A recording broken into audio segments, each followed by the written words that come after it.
Got a fun one today. We're going to go through history and we're going to talk about some of the most interesting and controversial psychological experiments.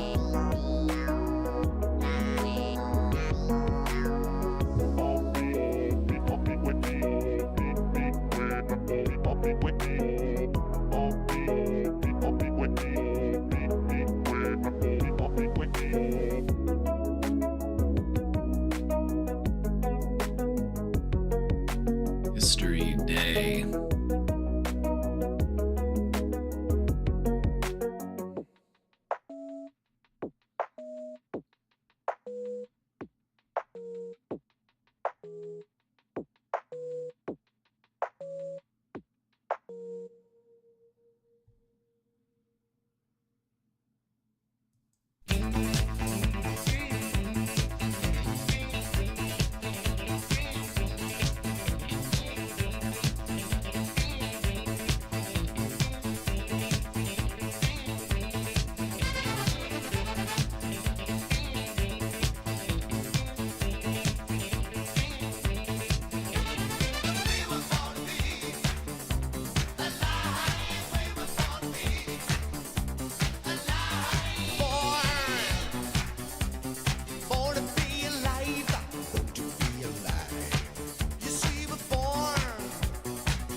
dibbity doo doo, dip dip dibbity doo doo.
Underrated.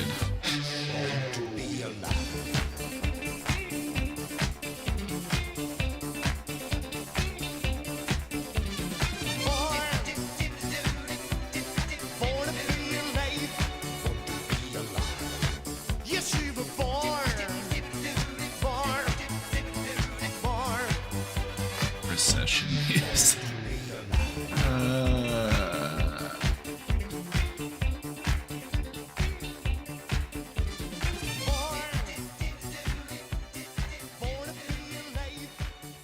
Be alive.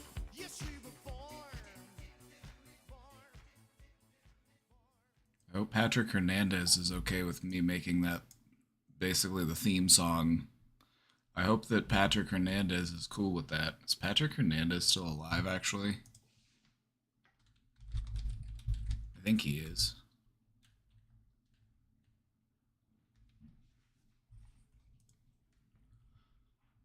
Patrick.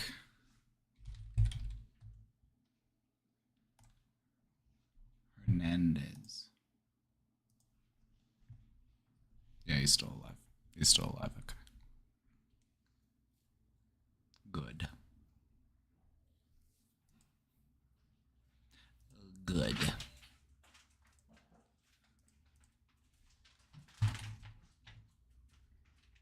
Oh, hello.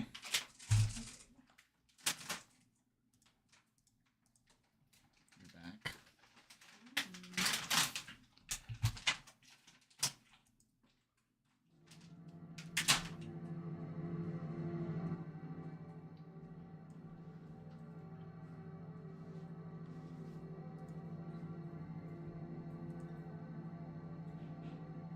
Mm-hmm.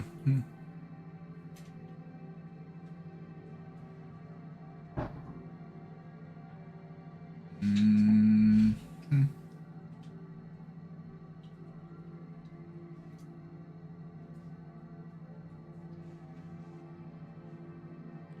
Mm-hmm. Mm-hmm. Hello, everyone. Good afternoon. Welcome back. We're here again.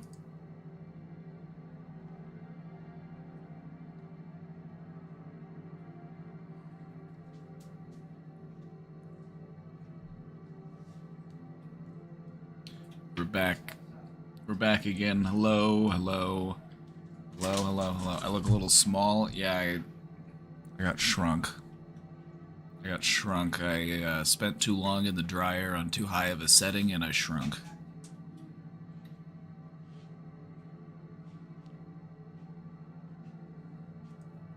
Would you rather me be big?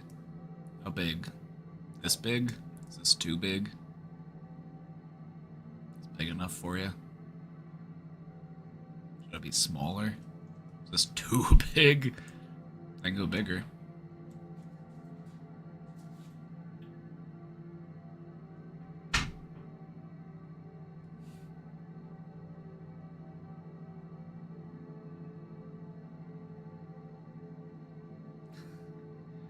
Too big. I can go smaller. How about that? Is that too tiny? Can you see me down here? Don't step on me.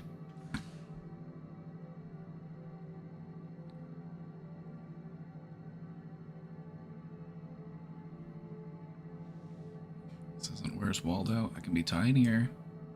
How little I am.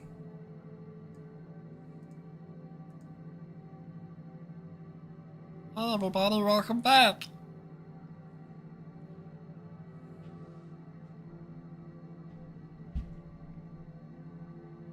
It's going to be a horror stream. No.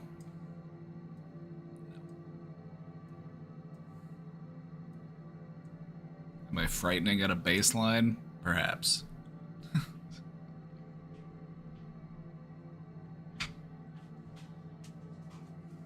Hello, everybody. Welcome back. Welcome back.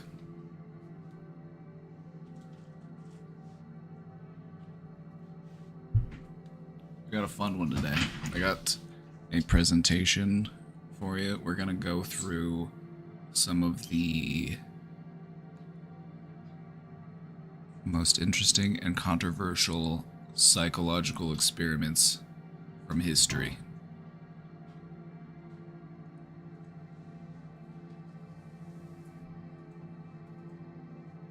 I hope you're ready.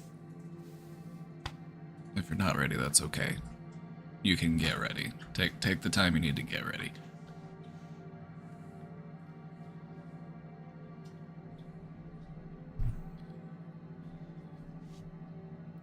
But as you know, before we really get into it, how are you feeling?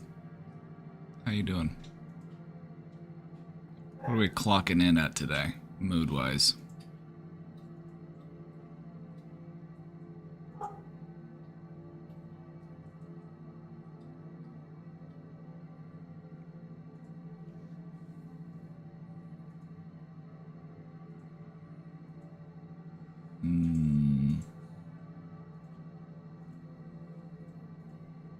Excited, that's good.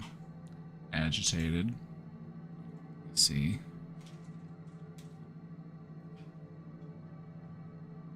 Blissful. There you go.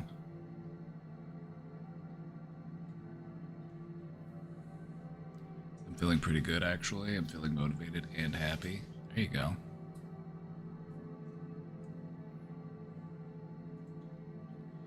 When you finally start feeling better, it might feel like a surprise. It might feel like, oh wow, this is new.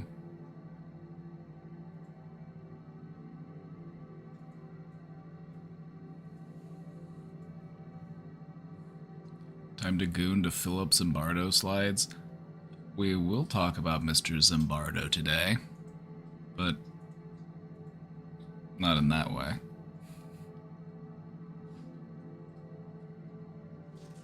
Disgust, disappointment, and depressed Lamau. Do you see me Lamauing?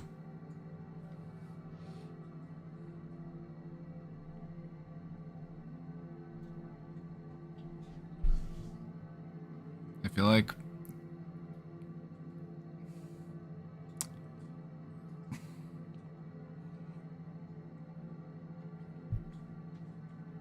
it's just the state of mental health these days. People will be like, I have crippling depression. Lamau.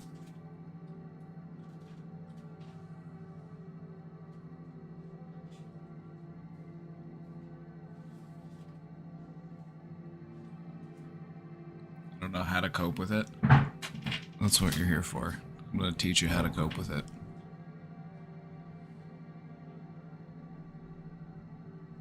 What it comes down to when it comes to coping and changing your brain, rewiring things, it just takes persistence, consistency, determination.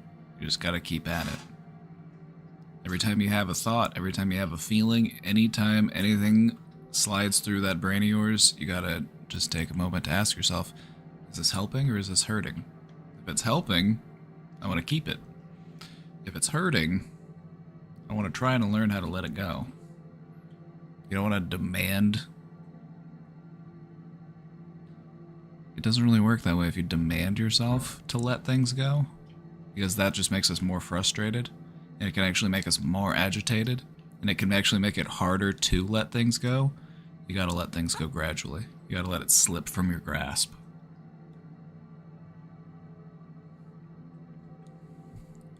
But I get it.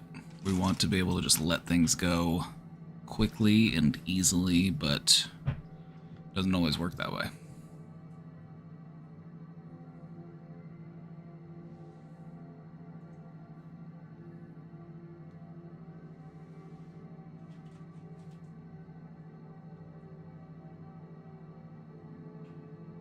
That's the guy who did the prison experiment.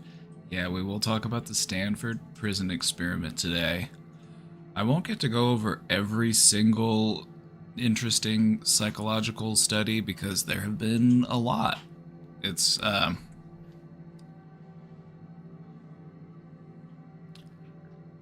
psychology as a science is relatively young when you compare it to other sciences. When you compare it to like physics or math or geology, it's pretty young. Psychology is just over 100 years old. Some of these other sciences we've been practicing for thousands of years.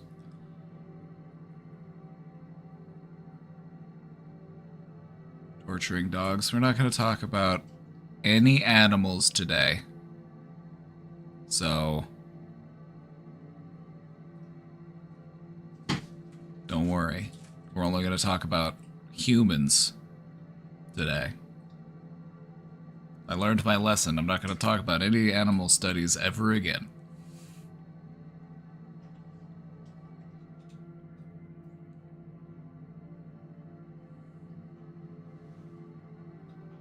Like, you mistreat a human in a psychological study, people are like, eh. You mistreat a dog in a psychological study? Mm-mm.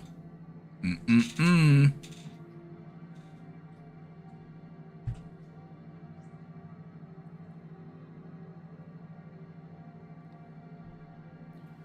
A lot of interesting case studies. Oh, yeah. So, let me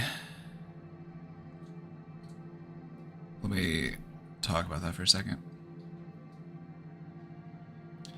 Does Alfred Bandura count as doing weird studies? We're going to talk about the Bandura study. What happened with the animals? I'm not going to tell you. I'm not going to tell you.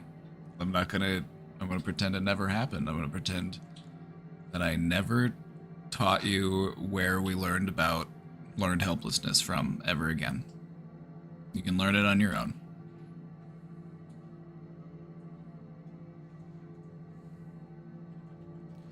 When it comes to psychological experimentation, you may hear the term case study. And that would be a topic for another day, to talk about some interesting psychological case studies. Because when you think of a case study, this is something that can occur over the span of years or even decades. You're basically following one person, one particular case.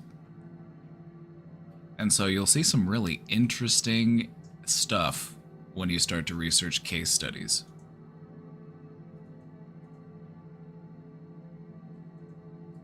I'll gift 5 subs if you tell. I'm not gonna do it. I'm sorry. I said I wouldn't do it, and I'm not gonna do it. I feel like I emotionally wounded people in here when I told them about the learned helplessness study, and I can't do it again.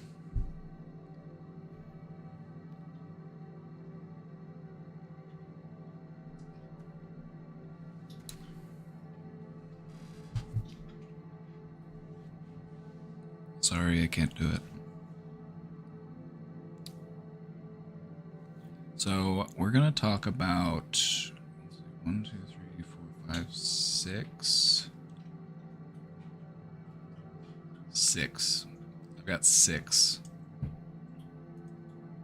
studies that we're going to be talking about later, dating all the way back to the 1920s and then moving all the way up to the 1970s. I will remember this. That's fine. That's fine. I just didn't want to stress out 80% of chat like I did last time whenever I told them about the learned helplessness studies. I don't want to do that again. Sorry. So we're going to talk about 6 different studies from history. And, alright, where was I? So I was saying, psychological research is relatively new. It's over 100 years old at this point, which might not seem new, but when you compare it to other sciences, that's pretty new. So, what you'll see is, in that span of 100 years, we've done some pretty messed up stuff. We've also learned a lot. We've learned about people, we've learned about human behaviors, but we've also learned about how to properly treat people who are volunteering for these types of studies. There's a reason why when we go through this history, there's kind of a stopping point between like the 1920s and the 1970s, is because after the 1970s, we started to really prioritize the emotional and physical well-being of the people participating in the studies.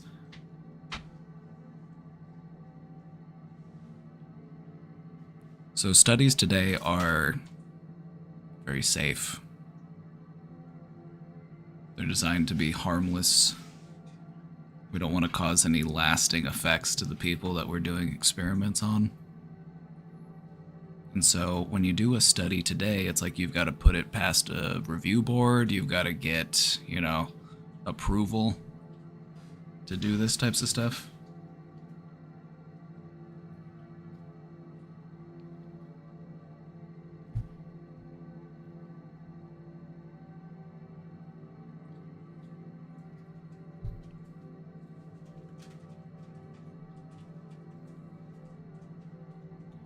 So anyway, we're going to look back through history and we're going to see some of the unhinged stuff that they used to do.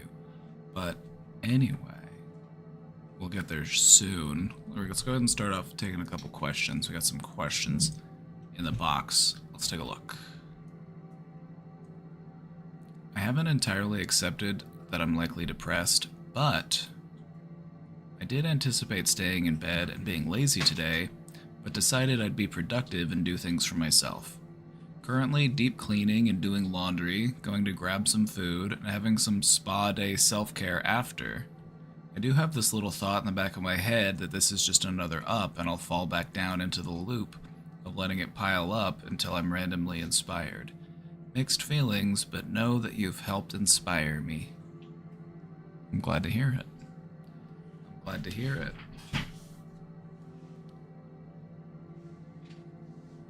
It's that little voice in the back of your head you gotta watch out for. That's that sneaky voice. That's depression talking, if you ask me. That's depression talking. It's like, why don't you just stay in bed? You know you're just gonna fall short. You know that life's just too hard. You need to just lay in bed. Just keep scrolling through Twitter. Just keep scrolling through TikTok.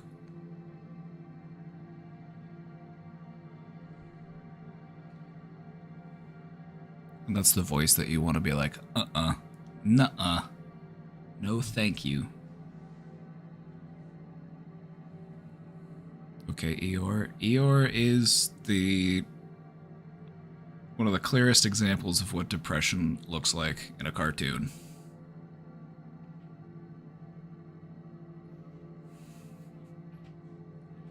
What people sometimes grapple with is understanding that you can have internal disagreements for yourself. You can have parts of you that want to see you do well and go out and do the things you need to do. But then you can also have parts of you that are depressed and want you to just bed rot and just not do anything. And that's the internal conflict. That is what we're trying to work through. So what you want to think is, which side of my internal conflict am I giving resources to? Which side of my internal conflict am I supporting? Who's got my backing? Who's gonna win this war within?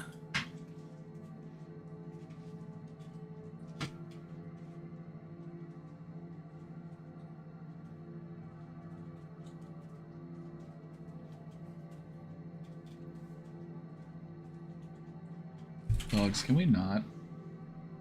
Can you? There's literally an entire house for you to walk around in. Why do you have to walk circles around my green screen? I don't get it. You have so much space to walk and do whatever you want, but you just have to walk circles around my green screen? I don't get it.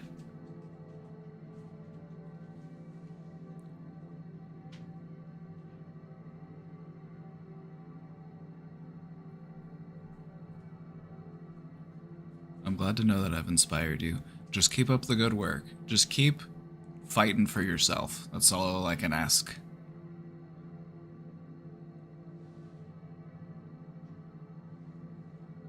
I kind of want to read some Winnie the Pooh books now. Is that dumb? I don't think it's dumb. Sometimes I think when it comes to connecting with your inner child, you want to go back and revisit things from your childhood. It can really help you to connect with that part of yourself.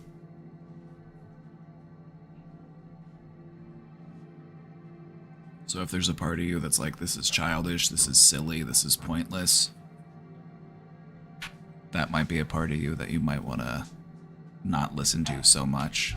That's your judgmental, critical part of you. That's not the part of you that we want to let run the show necessarily.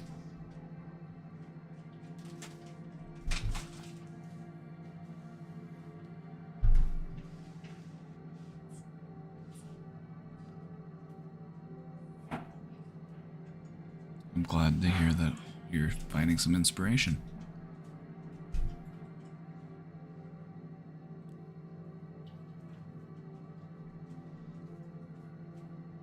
Any chance I have your N64 games lying around? I don't think you ever lent me any of your N64 games. You lent me some of your PlayStation games, and I know those aren't around anymore, and I'm sorry for that. I'm not sure what happened to them. N64, though? Can't say that I do.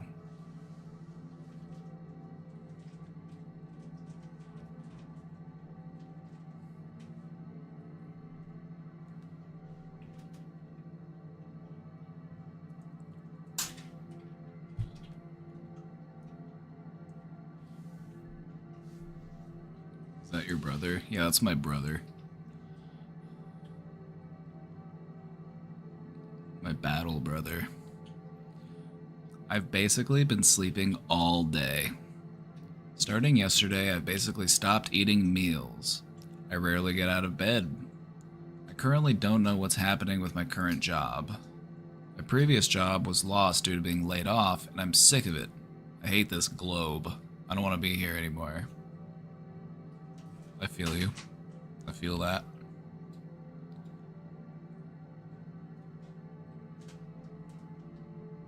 This is one of those situations where you want to focus on what in my life do I have control over. I can't control the state of the world. I can't control other people. I can't control any of those things. I need to focus on the things that I can do. If I want my life to be better, I'm going to have to start fighting for it.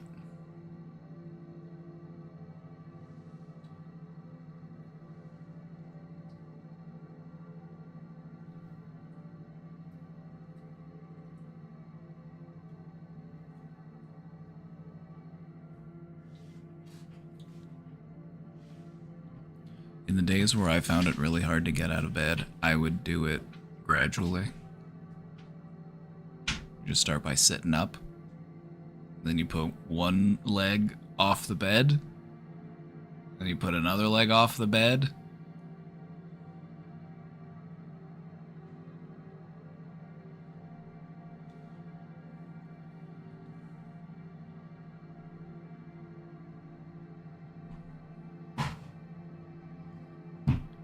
Just keep pushing back against those intrusive thoughts, those self-defeating thoughts, those depressive thoughts.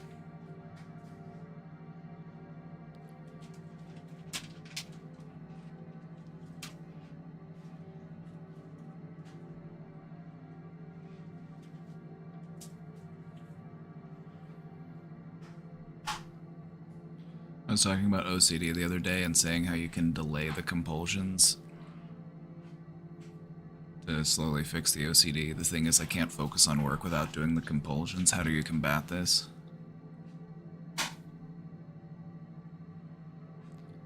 In the short term, it's just going to require you to continue practicing that. It's something that does take time, and it does take some adjustment to be able to do. In the long run, what you are trying to do, like if we're thinking like big picture, like what am I actually trying to do within my brain to change it?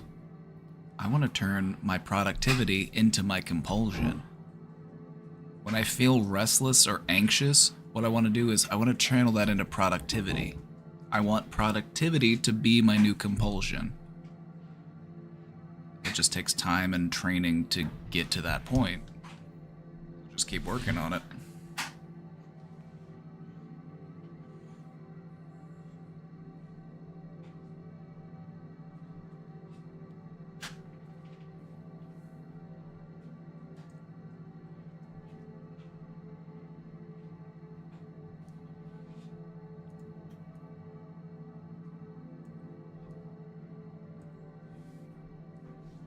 Everybody depressed today? Is that today?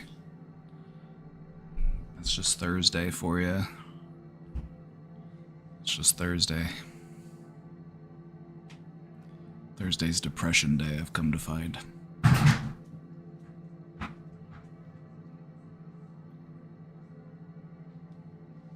Girl, close the door.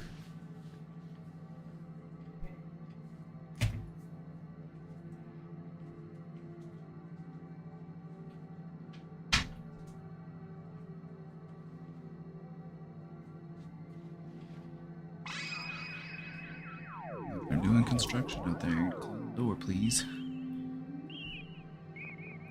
The raid. Hey, Raiders. Welcome to definitely voluntary therapy. Nothing mandatory about it.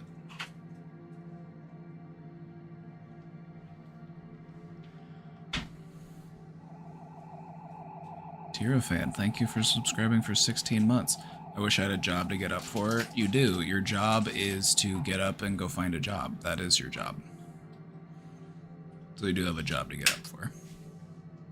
Or maybe the job that you need to get up for is you. Maybe you just need to get up and move around a little bit.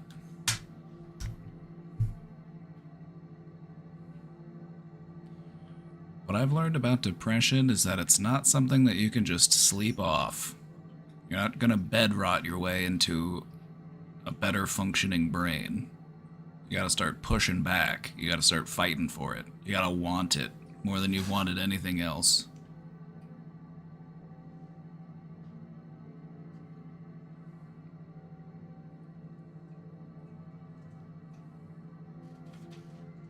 I wish it worked that way, though. Wouldn't it be nice if you could just take a little nap and you feel better?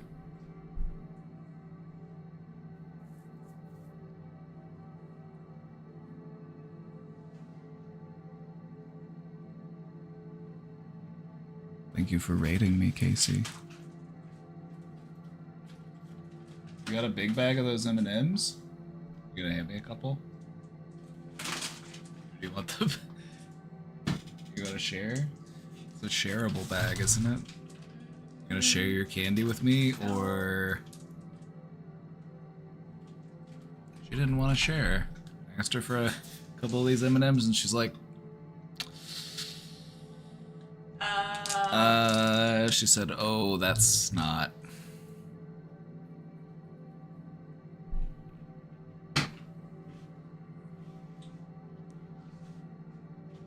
My favorite streamer is describing how they've felt they had a breakdown. They've had a meltdown, felt overwhelmed by life tasks, particularly a messy house over the last few days. They're doing better today. I relate to it so much, which is comforting for me. Wait, are they talking about me? I thought they were talking about me. That's just personalization for you. That's just personalization. We have personalization happen all the time in this stream. People are like, wait, are they talking about me?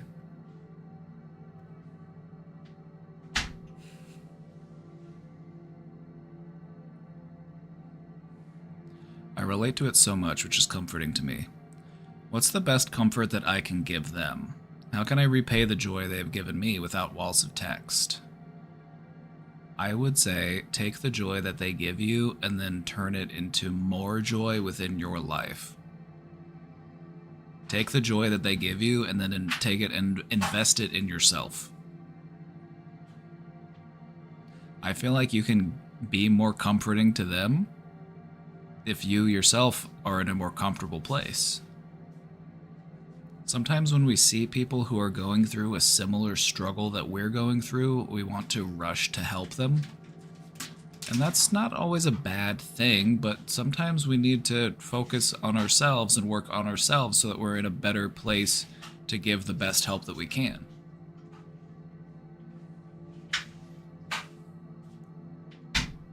Just basically me, whenever I would take a hiatus from streaming, it's like, all right, I gotta go work on myself. All right, I gotta go work on myself before I can get back to helping other people. Because I realize if I'm not in a good place, then I am not really much help to you. Like, maybe I'm some help, but I'm not the best help that I could be.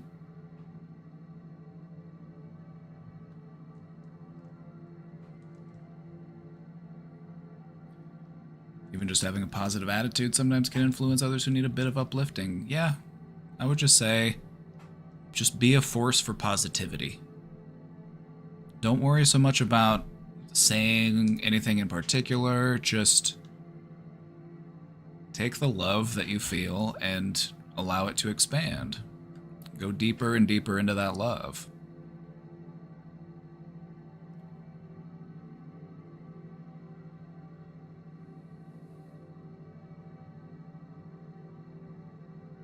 It's okay to stop and work on the stuff that you need to work on in your life. Sometimes it's helpful to... Okay, so just think about it in this way. Let's say that I'm struggling with something and I have a friend who is also struggling with something similar. I might feel like I need to rush and help them with their struggle, like maybe my house is dirty and their house is dirty. I should start by cleaning my house first.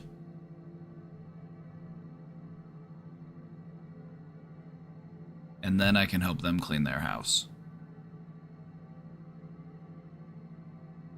Sometimes one of the best things you can do for somebody is just lead by example. By showing them, you know what, it's okay, we can get through this, we can manage this, we can clean this mess up. This is what I did, this is what worked for me, and now I'm willing and ready to help you.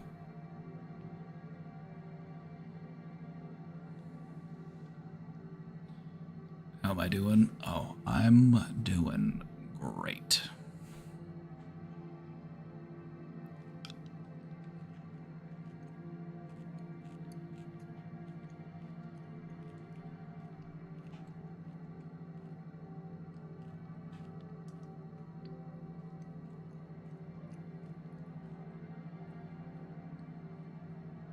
Like, for me personally, I would want to see you take the joy that I give you and invest it in your life. You know, your environment, your living situation, your relationships. That's what I want to see.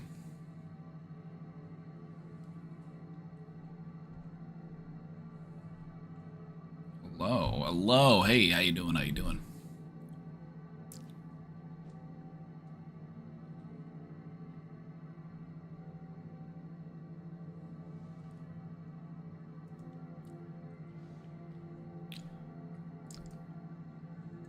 have PTSD, and I'm currently going through something really stressful for a while. Almost every morning, I wake up and sob uncontrollably. It's awful.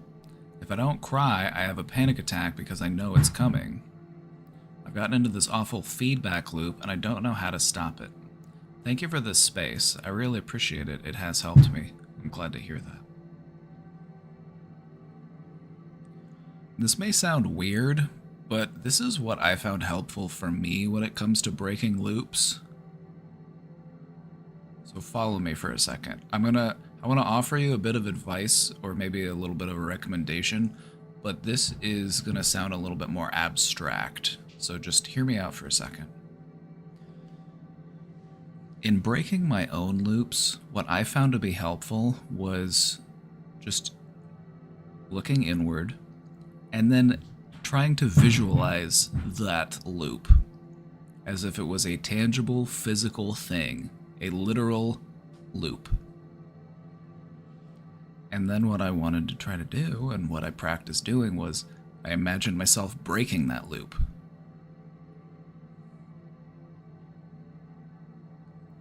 I was sitting there and I literally just had my eyes closed and I just imagined myself picking up a big hammer. That was what my brain went to when it's like, how am I going to break this loop? My brain goes, I know, big hammer.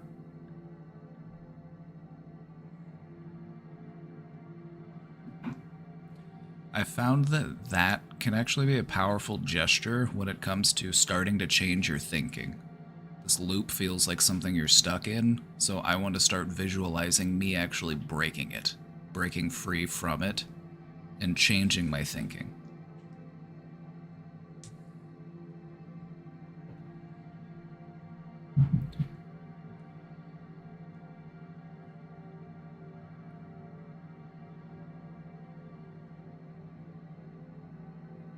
PTSD is no joke, and I hope that you've got some people in your life that you can talk to about it, whether it be a counselor or a therapist or just somebody that you trust and somebody that you can confide in. Because these are the types of things that we have a hard time healing on our own. Is it possible to heal all on your own? Sure. Is it a lot harder to do that than it is with some help? Absolutely. I wouldn't want anybody to have to heal on their own if they have other options.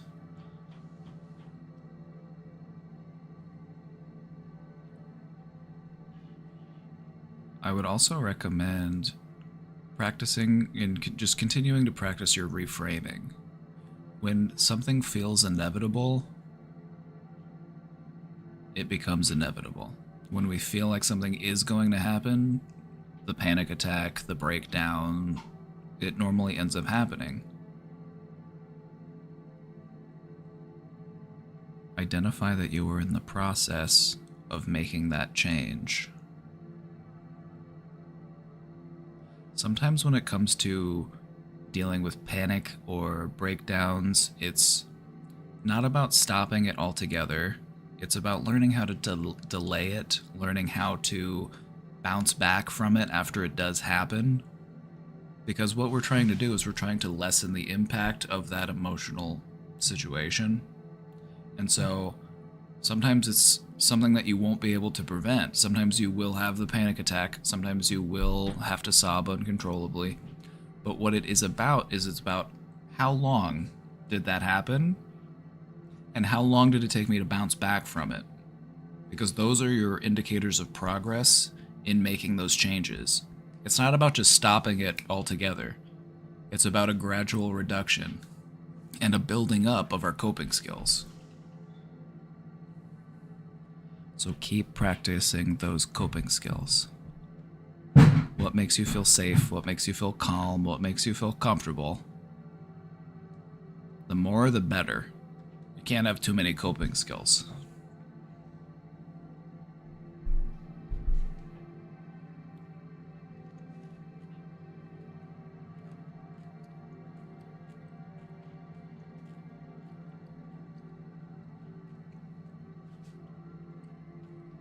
Also, don't forget to breathe. Listen, number one.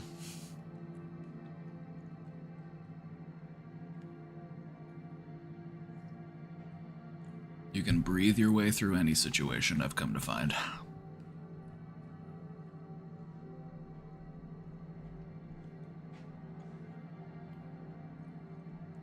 Just keep working on it. It will get better. It will get better. As long as you keep working on it, it will get better.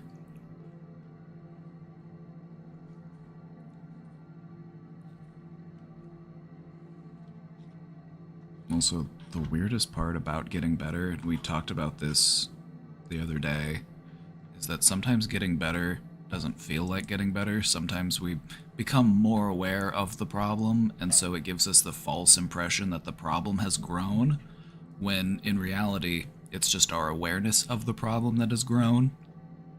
So the problem itself might actually be getting smaller, but since we're taking a closer look at it, it gives a false impression of it being big.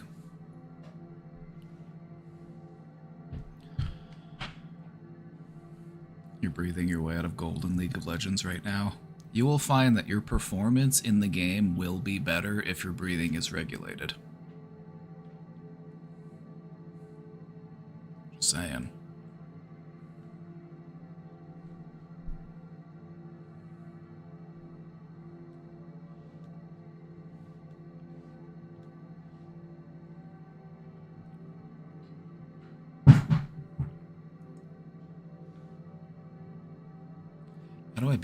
How do I not beat myself up when I make a mistake while developing new habits?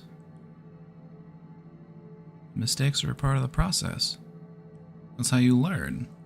You can't expect yourself to know everything you need to know. It's part of the learning process. What we want to try to do is enjoy having a beginner's mind.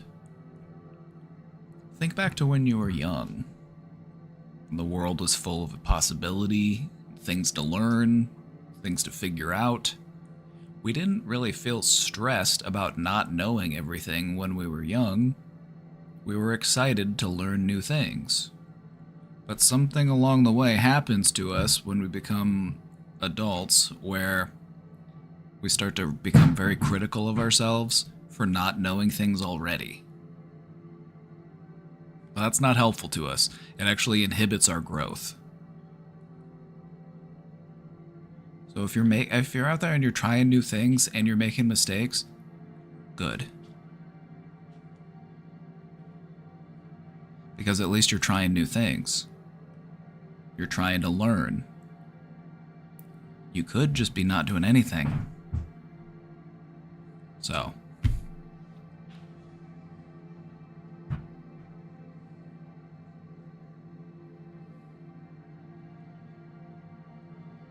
I love not knowing. It means I have more things to learn, right?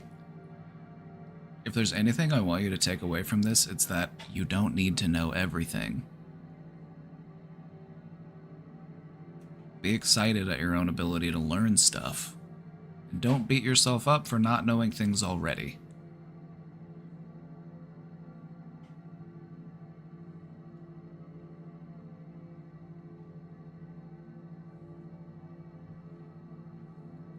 I have GERD, gastroesophageal reflux disease, and I'm trying to gain weight. I use a calorie counter, which definitely helps more than it impedes. That's good. I find myself doing really great for a day or two, but then one day feel almost sickened physically by the thought of food. I know I have to take it slow, but those days I struggle, I cry, and beat myself up over it because I know how important of a goal this is for me. Yo. You need to not beat yourself up because I'm not allowing you to beat yourself up. Next time you want to beat yourself up, just remember that I said no. It's not allowed. It's forbidden. Because look at it this way. If you're doing what you need to be doing 1, 2, 3 days out of the week, and you have a couple days out of the week where you're struggling, that's still an indicator of progress. You're doing more than you used to be doing, and so you're moving in the right direction. So just keep moving in that direction.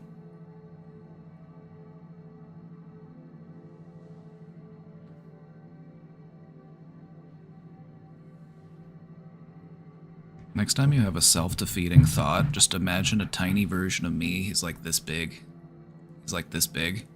Next time you have an intrusive thought, just imagine a tiny version of me inside your head and he just swats it. Just slaps it out and it just goes flying out of your ear. There you go.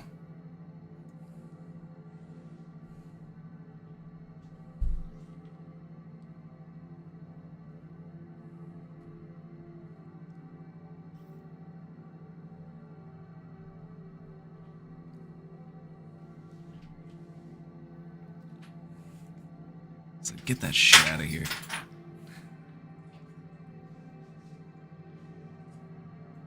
It's okay to have days where you struggle, but you don't need to beat yourself up. What you're trying to do is you're trying to convert that energy. That energy that we use to beat ourselves up will become the energy that we use to lift ourselves up. And you're in the process of conversion.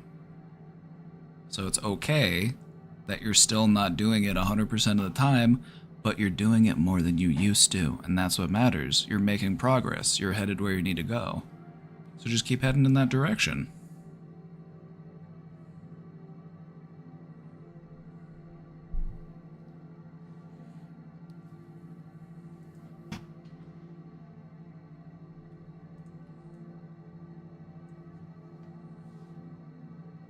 How do you help people who are either caught up in stoicism or everything happens to you is your fault for happening to take, or everything that happens to you is your fault for happening, so take responsibility? While I agree we can only be responsible for our reactions, it just seems like life hits really hard and that we all need moments of grace and empathy. I feel bad for this person because I'm scared they'll be stuck in a toxic positivity loop and not validate their pain and hurt in the process. They're a nice person who seems to have issues with boundaries and has told me they're going out of their way to help people till like 3 or 4 a.m. and was really hurt when someone started a rumor, a not true one, but really hurt them, and they are taking responsibility for that person's actions and saying it was something they must have done to deserve it. Now that's not stoicism.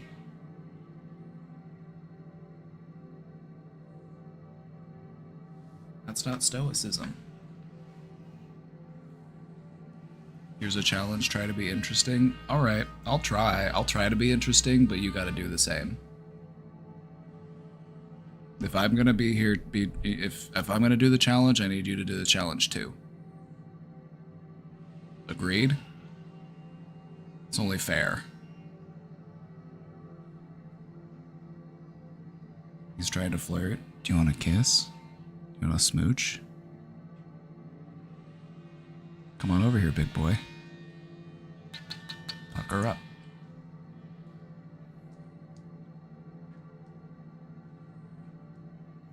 Like, maybe I'm not interesting, but you're here 3 days in a row, so...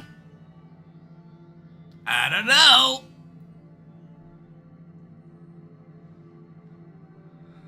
You keep showing up, and we're happy to see you. We're glad you're here, by the way.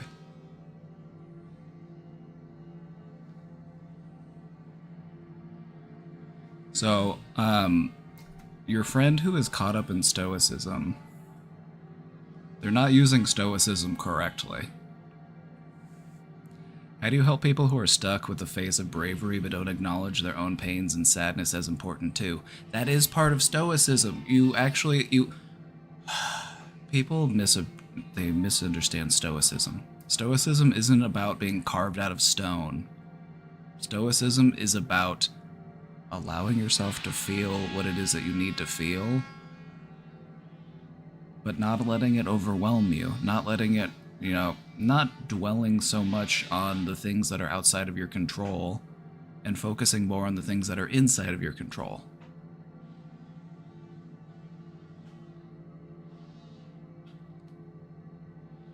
So, for example, if they're taking responsibility for someone else's actions and saying that it was something that they must have done to deserve it, that's not stoicism.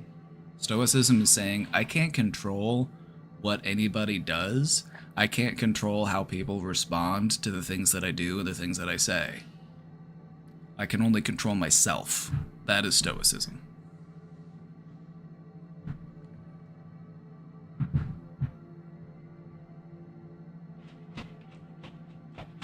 Stoicism is one of those things that's easy to understand, but difficult to actually put into practice.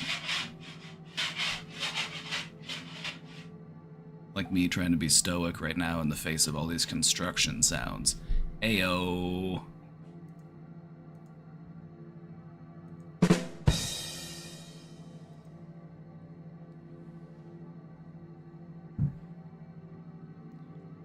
So, how do you help people who are stuck with the face of bravery but don't acknowledge their own pains and sadness as important too? I have a simple phrase. You've got to feel it to heal it.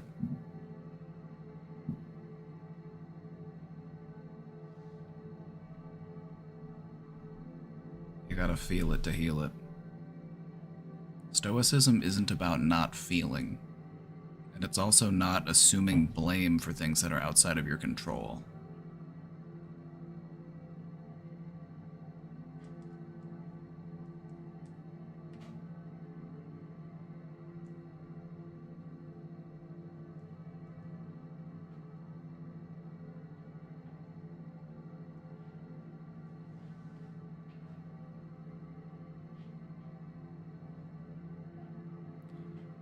Yeah, I think that your friend needs to revisit the understanding of what Stoicism actually is. Stoicism really isn't everything happens to you as your fault. So that's just not what it is. I feel like that's a misunderstanding.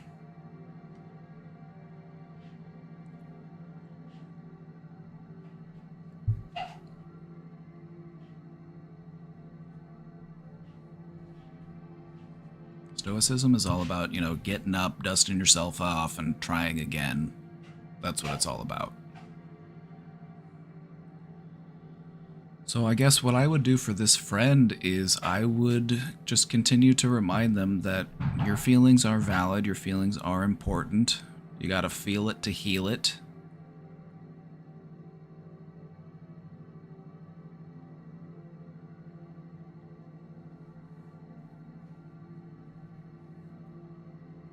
You're a good friend for wanting to care about them, and you're a good friend for wanting them to do better. But if you have trouble helping them, you can send them my way, and I could see what I could do.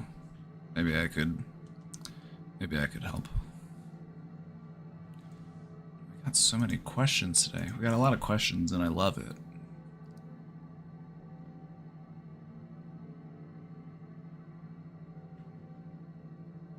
I really like to watch your stream, but I realized that I owe myself to do some stuff.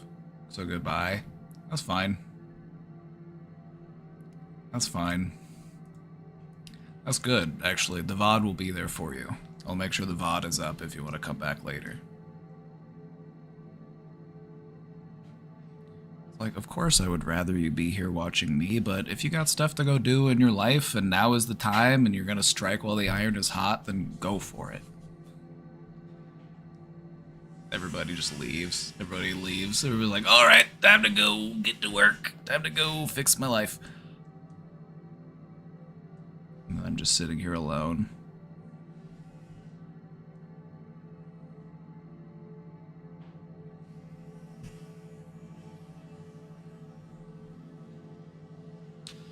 Why does watching old TV shows or movies or games you've watched that you loved and were important to you genuinely reset your brain from so many negative feelings of self-doubt? I guess I'm saying this because I just experienced this. Even though I was obviously not into it as I was when I watched it a long time ago, it still brings a source of delight after casually watching it for a while. That is because whenever you revisit these things, you are literally revisiting an area of your mind. You're going back to an area of your mind that you might not have been for a long time, and you might associate a lot of good, happy memories and feelings with having that part of your brain active.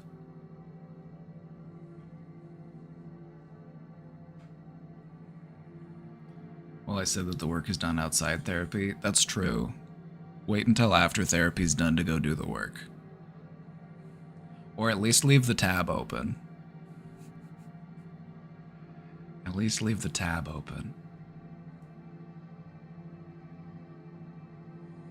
This is cool that you experienced this, and this is actually something that I recommend to people to try if they want to try to do some like inner child work, or they want to, look at some of their old wounds and revisit, these older aspects of themselves.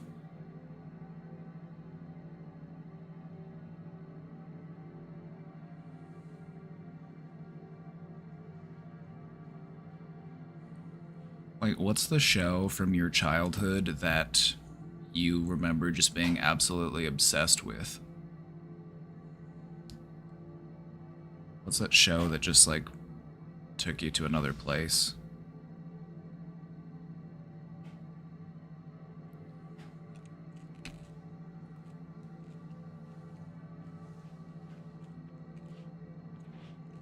You might know mine. They're tiny, they're toony, they're all a little loony. And in this cartoony, we're invading your TV.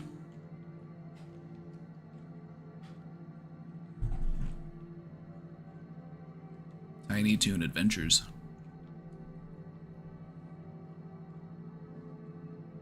Love that shit.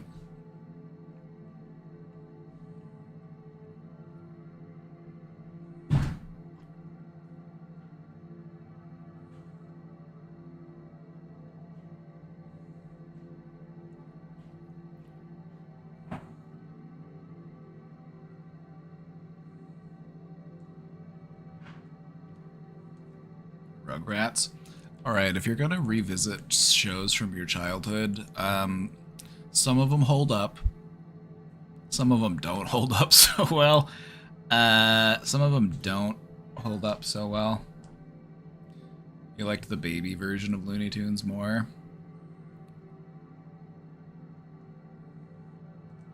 Baby Looney Tunes was pretty funny. Baby Looney Tunes. They showed it in the early mornings, and so I used to watch it before school.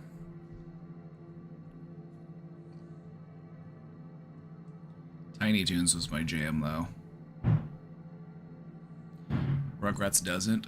Well, the thing about Rugrats is if you go back and you watch it as an adult, all of the baby talk that they do is actually kind of annoying. And I remember my parents being annoyed at all of the baby talk whenever I would watch Rugrats as a kid. And now, as an adult, I'm like, okay, I can see where they were coming from.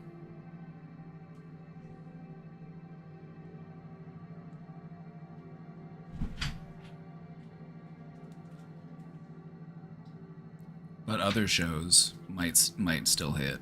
They might not be as annoying. Because that's just the thing about kids' cartoons. Sometimes they're just annoying. They're like meant for little kids to enjoy.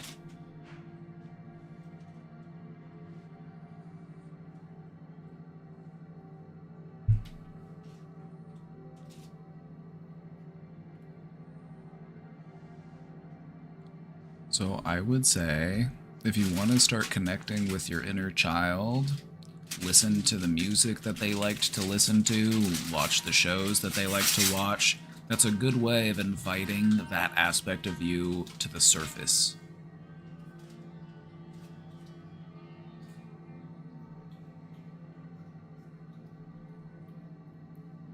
What really gets me is, you know, if you live close or whatever, but going to like your old elementary school playground, like ours is like open, you know, like it's like a public park kind of area too.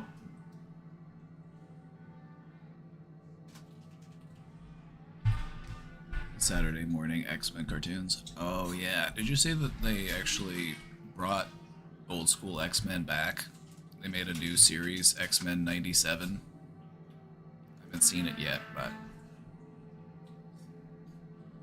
You haven't heard about X-Men 97? I'm about to blow some of your minds. You haven't heard about X-Men 97? It's on Disney Plus. They literally brought back the classic X-Men.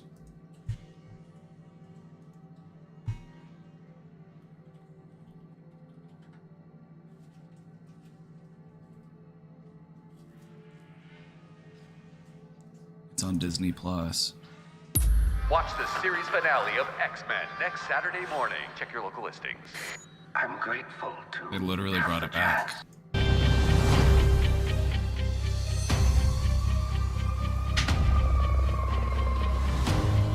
We have to stay vigilant. The professor entrusted us with his dream. They pick up where the old show left off even. But they've got like the similar animation styles. Except it's, you know, a little bit more modernized, but if you liked old school X-Men, X-Men 97 just came out. This just came out.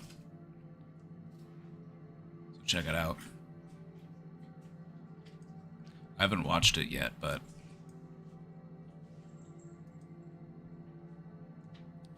That X-Men theme from the 90s, that lives rent-free in my head.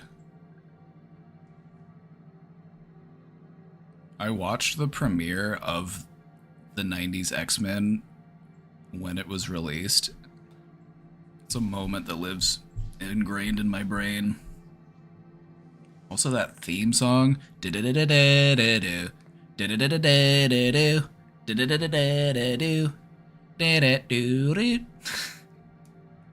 So good.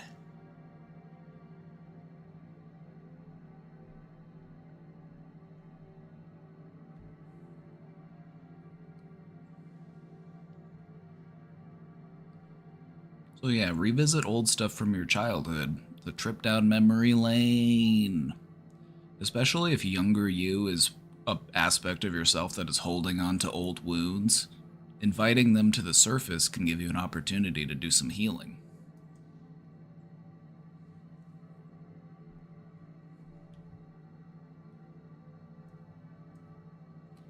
I'm in a situation where I'm forced to be around a very insecure, codependent, manic human being who does not respond well to stress at all. They rage out and cry. This sounds really stressful. They hyper-focus on me and project a lot of their own issues onto me on a regular basis. They also want to continue this very toxic relationship. I feel so stuck and I just want to get out of this situation, but can't yet. How do I cope? Just keep your eyes on the prize. Just keep looking ahead. Just keep looking forward and say, this too shall pass. I will make it through this.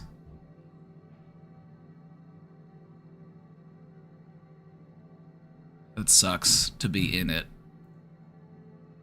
You know, a lot of people here probably been in pretty similar situations. And then when you're out and when you're free, it feels so good. So I would just say, just try not to let it get to you. Try not to let it beat you down and wear you out. Just keep looking forward. And just think about all of the cool stuff and all of the relaxation you'll get and all of the things that'll happen once you get your life back.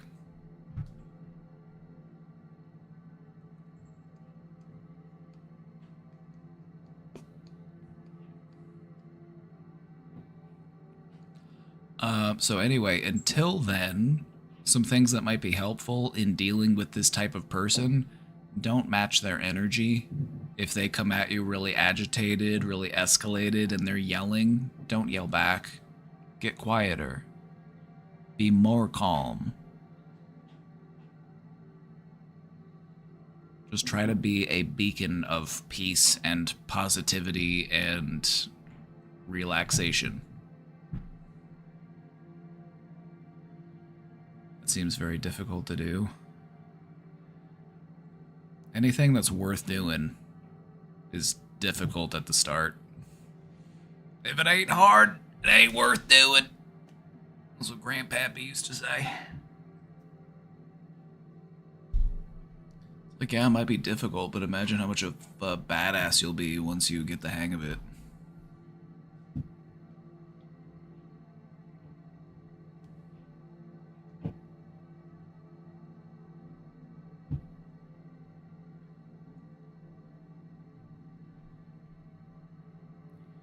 I guess it may also be helpful to just try to redirect them. You know, if they're stressed, and be like, hey, what can you do to help you calm down? You know, just try to redirect them into something else. If you find that they're like hyper-focusing on you or something like that. And it's okay to also set healthy boundaries. Like, hey, if you're going to hang out with me, if you're going to be in the same room as me, I'm going to need you to not be yelling. I'm going to need you to not be shouting. If you need to feel rage, take it outside.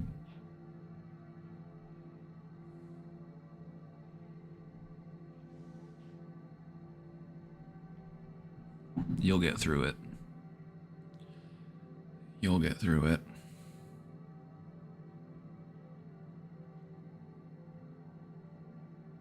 Also, take time for yourself, you know, just do whatever you need to do to just have some space and just have some peace of mind. You know, if you need to go out on your own and just go for a walk, go for it.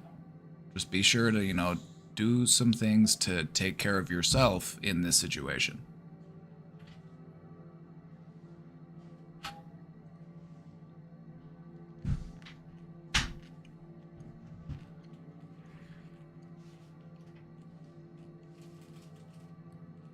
Also, just breathe. I'm gonna skip that one because that was a... Hold on, I want to go back and read what it said, but I'm not gonna show you what it said. It's just...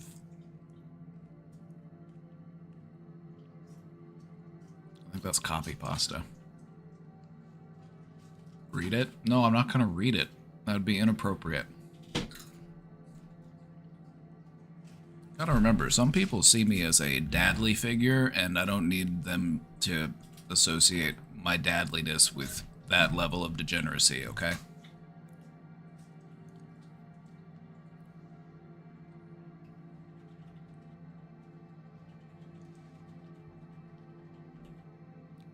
So I guess just if you're a person who likes to put copy pasta in the question box, just grow up. Just grow up. You got better things you could be doing.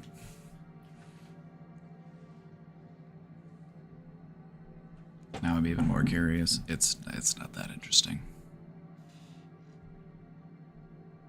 They're just talking about stroking with lotion. It's kind of gross. Hi everyone. Hello.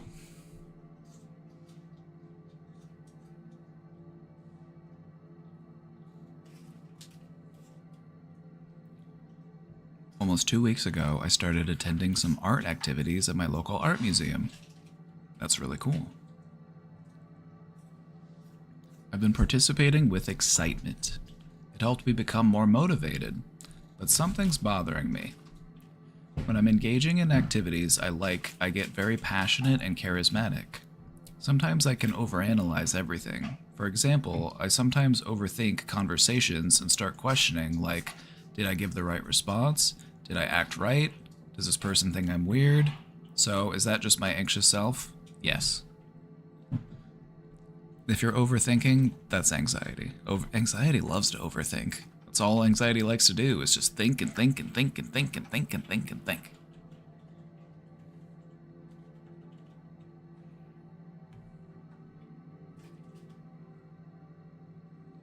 Curious, what is copy pasta? I'm gonna show you what copy pasta is by example.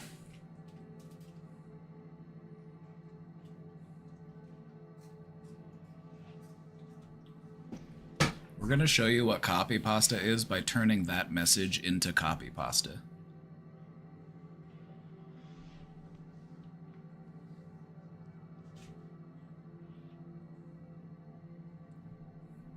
It's just a fun way of saying that something is copied and pasted.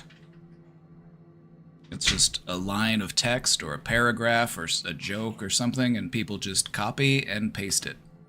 And they call it copy pasta because that's just a fun way of saying it.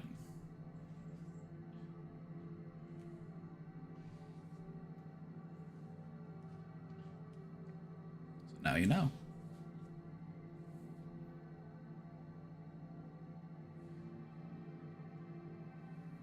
So is this just your anxious self? Yep. This is your anxious self. Also, where do you draw the line from being charismatic to being an attention seeker? I draw the line at how much do I feel the need to talk about myself versus how much do I like to listen to other people talk about themselves. I feel like attention seeking is when I will redirect the conversation to be about me. Like maybe I walk in and some people are talking about something else and then I chime in and I'm like, oh, I actually used to do that and that and that back when this happened, and then, oh, I've actually got an interesting story to tell you about that.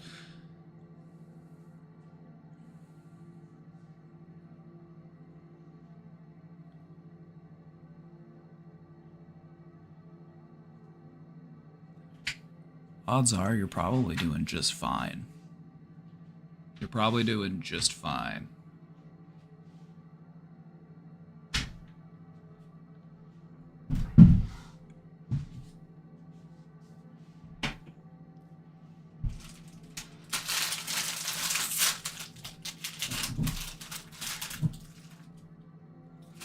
I can spin myself up into making something out of nothing when I sit and overthink. Right? This is why I like the phrase, the mind has no answers and the heart asks no questions.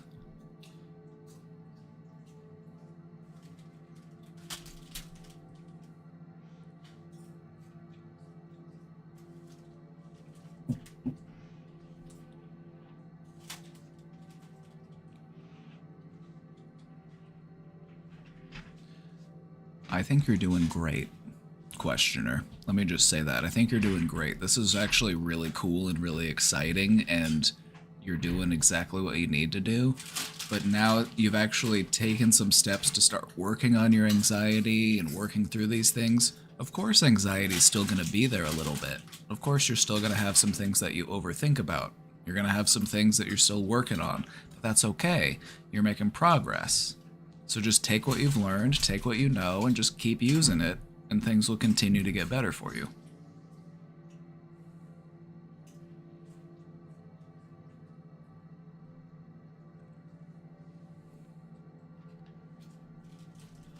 Just rely on your own communication skills. This is what helps me from overthinking. It's like, if I didn't give the right response, if I didn't act right, or if I did act weird or whatever, I can clear that up. We can talk about it. We can, move past it. It's like, I need to not dwell so much on what has happened and focus more on what is happening to me currently.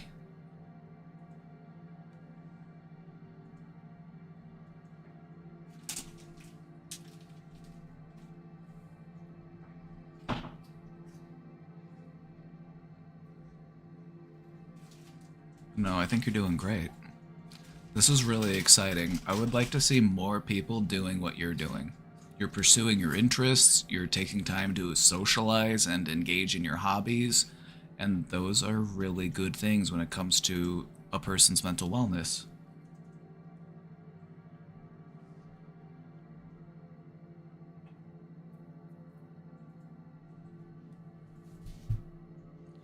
Also, there's no such thing as a perfect communicator.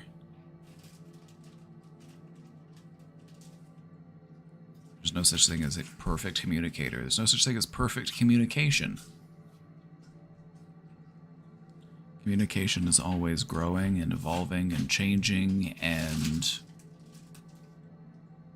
it's about learning and adapting and saying, okay, this is what I did last time. Maybe I came on a little strong, so maybe I just need to tone it down a little bit the next time.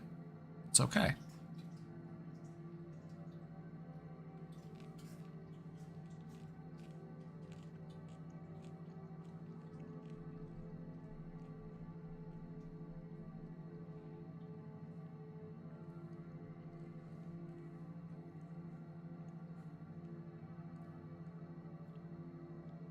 Also, when there are 15 points out something really important to remember.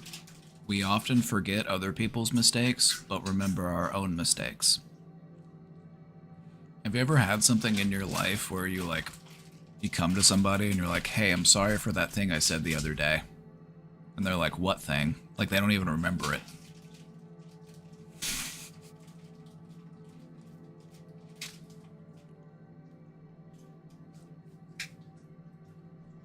Just try to allow yourself to forget your mistakes in the same way that other people forget your mistakes. Try to view yourself as a person rather than viewing yourself as you. Give yourself the same grace and compassion and patience that you would give to somebody that you really care about.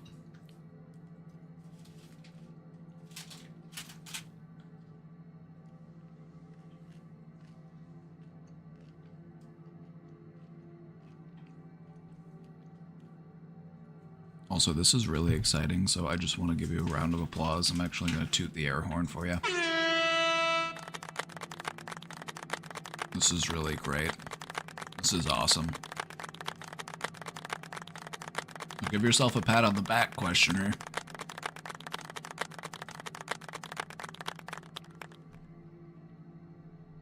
Hell yeah. Also, chat, for you, if you feel like you're still trying to get to where the questioner's at, you might still feel like you still have some more work to do. I would like you to find inspiration from this person.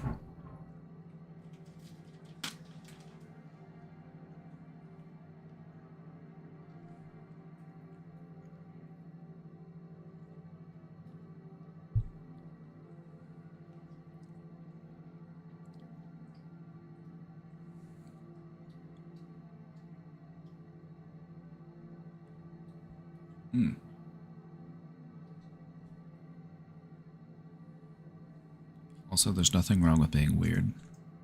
Weird people are the most interesting.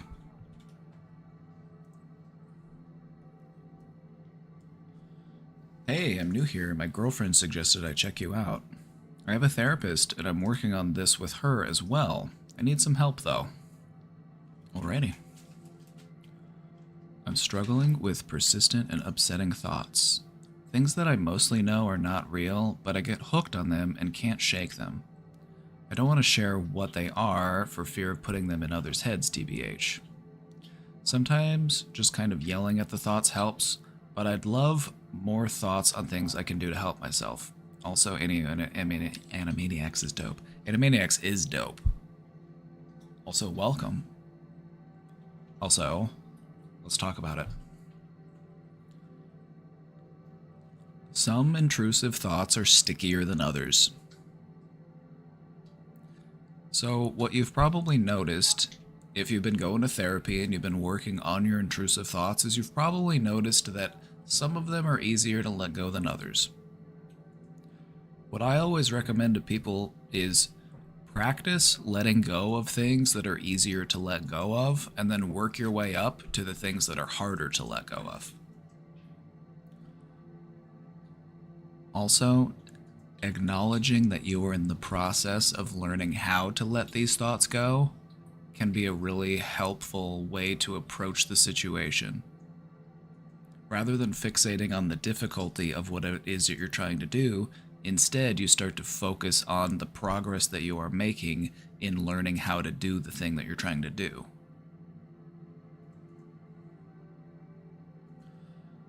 Whenever I had a thought that was very intrusive, something I felt like it was really hard to get rid of, I would just allow myself to think it. Rather than try to push it away, rather than try to get rid of it, what I did was I came to an agreement with it and I said, okay, intrusive thought, what I'm going to do is I'm going to think you as much as I can. I'm going to think like I've never thunked before and see what I can get from you. What can I learn from you? What am I trying, what is it you're trying to make me feel? I'm going to feel it. And then once I've done that, I don't need you anymore. There's nothing else that I can learn from you. There's nothing else that you can bring to the table or for me to experience. So that's it. So I invite it in. I let myself feel it. And I recognize this isn't something that I want to keep forever. But it's like sometimes trying to push things away, they just keep coming back. So sometimes you just have to bring them in and say, okay, like you're looking at it on a plate in front of you and say, huh, now what is this? Do I want to keep this? Do I want to let this go? If I'm having a hard time letting it go, it's stuck to me. I'm in the process of letting it go.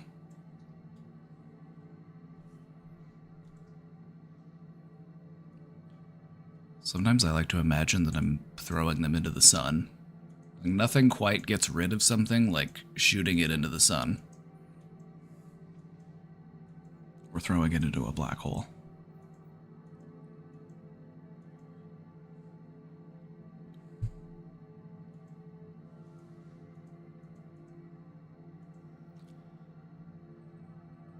The reason why we want to let them in is because that is how we move past them.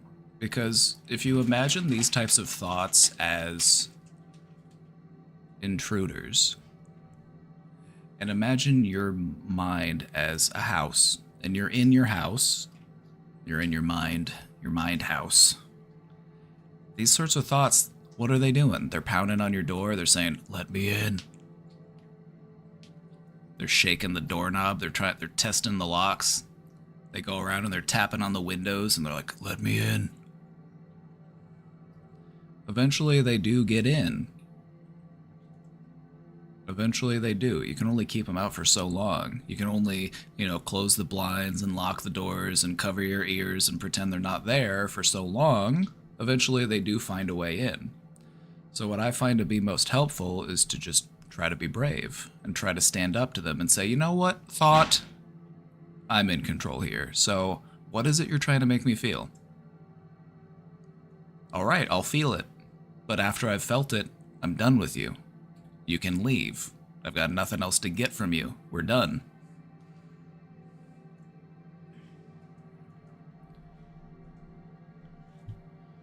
Which might sound challenging and it might sound frightening, but that's how you do it.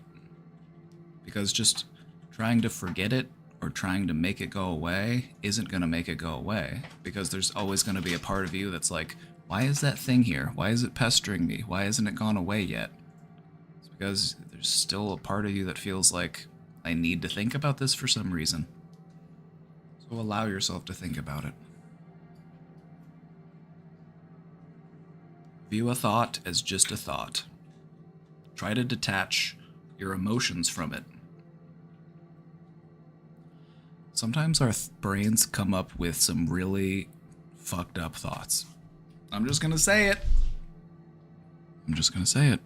Pardon my French. But sometimes our brains can do some fucked up things and think of some fucked up stuff. And it can make us feel really bothered. It can make us feel really disturbed. And that is how it's supposed to make us feel. Because it's reminding us that that is not the type of person we are. And so if we're having intrusive thoughts about, violence or just terrible, awful things, the reason why they disturb us is because they aren't reflective of our beliefs and our values. So when my brain comes up with a thought that's like that, and it doesn't really align with what I'm trying to do with my life, I say, "Okay, brain, nice try, but this one's not really going to work for me, so let's keep going. Let's find something else out."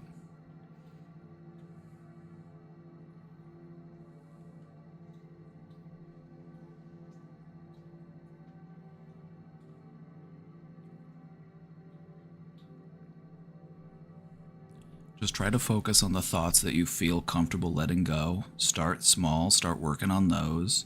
Acknowledge your progress. Acknowledge that you are developing a skill in learning how to let things go. And then when you feel ready, invite those things in and say, "Okay, let's sort this out."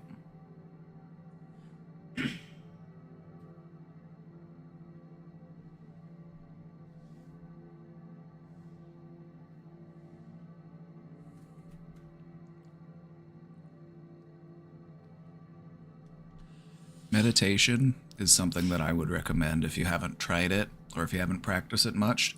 Meditation is probably the best skill that you can develop when it comes to dealing with intrusive thoughts. Because meditation is what teaches you to take a step back from your thinking, so that it's not something that it feels like you're experiencing. It just feels like it's something you're observing. You're just watching it happen. You're like, "Okay, what do I want to do with this?"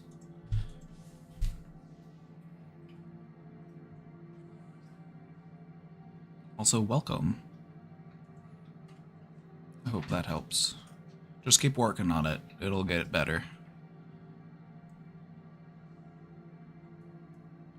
Ooh, an update. Let's go. We got an update.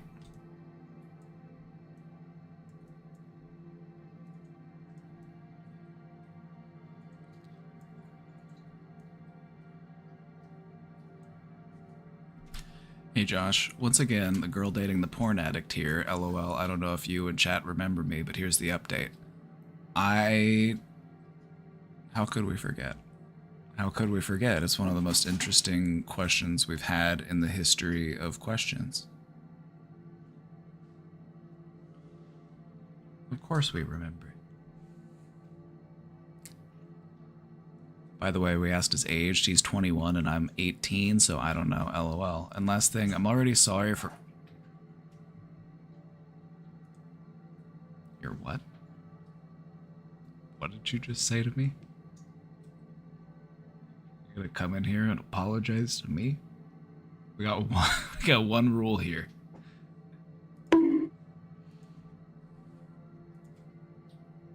Apologies are forbidden. I don't feel comfortable updating in chat. I know it's dumb. That's not dumb. That's fine. That's why we have the anonymous question box. That's why 2,158 things have been submitted into the anonymous question box, is because sometimes we just like to talk about this stuff privately. It's totally fine. No worries. What triggered me to write here was that I saw him interact with an NSFW account on Twitter when he told me this time he would actually fully stop and unfollow or block anything that could trigger it all on social media, and it sent me into a mental breakdown.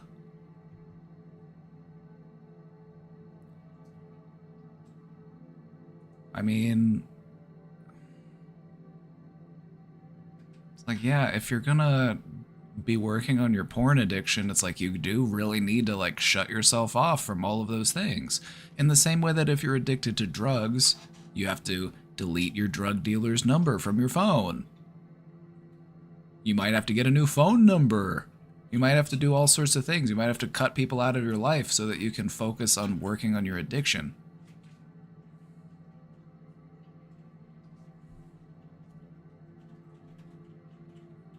Also, you're both still young, so this is kind of the time to just be in the process of learning and making mistakes and, you know...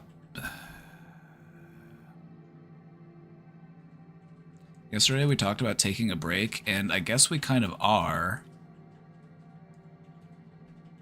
But I don't know how to feel about it.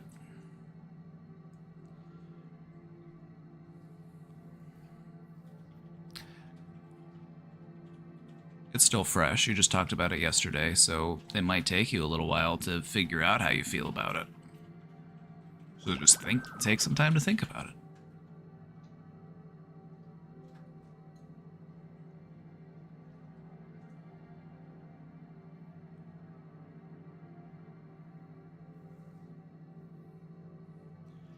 And I don't know how to feel about it. Like, I'm scared he's gonna start watching a porn again during the breakup, because, you know, technically we're not together. He was already watching porn when you were together. Also, it's not... If there's anything I want you to take away from this, it's that we are not responsible for other people's decisions. Especially when it comes to other people who are dealing with addiction. You're not putting a gun to his head and say, hey... You know, you're not forcing him to do anything. So it's his choice.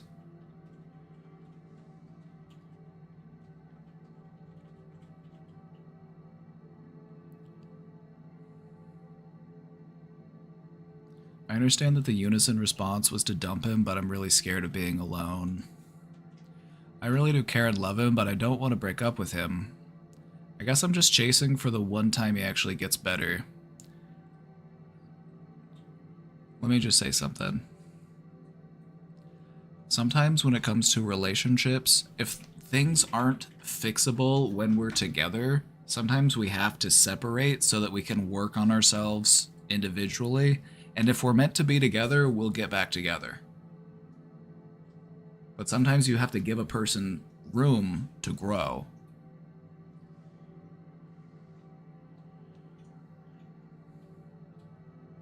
Also, there's nothing wrong with being on your own for a little while. You know, practicing your independence, not relying on somebody else for, like, emotional security.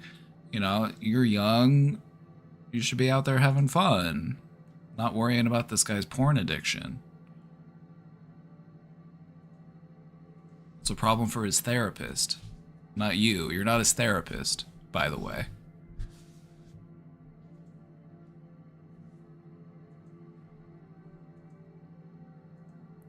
Like, you can still be happy for him if he does get better. It's just that you know, how long do you want to wait? How long do you want to stick around for? How long do you want to, you know, continue with this back and forth and this relapse? And it's like,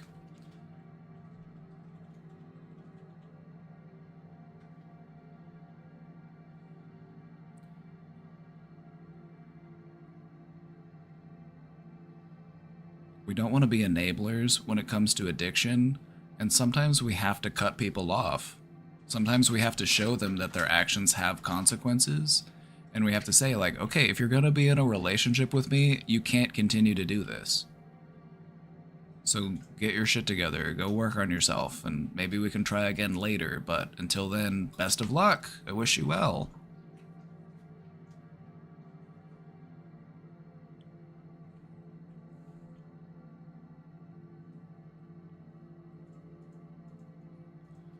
I'm really scared of being alone. I really do care and love him. I don't want to break up with him. Even if it's just temporary, you know, even if it just gives him an opportunity, even if it just shows to him that you are serious and you're like, hey, I really need you to work on this, otherwise we can't be together.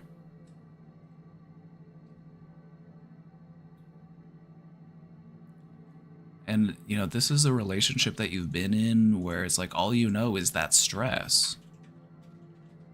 But there are other people out there, there are other relationships that you could have where it's like, this wouldn't even be an issue. This wouldn't even be something you have to worry about. You can actually focus on the relationship instead of the problems that you're trying to work through.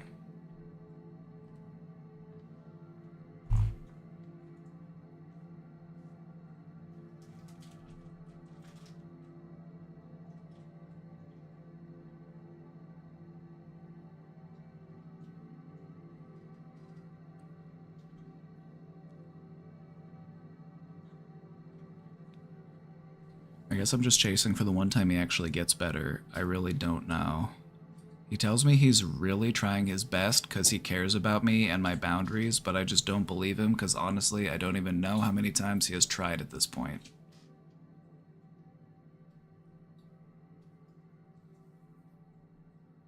Maybe it's time for you to put him in a position of, if he wants to win you back, he has to do that. He has to earn that love and respect and attention from you. It's not just for free. It's not just a given. Like, if he wants to actually get his shit together, like, show him that you mean it and be like, okay, fucking prove it.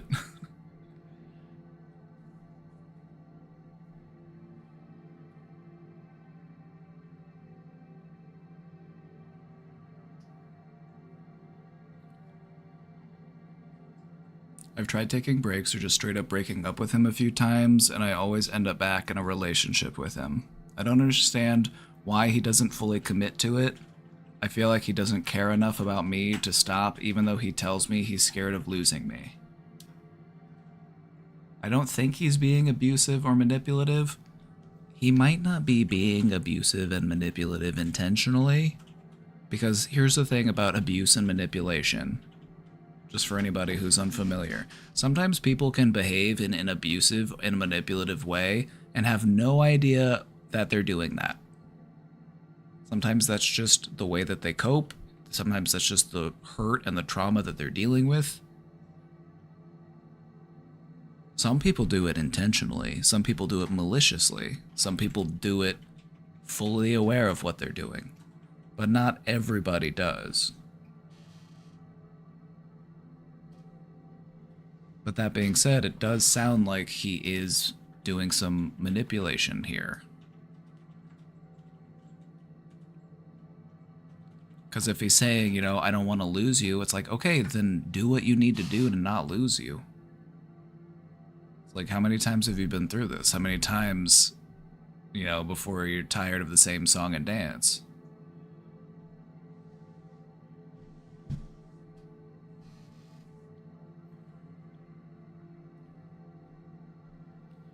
Like, I can understand being in a relationship with somebody where you both have things that you're trying to work through, then work through them, you know?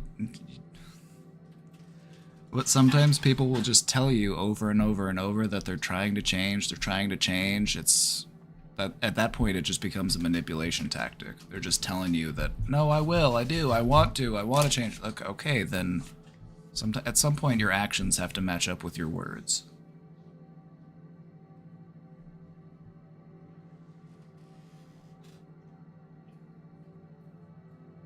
I can't bring myself to think of him like that, TBH, and I don't think he's doing this to me intentionally hurt me, but maybe I'm too stupid to see it. I don't think that you're too stupid to see it. I don't think that you're stupid at all, actually. And I don't think that he's necessarily doing these things intentionally. It's like you're both still pretty young, so... But the fact is that he is hurting you. Whether or not he's doing it intentionally, he is hurting you. So how long do you want to hurt for, and how long do you want to allow him to hurt you?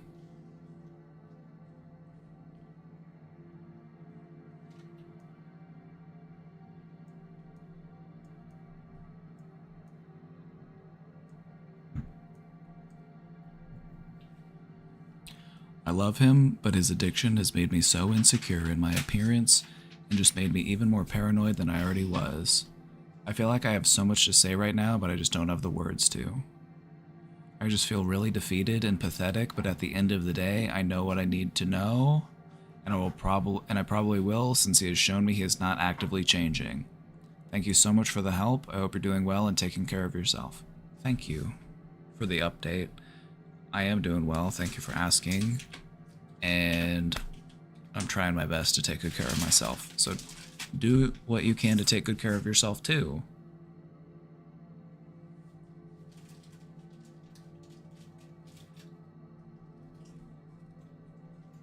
One of the things that you will learn in relationships is that sometimes you will find a person who just will continuously say, I'm working on it, I'm gonna fix it, I'm gonna change, and then they just don't.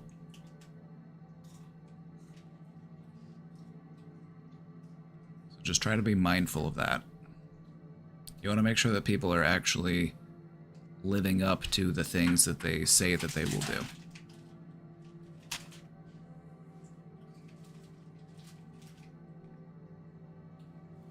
So maybe a separation would help to motivate him to do what he needs to do.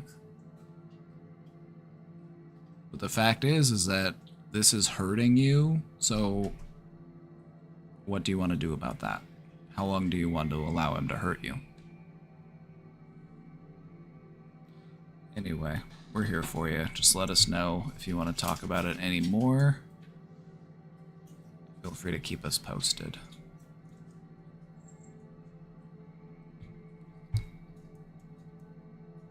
Sam Bankman-Fried sentenced to 25 years in prison. Another case, another example in which one of the worst crimes that you can commit is taking money from rich people. Like, look at what happened to Elizabeth Holmes. They put her in jail because she took money from rich people. You can take money from poor people all you want. People do that all the fucking time. They don't give a shit. You don't go to jail for that. You take money from rich people, though, it's like, oh, they'll get you.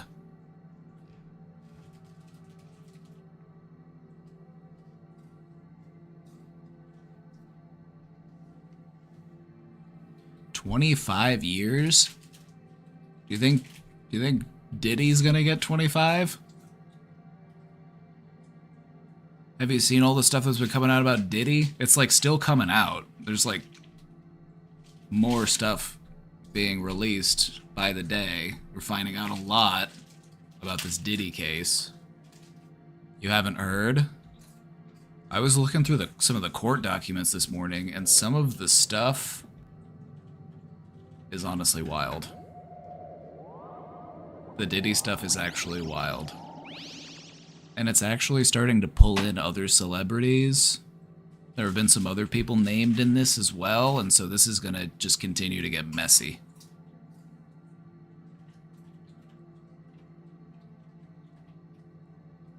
Ellen Ocean, thank you for gifting that sub to Trash Banana. Do you think Diddy's gonna get 25 years? How long did R. Kelly get?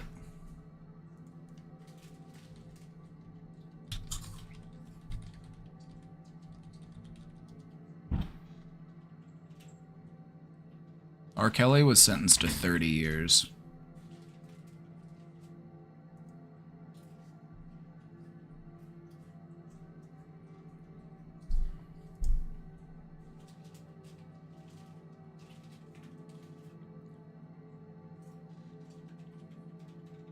Honestly, I'm surprised that he got such a... I'm surprised that Sam Bankman-Fried got such a long prison sentence. You know, normally white-collar crime doesn't get punished that severely.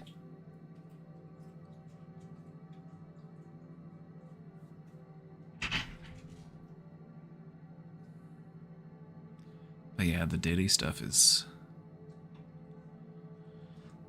The Diddy stuff. Ooh. Somebody wanted me to follow up on the news and talk about the Diddy case, and honestly, with the way that the Diddy case is still progressing, I kind of just want to wait a little while. If I were to talk about it, I just want to wait until some more details come out.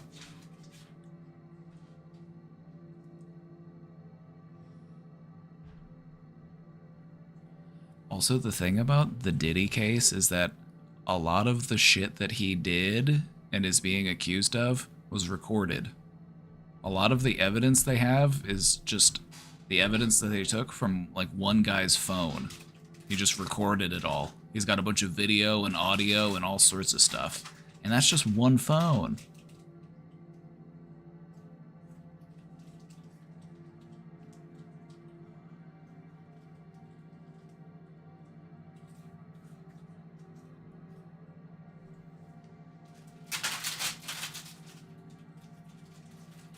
But anyway, it's wild and it's continuing to progress, and so things are gonna get messy. Things are already pretty messy, but they're just gonna get messier with the Diddy case.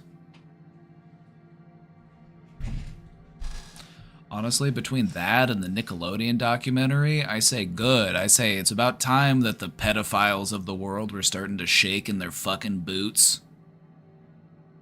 About fucking time that the sex traffickers and the predators of the world have something to fear. It's about fucking time.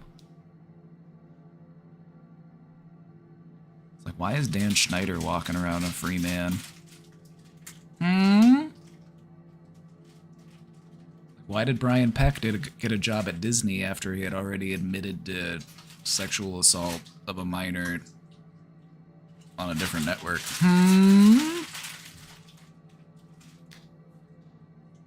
How about the Boeing whistleblower being gone? Right? It's like, we like to think that that sort of shit stopped happening. We like to think that that sort of shit happened a long time ago, but no, that sort of shit still happens. It's like whistleblowers get suicided all the time.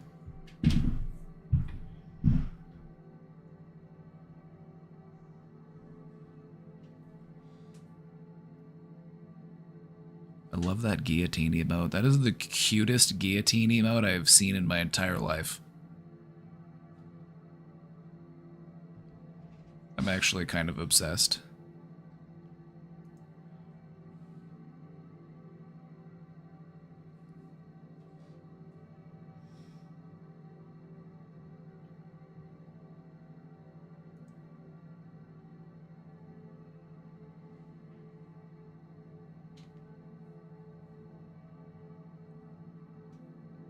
White-collar crime in the crypto industry is punished severely. Some are actually criminals, like what FTX did. Others aren't criminals and are persecuted for things like creating tech to protect people's privacy. The crypto industry is just so full of, like, scammers and predators, and it's just like, who wants anything to do with that mess?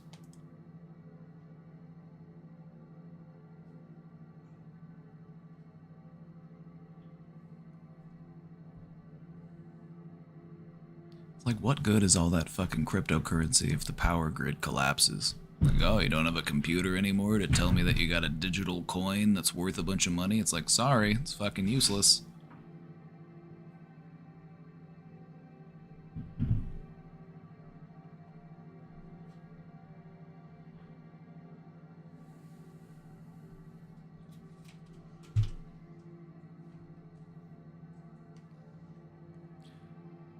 Anytime I sleep with someone new, I always end up fearing that I might be pregnant and end up getting my period late.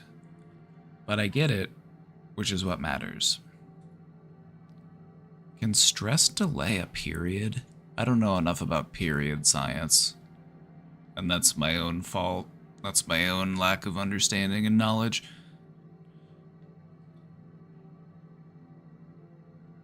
But I have a lot of people in chat are saying yes. So stress can delay a period. So it could be that stress that you're having about your, that could be actually contributing to why it's happening later. A lot of people are saying yes. Wait, B. Wayne, why are you saying yes? Why are you speaking for women? I was asking just the women. Not during Women's Herstory Month.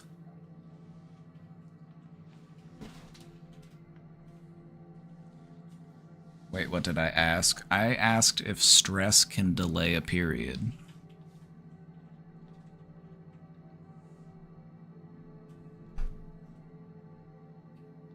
Oh, yes, it can. Okay, good.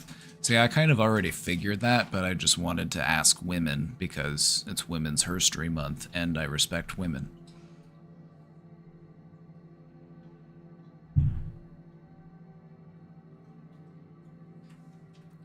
Homeless women often lose their periods from the stress and trauma of living in the streets. That is true. That was something that I knew. They have a word for it, but I forget it. Amenorrhea or something? When you stop having your period. It can also happen in, like, female athletes sometimes.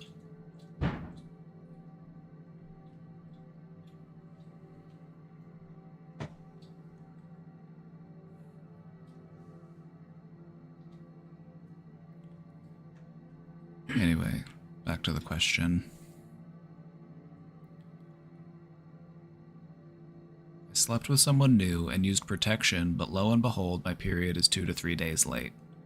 I don't want to play into my delusions too soon and waste money on a pregnancy test only to end up getting my period a day or two later.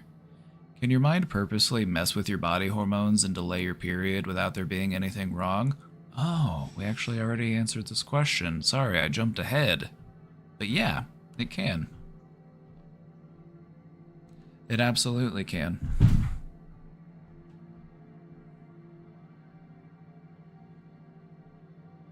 The body is a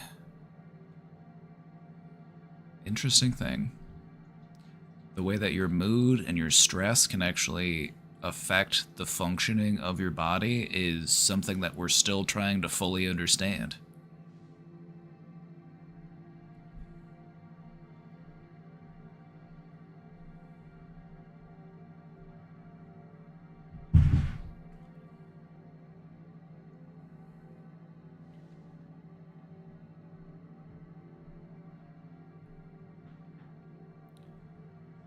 Like, realistically, like, if you're using protection and everything goes according to plan, there's like a 99.9% chance that everything's going to be just fine.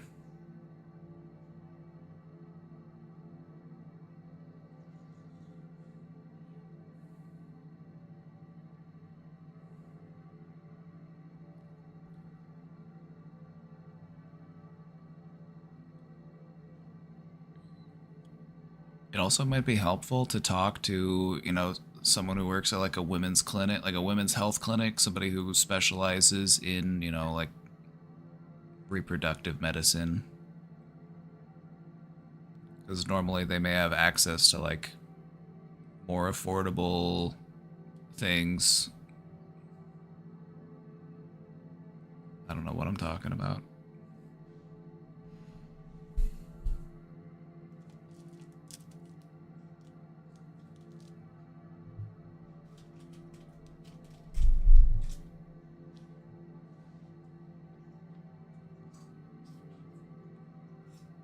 But yeah, this is normal. Your mind can mess with your body and delay your period without there being anything wrong. That is true.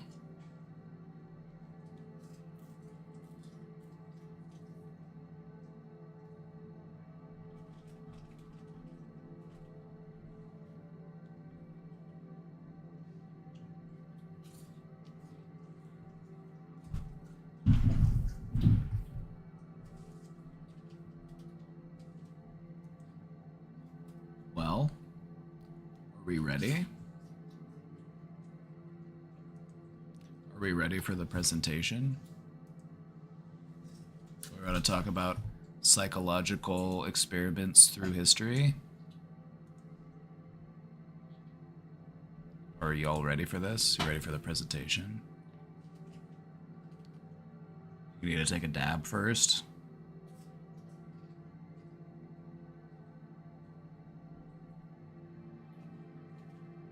All right, go ahead and take your dabs. Take your dabs, get your dabs done. Get your dabs out of the way. Casey just got up. I think she's gonna go take a dab too.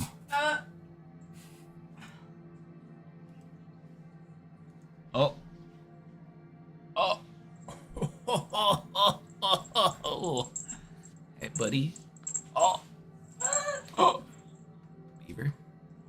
Beaver. Oh. That's sweet bee. Good.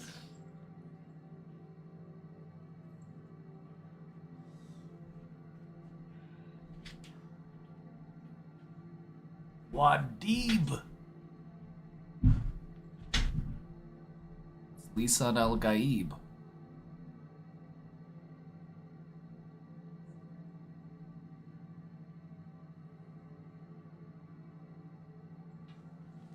It's a big boy. What?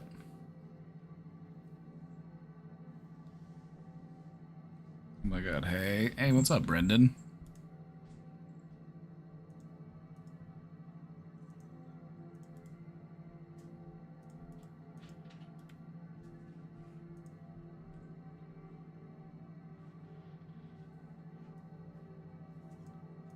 Before I start this presentation, I have to pee, so I'm gonna put on a little video while I go to the bathroom real quick. Then we'll get started. I'm sure chat's still dabbing. I'm sure they're just dabbing. Just finished classes. I'm good. I'm good. We're about to do a presentation. We're about to talk about some famous psychological studies. Oh, Beav. Look, Beaver, it's an orange cat. This cat does not like to sit on my lap. It's not a lap cat, I fear. I may have to go get Syndra if I want a lap cat. Anyways, I'll be right back. What? Gosh. Mom?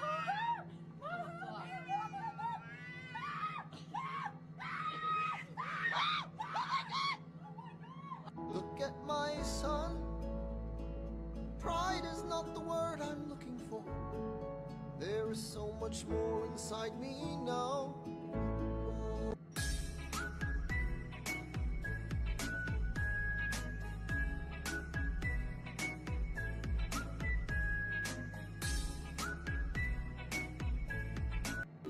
Mr. Sandman, bring me a dream. Make him the cutest. We don't do that. Put her down, please. We don't do that. Yes, she's happy for me. She's happy for.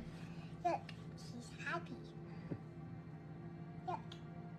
Bite it. Oh, I see. Mimia?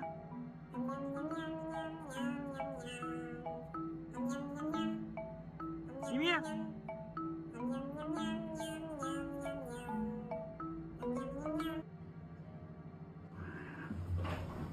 Hello. Ow!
no, no, no, no.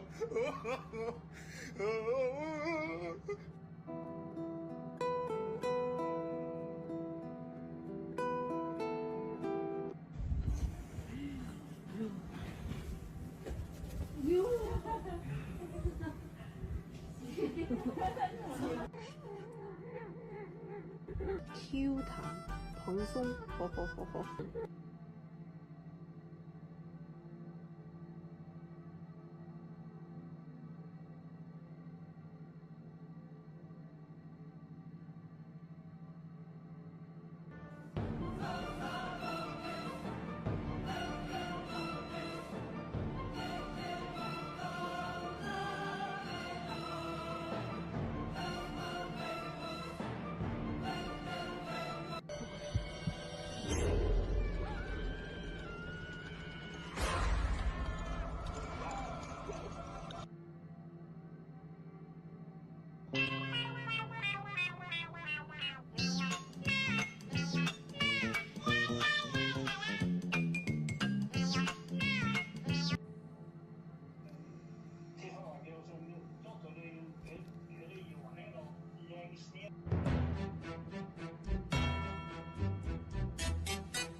This magic spell you cast. This is Levio. This is Levio.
괜찮아. 괜찮아. 괜찮아요.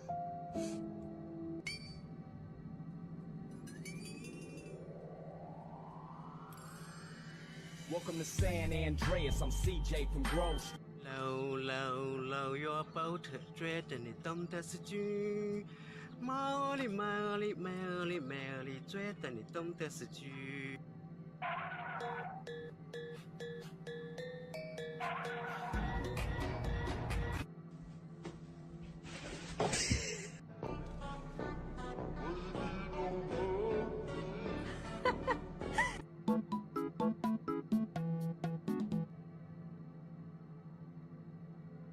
All right. Oh, I had my microphone muted, but you didn't get to hear me giggling. I forgot my mic was muted, and I was just sitting here giggling.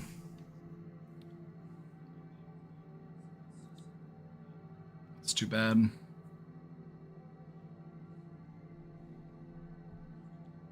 It's too bad. It's a shame. It's a shame. Let's get to the presentation, shall we? Let's get to it. Feel free to drop questions in the question box. I'm gonna circle back to the question box after the presentation. So if you have any questions, feel free to drop them in there. Just know that we might not get to them for a little while because we will be doing this. And this might take us a little while. We might be here for... This is a full-length presentation, by the way. So, today I wanted to talk to you about some of the famous psychological experiments throughout history. These were some of the experiments that really allowed us to understand human behavior on a deeper level. These experiments are not without controversy or ethical concern. Some of these are experiments that there is absolutely no way you'd be able to get away with doing them today. And that's because we learned from these experiments, and we learned that you need to treat people ethically, and you need to look out for the best interest of the person that you are conducting an experiment on.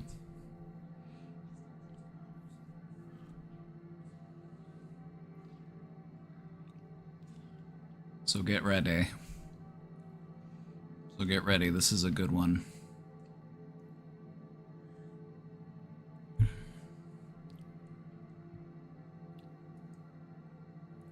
I don't cover all of them. I picked 6 that I want to cover. The Nazis? No Nazi experimentation here. This is... Yeah, this is... I didn't pick all of the studies. I had to narrow it down a little bit. I just tried to pick 6 that were particularly impactful. So there is some pretty sketchy stuff in here, but nothing too wild. No, nobody getting maimed or hurt in that way. So anyway, let's get to it, shall we? First off, I want to just introduce us to this. Why do we do experiments? We do experiments because we want to learn, and when it comes to understanding human behavior and human thinking, the way that we learn is through observation and experimentation. So these types of experiments have actually played a really important role in our ability to understand human behavior. As far as sciences go, psychology is actually a fairly young science, barely clocking in at just over 100 years old. When you compare it to other sciences like mathematics and geology and biology, like those are all old sciences. They've been around for a long time, and we've studied them extensively for centuries. But psychology is fairly recent as far as sciences go.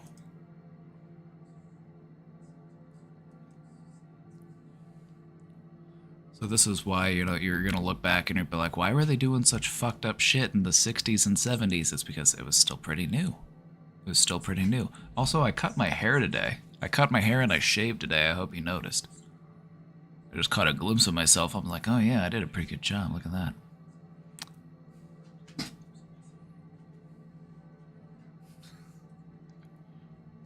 Sorry, I caught myself Myron. Anyway, today we're going to go over some of the notable studies throughout history. We're going to talk about their methods. We're going to talk about what they found out. And we're also going to talk about some of their controversies. So without further ado, let's get right to it. All right, first off, isn't this picture really something?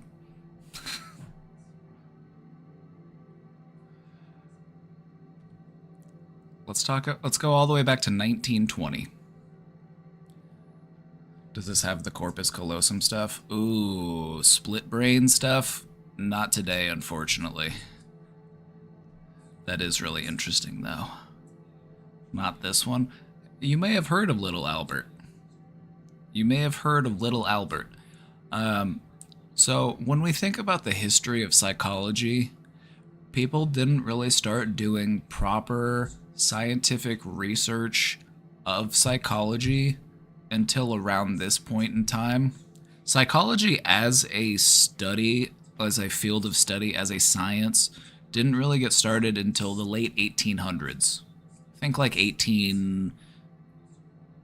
75 at the earliest, but mostly like 1890s, you know, Sigmund Freud and stuff like that.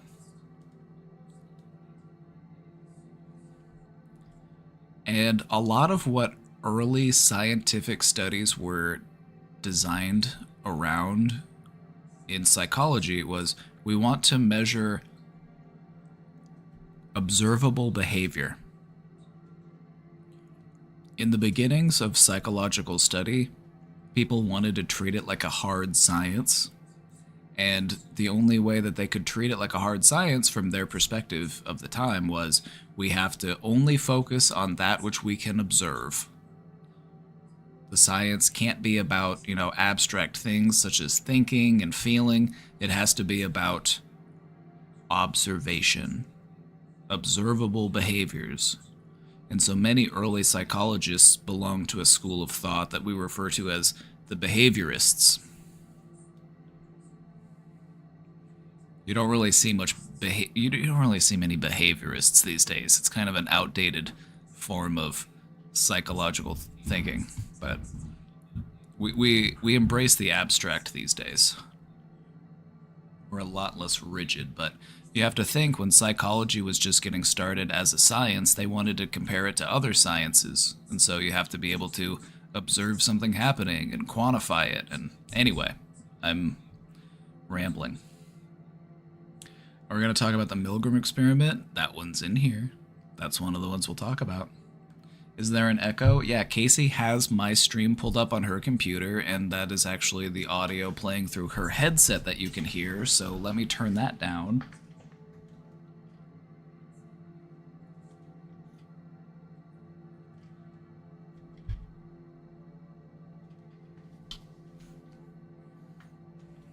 I didn't know if the microphone was picking it up, but it was.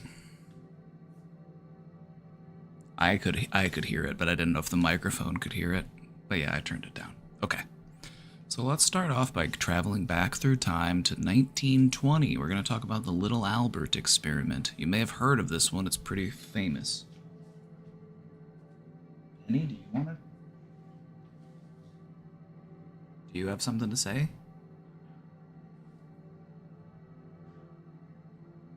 No? She got nothing to say.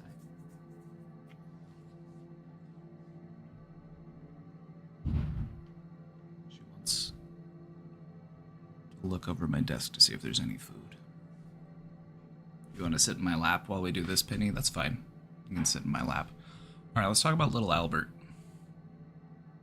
So this was done in the 1920s, and this was a study that was conducted by John B. Watson and his lab assistant Rosalie Rayner. And this experiment was aimed to demonstrate classical conditioning. If you're unfamiliar with classical conditioning, it is basically the understanding that you can teach a living being, whether it be a human or a dog or, you know, some other type of animal, you can teach it to respond to a stimulus, such as a sound or a smell or, you know, anything that stimulates the senses, and then you can create a behavior based on that new stimulus. So in this experiment, what they were trying to do was condition fear into a baby.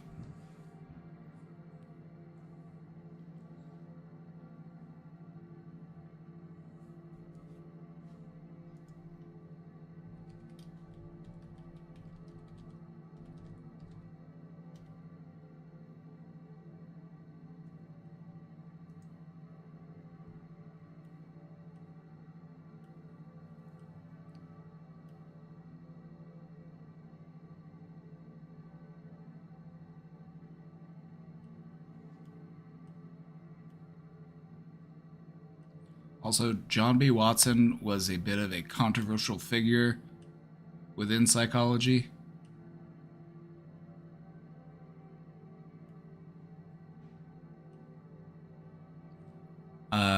He actually had an affair with this lab partner.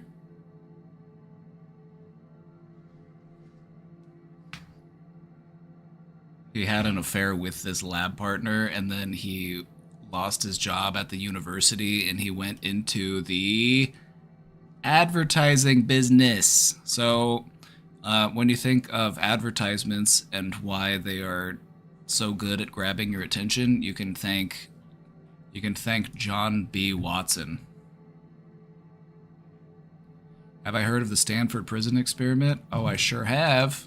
It's actually in this slideshow.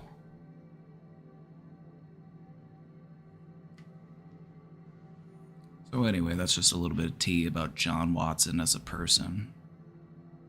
So anyway, how did they do it? Little Albert was exposed to a fluffy white animal. In this case, it was a little white rat. They also used a little bunny. The baby is not afraid of the rat initially, but then what Watson did was he would show the baby the rat, and then he would take a hammer and he would hit a piece of metal and make a really loud bang.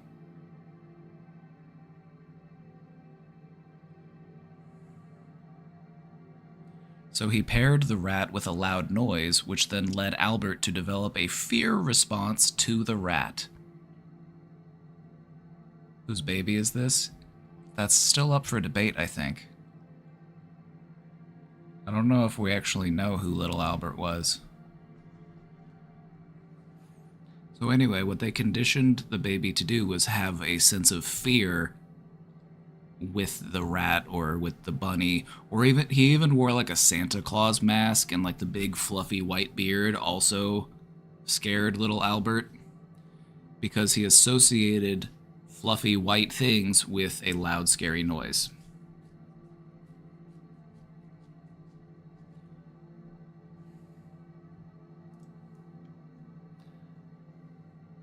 So what did this teach us? This taught us that classical conditioning is a thing. It is a thing that can happen to people, and you can also be conditioned to emotions. So think about some of the emotions that you've been classically conditioned to in your life.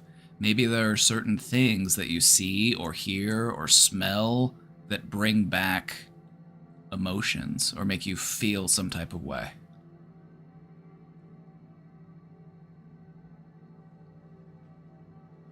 I wish they followed him into adulthood to see if he still had the phobia. Probably not. Probably not, because when it comes to conditioning this type of emotional response within a person, it normally takes more regular and more consistent conditioning.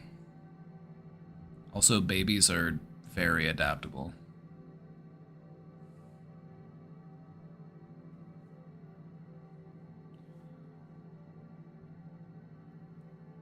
So he was okay after this? Yeah, probably. He was probably fine after a little while. Babies and toddlers are remarkably resilient, okay? They're remarkably resilient. When you think about like your childhood trauma and the stuff that might linger, like even like thinking back about like my childhood, the stuff that tends to stick around is stuff that happens when we're at a little bit older. You know, think like 4 and above.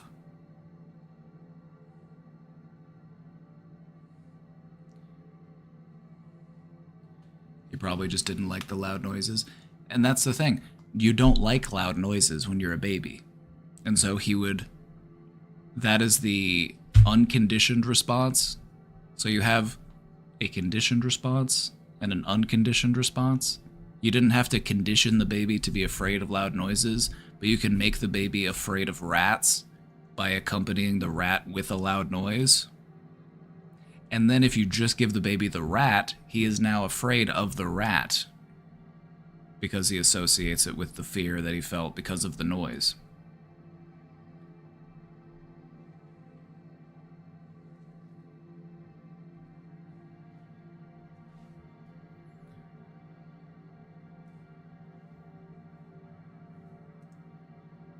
Obviously, there are controversies here. We're going to be talking about all of the controversies. We will be talking about the controversies for all of these experiments, by the way. One of the big controversies for this was obviously the unethical treatment of the child and the lack of informed consent. These are two big things that we're going to want to remember because these are things that we continue to learn and adapt and improve upon as far as psychological studies go, is ethical treatment and informed consent. The problem here was the baby didn't volunteer for this. The baby didn't know what it was getting into. And so you can't do tests like this that don't have informed consent. You have to be a willing participant and you have to know that you are in a study.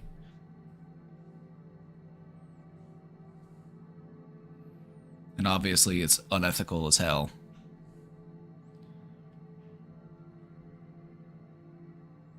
So anyway, that's little Albert. Shall we continue? Any questions? Any questions about this? Any questions?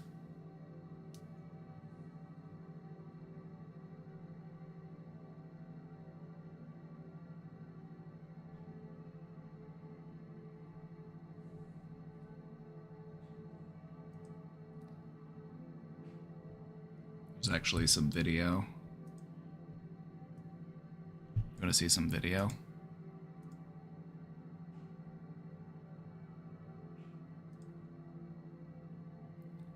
So they would show Albert like a little animal. It would have been like a rat, or they even had a monkey, like a little bunny. And he's not scared of them to begin with, but then they start accompanying it with like a loud noise. And he becomes, this is like 1920s video, so the quality is obviously not good, but also the way that they like move the dog around the thing is kind of suspicious as well, but that's just John Watson for you. The guy was a bit of a fucking freak. But now he's like afraid of a puppy. So that's little Albert.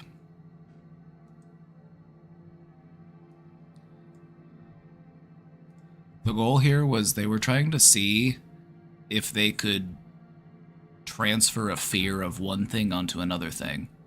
And obviously today this makes sense. It's like, yeah, of course you can but you gotta remember that back then they had no fucking idea. That's why they were doing the study. That's why they were doing this experiment.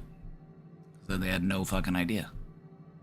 So it seems obvious to us as modern day people.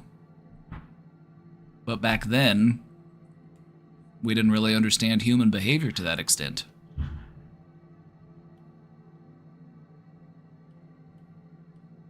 So if you're curious to learn more,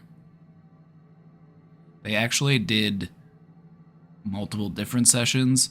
They did one with, different animals. They did it with the rat. They did it with a Santa Claus mask.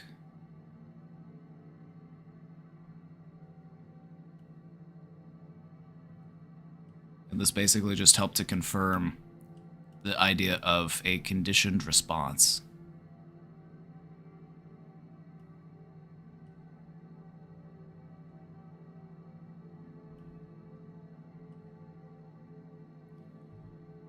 What happens with classical conditioning, though, is you will normally experience something known as extinction, meaning that a conditioned response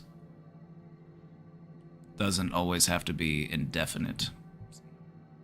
If you don't continue to condition a response, the response will fade on its own.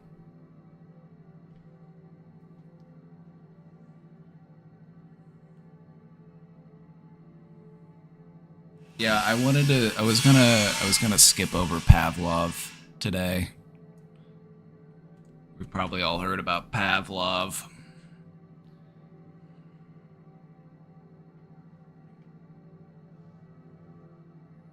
Like, I didn't want to run you through Pavlov again. I'm like, who hasn't heard of Pavlov?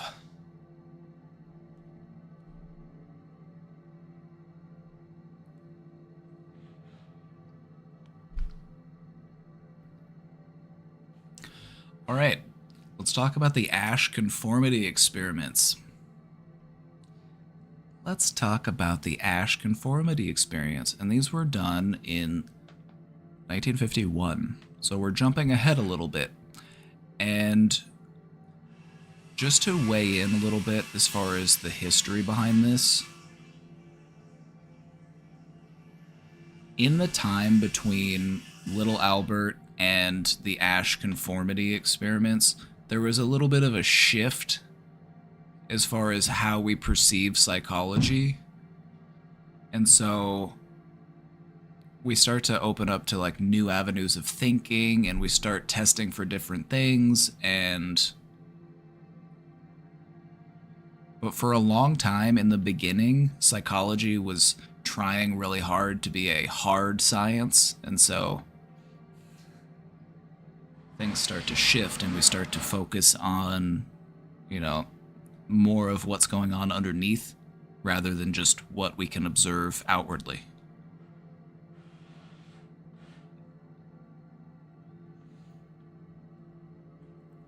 So,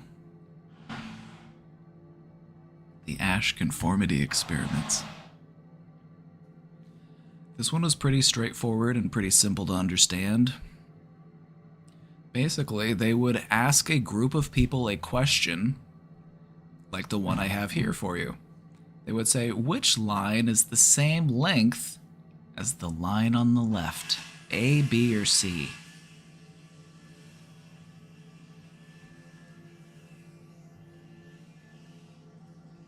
And the point of this study here was they were trying to explore the extent to which an individual will conform to group pressure.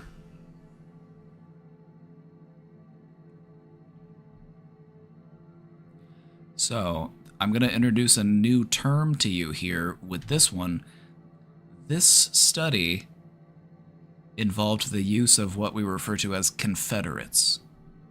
And when we talk about confederates in the terms of a study, what a confederate is they are someone who is in on it. They are a part of the study, meaning that they are told how to act and what to do as a part of the study. But they appear as if they are a participant in the study. So the only person that's actually getting tested is the one person that they're trying to measure, and everyone else in the study is a confederate.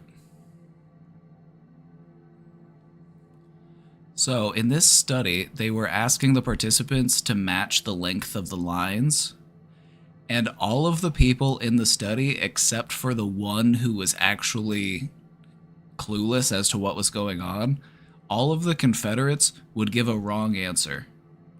So they would see this piece of paper, and they would say, I think it's B. And then the other people in the group would be like, yeah, it's B. Yeah, B looks like the best option. And so what would end up happening is the person who wasn't in on it would conform to the group's decision. Even though it was wrong, they would go with the group with a wrong answer rather than go against the group with a right answer.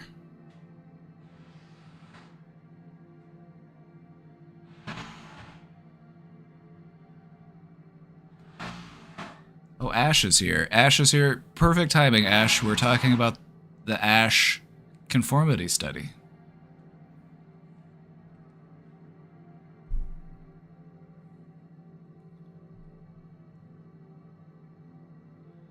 So that's what they did. And what they found was that people would demonstrate high levels of conformity.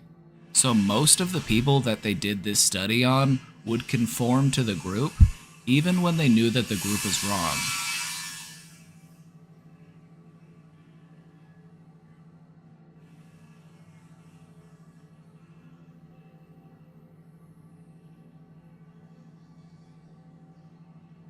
Even when the group was wrong.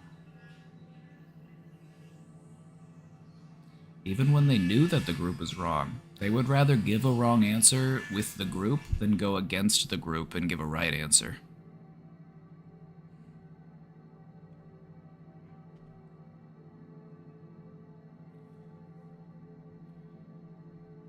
Some of the controversies involved in this study was that it brought about some ethical concerns regarding deception. Because in this study, they're only testing one person. They're testing the one person who isn't in on it, and everyone else who is pretending to be a part of the experiment is there to give you a wrong answer intentionally. And so in modern psychological experiments, we try to avoid using deception because it's unethical.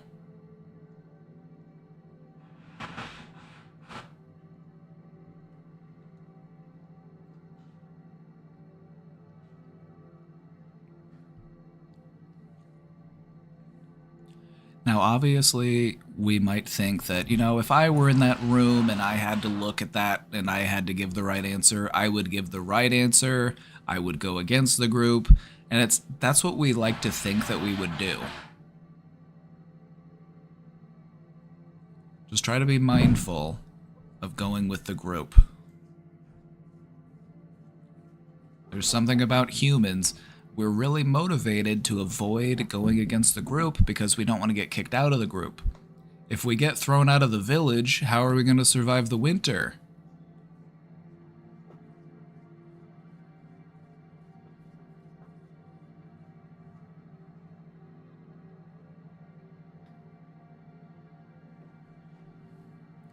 I've literally been that person, so I know.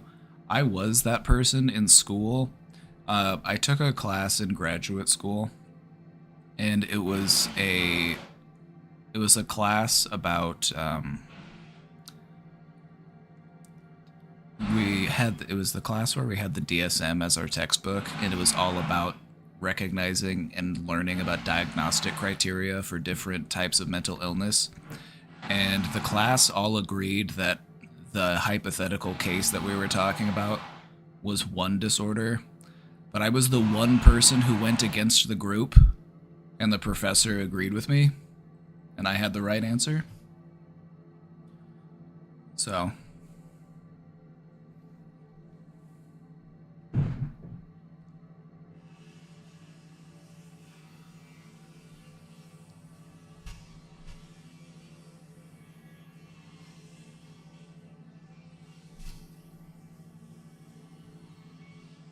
So that's the Asch conformity experiment.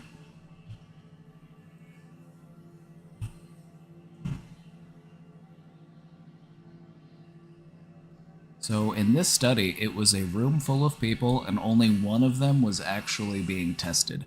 Everyone else was in on it and they were trained to give the incorrect answer. And they made it obvious on purpose. They made it pretty obvious on purpose which answer was correct, because they're trying to test to what degree and to what extent will people conform with the group, even when they know that the answer that the group is giving is wrong. And what they found is that most people will go with the group.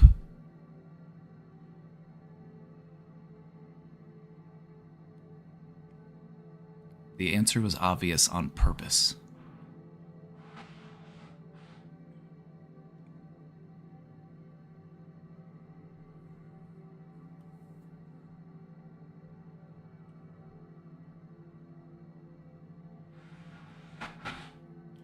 So what they found was that about 1/3 of the participants who were placed in this situation went along and conformed with the clearly incorrect answer a majority of the time. In multiple trials, 75% of people conformed at least once. So it's not about conforming every time. Sometimes people only conform one time, and sometimes people conform multiple times. 25% of participants never conformed.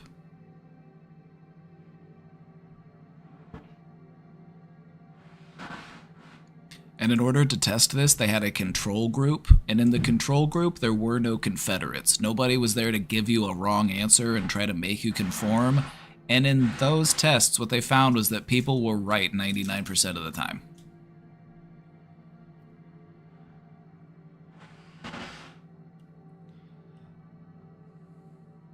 So why did they conform so readily? When they were interviewed after the experiment, most of them said that they did not really believe their conforming answers, but had gone along with the group for fear of being ridiculed or thought peculiar. So just try to be mindful of how conformity affects you in your life. This is what we're trying to learn from this experiment. And consider, the things that you do out of fear of feeling different. Don't allow the fear of being different prevent you from being you. All right. Let's move on a little bit. Let's talk about the Robbers Cave experiment from 1954. Have you heard about this one? Anybody heard about this one before?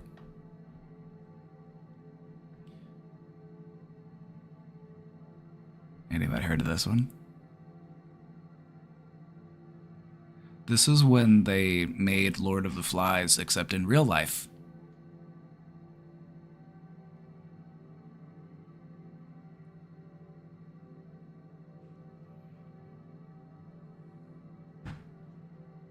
This is when they did Lord of the Flies, except for real, as an experiment. So if you haven't heard of it before, let's talk about it. So, the Robbers Cave experiment. It was designed by Muzafer Sharif, and it was a study that was designed to explore intergroup conflict and cooperation at a summer camp. So what they did is they had a group of boys, and they were divided into groups, and then they were made to compete in various activities that were designed to lead to hostility between the group. They were encouraged to be competitive with one another, and then they were also given goals that they had to work together between the groups as a way to try to reduce conflict between those groups. So they had what were referred to as superordinate goals, meaning that we need to come together and we need both of our groups to be able to work together to solve this problem.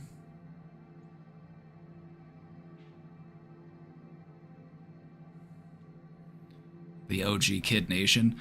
This is why it's so crazy to me that Kid Nation was actually a thing and they allowed Kid Nation to be a show, because this was basically Kid Nation, except this is basically Lord of the Flies, except... Yeah, if you haven't heard of Kid Nation, they actually had a reality show where they put a bunch of kids out in like a Wild West type scenario, and they had to like provide for themselves and like cook their meals for the group, and they also had to compete with each other for rewards. And the whole thing is kind of wild.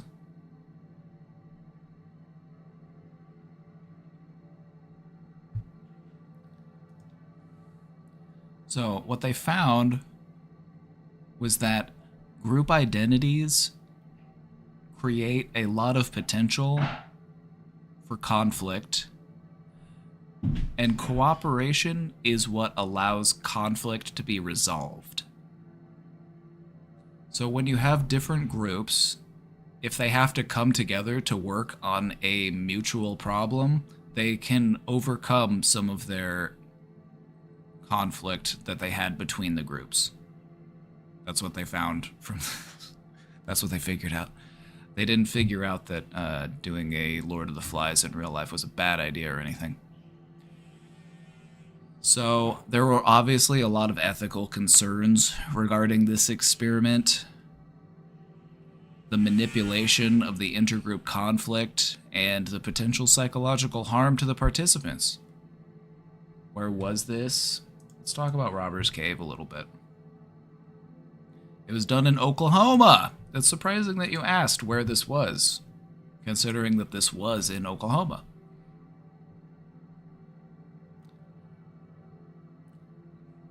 Initially separated into two groups, they developed group identities. Introducing competitive tasks led to hostility between the groups. Later, cooperative tasks reduced this conflict, highlighting the role of shared goals in resolving group tensions.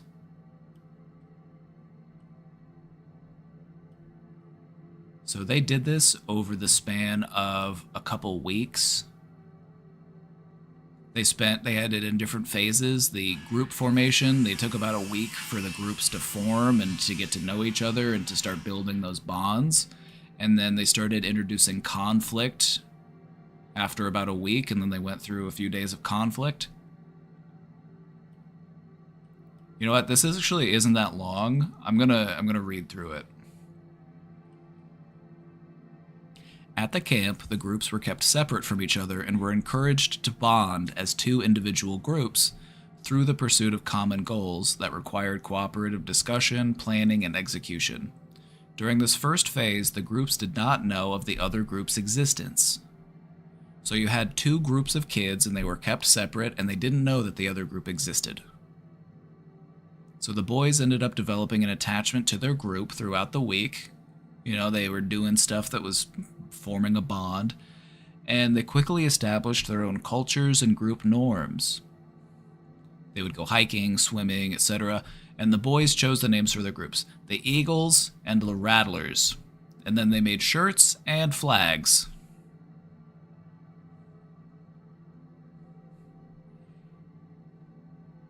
Were they actually in a cave? I don't think they were actually in a cave. I think that was just the name of the campsite or something. It was more of a summer camp experiment, but the summer camp experiment doesn't really roll off the tongue in the same way that the Robbers Cave does. This is literally Lord of the Flies. It's true, they did Lord of the Flies in real life. So, phase 2, group conflict. Now that they've given the groups of boys time to build a group identity, now they want to introduce the groups together so that they can start having conflict. So Sharif now arranged for the competition stage, where friction between the groups was to occur over the next 4 to 6 days. In this phase, it was intended to bring the two groups into competition with each other in conditions that would create frustration between them. A series of competitive activities, such as baseball, tug-of-war, were arranged, with a trophy being awarded on the basis of accumulated team score. There were also individual prizes for the winning group, such as a medal, a multi-bladed pocket knife, with no consolation prizes being given to the losers. So they were heavily motivated to win, because if you win, you get something. If you don't win, you get nothing. The Rattlers' reaction to the informal announcement of a series of contests was absolute confidence in their victory. They spent the day talking about the contests and making improvements on the ball field, where they took over as their own to such an extent that they spoke of putting a keep off sign on there. They ended up putting their Rattler flag on the pitch. At this time, several Rattlers were made threatening remarks about what they would do if anybody from the Eagles bothered their flag. It's the Sharks and the Jets. Situations were also devised whereby one group gained at the expense of the other. For example, one group was delayed getting to a picnic, and when they arrived, the other group had eaten their food. At first, this prejudice was only verbally expressed, such as through taunting or name-calling, but as the competition wore on, this expression took a more direct route. The Eagles burned the Rattlers' flag. Then the next day, the Rattlers ransacked the Eagles' cabin, overturned beds, and stole private property. The groups became so aggressive with each other that the researchers had to physically separate them. During the subsequent 2-day cooling-off period, the boys listed the features of the two groups. The boys tended to characterize their own in-group in very favorable terms and the other out-group in very unfavorable terms. Keep in mind that the participants in the study were well-adjusted boys, not street gang members. So these kids were all, relatively well-adjusted, no history of behavioral. It's just they were taught to be this way. They were put into a condition where it brought that competitiveness out of them.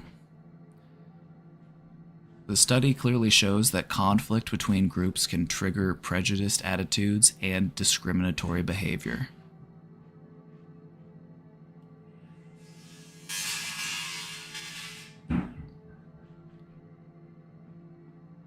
So the Robbers Cave experiment showed that superordinate goals, that's what we were talking about, superordinate goals, which are goals so large that it requires more than one group to achieve the goal. These ended up reducing the conflict significantly more effectively than other strategies. Communication and contact didn't help to reduce them as much, but having to come together and work actually did help them solve their problems. So they tried to have a number of reconciliatory opportunities. So they did stuff together that was supposed to be fun, like they showed a movie together, they did firecrackers on the 4th of July, but that didn't really lessen the tensions any.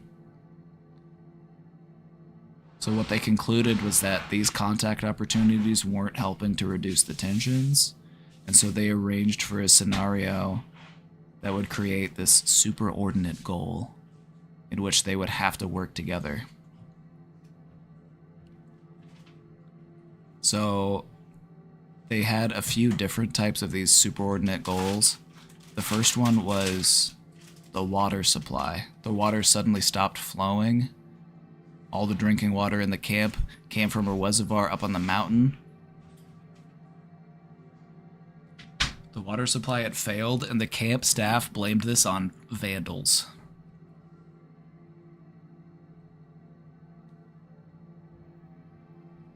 And the boys came together to work on it and fix the issue.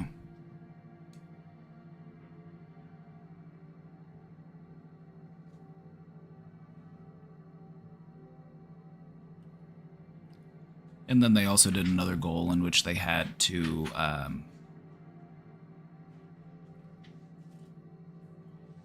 choose a movie. And then they said that the movie is going to cost $15. Otherwise, we can't watch the movie.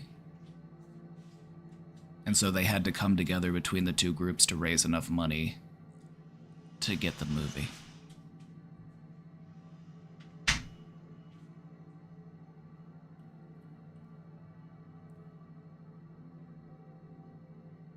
So we learned a lot from this one, and I mean, this is stuff that we were able to learn about conflicts that exist all over the world, is that when we feel like we're competing, we will villainize, and we will,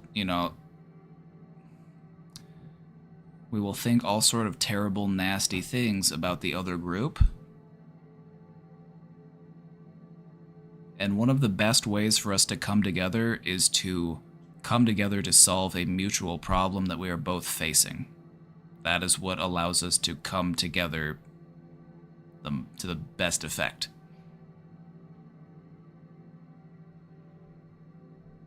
Interesting. That was Robbers Cave.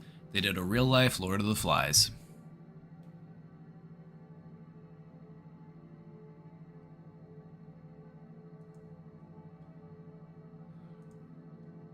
Let's talk about the next one. This one probably has the funniest name of any psychological study that was done in history, and it's the Bobo doll experiment.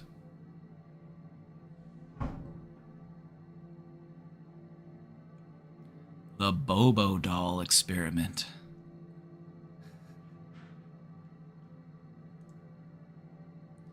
So this was a study that was conducted by Albert Bandura, another famous psychologist. Albert Bandura was the founder, he conceptualized the idea of social learning, meaning that we can watch somebody do something and it will affect whether or not we do it just through observation. And what we postulated from this is that we can learn behaviors by watching other people do those behaviors. So this study was all about social learning and aggression in children. The videos for this always send me. Yeah, we'll have to watch some of the Bobo doll videos. So, what happened was, this is how they did it. The children would watch adults playing with the doll. And it was this inflatable clown, the Bobo the Clown doll. It was one of those like sock'em bopper, you know, those things where it's like it's inflatable and you can like whack it and it'll like fall back up. It's like, you ever have one of those things as a kid? I had one when I was a kid. I used to beat the shit out of it.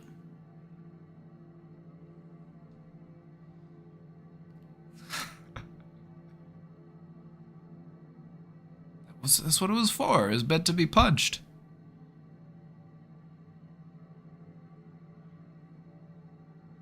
So anyway, what they found was that children would imitate what they saw the adult do with the toy. And so if the person that was modeling behavior was very aggressive, the child would be more aggressive. If the observer or if the participant was, you know, friendlier with the doll, the child was friendlier with the doll. So what they found was that children who were exposed to aggressive models for behavior were more likely to exhibit aggressive behavior themselves. We learned an important lesson about observational learning in this study.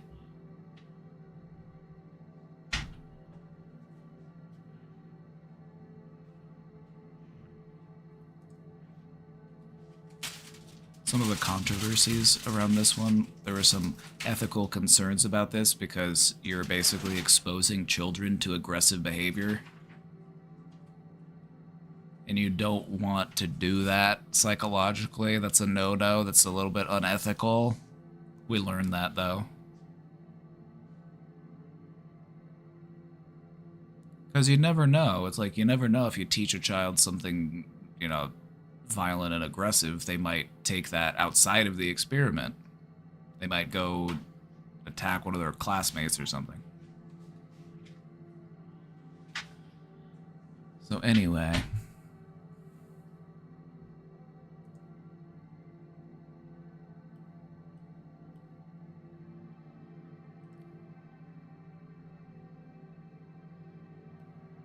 the way that it was divided up, if you want to learn a little bit more, they showed they had 72 children. 24 of those children were given an aggressive role model. And then the model themselves would either be a man or a woman. They really wanted to test the effect of, like, is who you're watching also going to affect? So they had 24, and they were divided up. And then they had another 24. They had a non-aggressive role model. And then they had another 24 that were just the control group, because in any of these studies, you kind of need a control group so that you can actually measure something. They didn't have any model. They just put the kid in a room and said, hey, go ahead and play with the Bobo doll. So what did they find? Let's look at the results. The kids who observed an aggressive model were far more aggressive than those who were in the control group or in the non-aggressive group. Meaning that, you know, it's normal to, like, punch the doll or, like, knock the doll around, but, like, when we're talking about aggression, we're like, these kids were, like, picking up things and, like hitting him with it. These kids were, like, you know, like, picking up a hammer and, like, whacking it, or they were, like, kicking it across the room. It's like they were really just like, they were really messing Bobo up.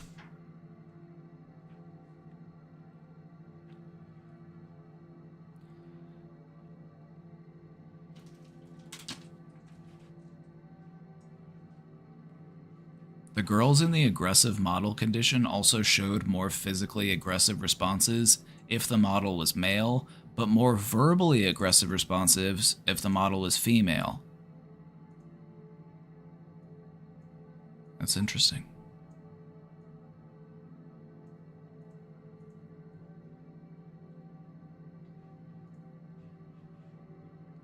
Also, boys were more likely to imitate same-sex models.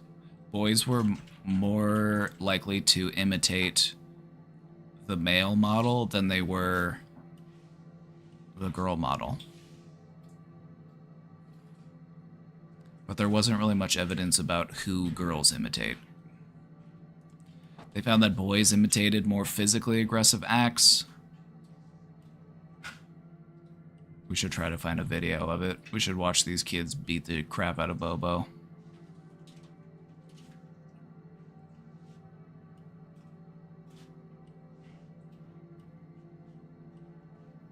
Let's try to find some Bobo video.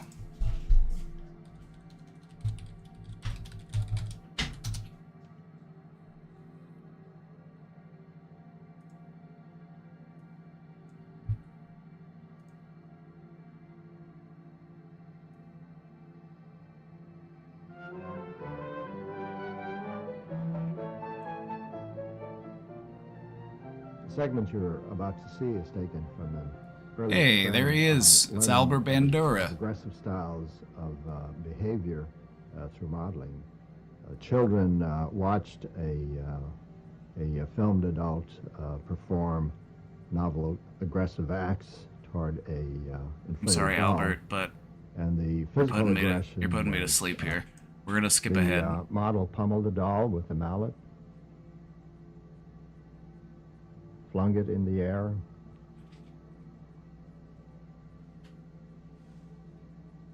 kicked it repeatedly,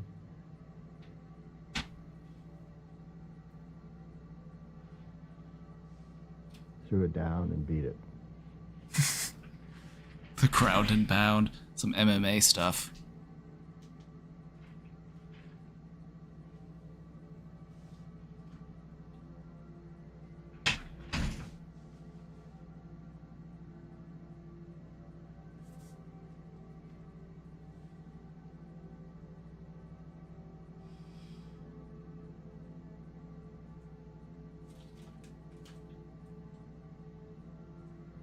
It was once widely believed that seeing others vent aggression would drain the viewer's aggressive drive. As you can see, exposure to aggressive modeling is hardly cathartic.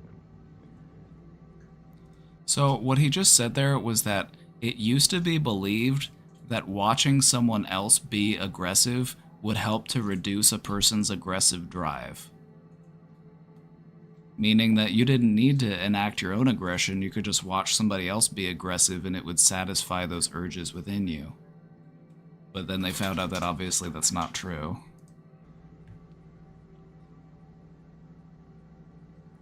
God, he just hops up with the hammer. That look on his face, Exposure too. to aggressive modeling increased attraction to guns, even though it was never modeled. Guns had less appeal to children who had no exposure to the aggressive modeling. The children also picked up the novel hostile language.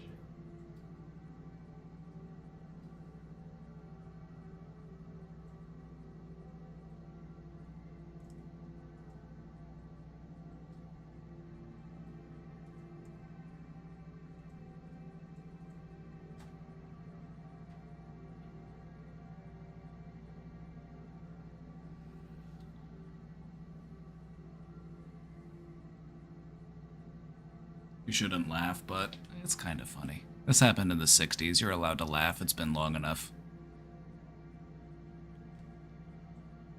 It's long enough. You're allowed to laugh.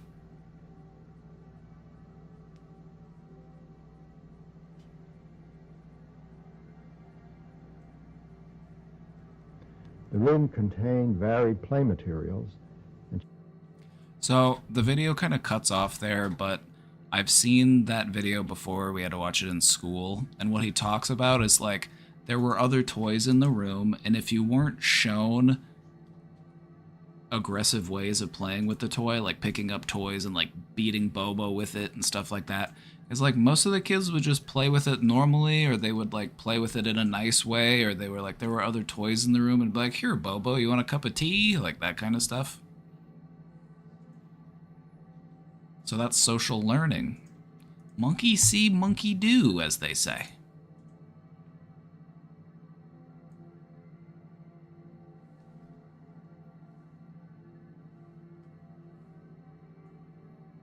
All right, everybody.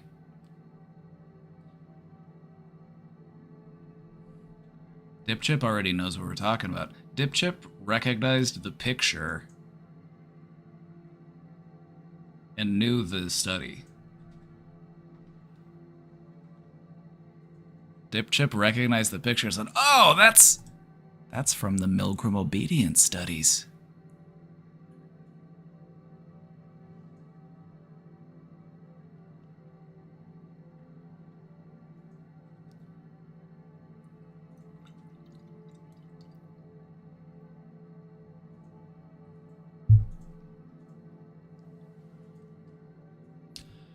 Are you ready? Buckle up your seatbelts.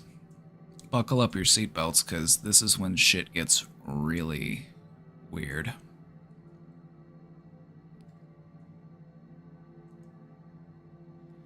So, Stanley Milgram was investigating obedience to authority figures, and he was actually inspired by the atrocities of the Holocaust.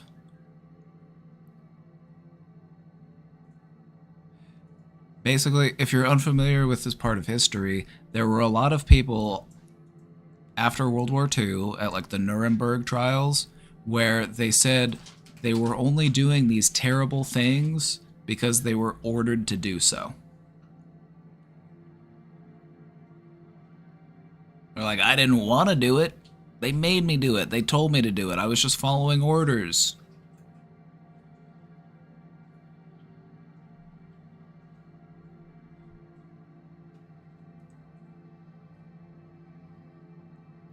So, has anyone not heard of this study before? Is this new to anyone? If this is new to anybody, I'd like to know, because this one's a real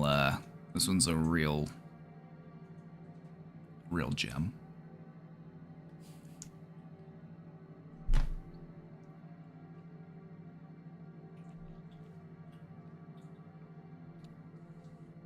This one's a doozy. So, this one, the participants were instructed to administer electric shocks to another person. What they were told was that this is a memory experiment. There's a person in the other room, and we're testing their memory.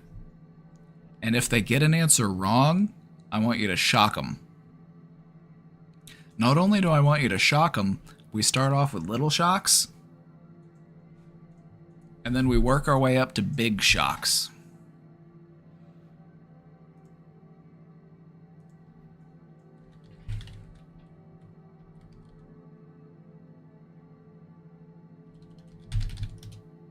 I want to find a picture of the actual device that they used. This is what it looks like. It looks like this. So there's this line of shock, like it says, oh, not the Reddit link. If you can read, it says slight shock. It's labeled slight, moderate, strong shock, very strong shock, intense shock, extreme intensity shock, and danger, severe shock. And then the ones at the end are just labeled X. So they would have to start at the bottom and then work their way up. Every time you get a wrong answer, we have to take the shock up to the next level.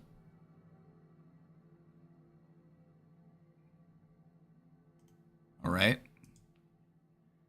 This was the device that So they can't see the other person. The other person is in a different room, but they can hear them. And so every time they're having this person like take a memory quiz, and then they get an answer wrong, and then bzz, they have to shock them.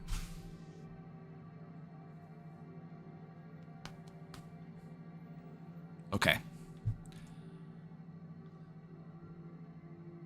So what they would do in this study is, let me just talk about it for a little bit. So let's say that I'm the person who's being experimented on, and they're trying to see how obedient will I be. So I'm sitting there in front of this panel, and it has all these buttons on it that say this will shock the person, and I have to work my way up the shocks. I am basically reading off a sequence of numbers, and then through an earpiece, the person in the other room is supposed to recite those numbers back to me. And they have to get the answer right, otherwise I shock them. Eventually it gets to the point where the person in the other room, who's not actually being shocked, mind you, this was all set up to be fake, it's designed to measure a person's obedience. And so there's a recording from the other room that's coming through, and I will give somebody a shock, and the person will say something like, "Please don't shock me again. That hurts so much. Please don't do that. I have a heart condition. Please stop shocking me." And then the person who's being experimented on would turn to the person running the experiment. They're wearing a lab coat. The perception of authority here was that this person is wearing a lab coat, and so they're running the experiment. I need to listen to them.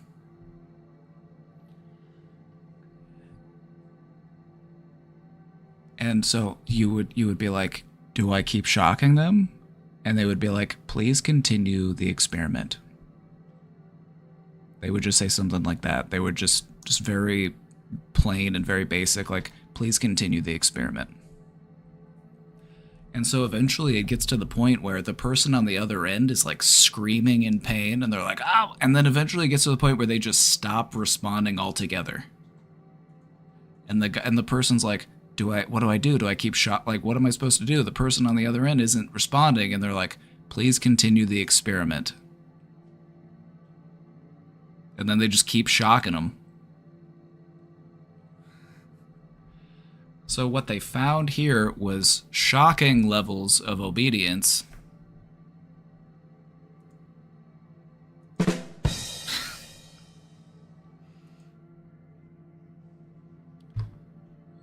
With many participants willing to administer severe shocks.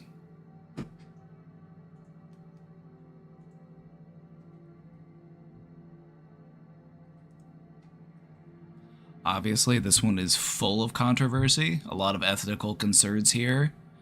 This inflicted psychological distress on the participant, and also there was a lack of fully informed consent. Remember we introduced that concept earlier, informed consent? If you're going to be a part of an experiment, you're supposed to know what you're signing up for. And so nowadays you can't mislead people. You can't say, "Oh, we're testing this," but actually you're testing this.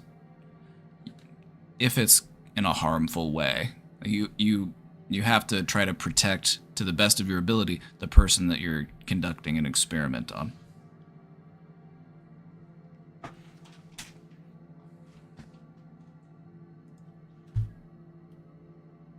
So this is probably one of the most famous psychological experience.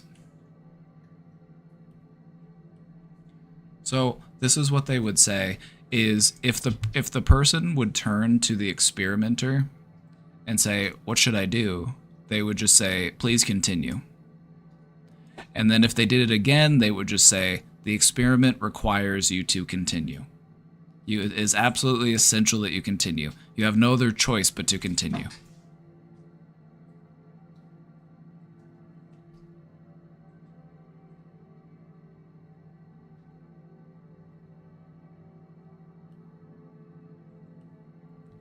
"65% of the participants continued to the highest level of 450 volts.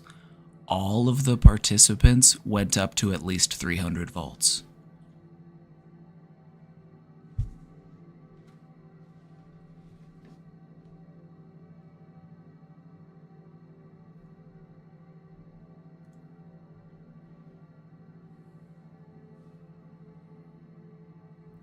So this tells us a lot about obedience and perception of authority. If somebody in a lab coat or if somebody in a uniform is telling you to do it, there might be a part of you that's like, well, it's on them. They're telling me to do it, so I'm not responsible.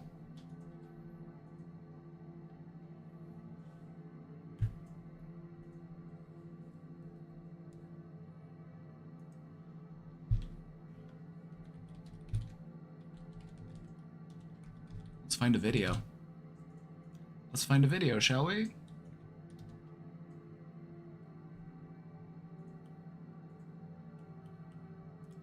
To YouTube.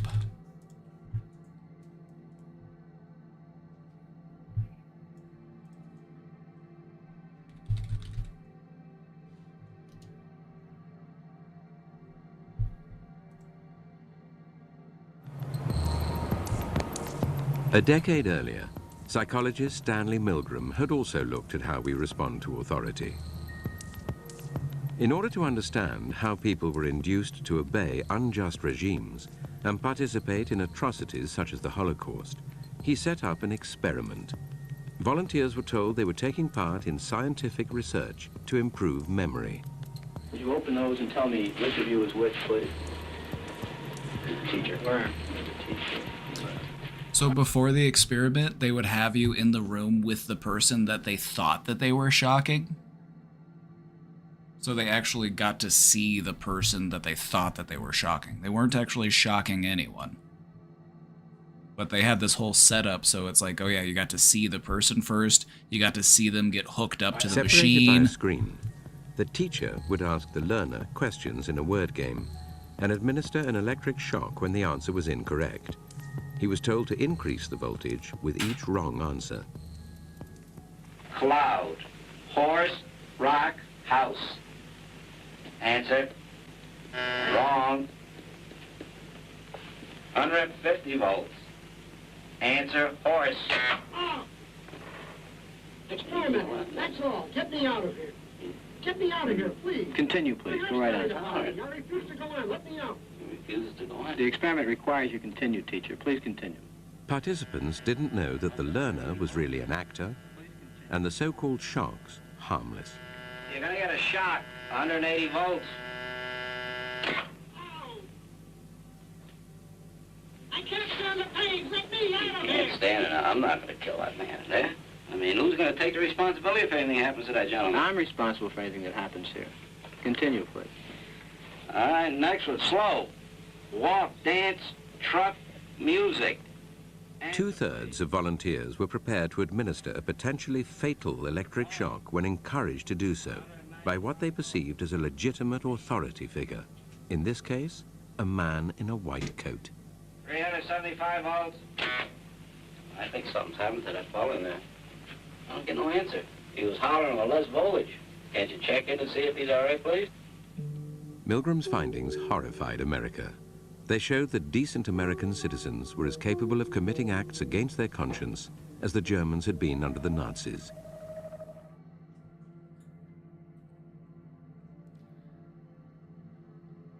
Well, that's the Milgram experiment.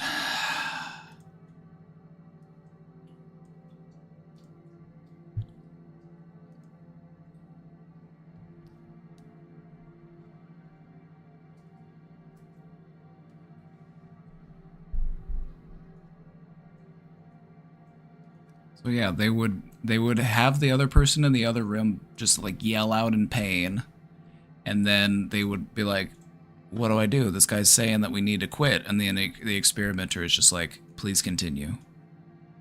And they're like, all right, here come the shocks.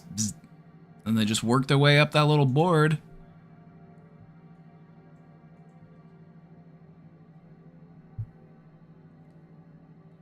This was As far as like the studies that we talk about today, this is probably one of the ones that's just like, wow. The acting was kind of funny. It was the 60s, you see, and everybody talked like, you heard them in the video there. They were all talking like this, and that's just how they talked back in that day. I don't know why. It's just the way it was.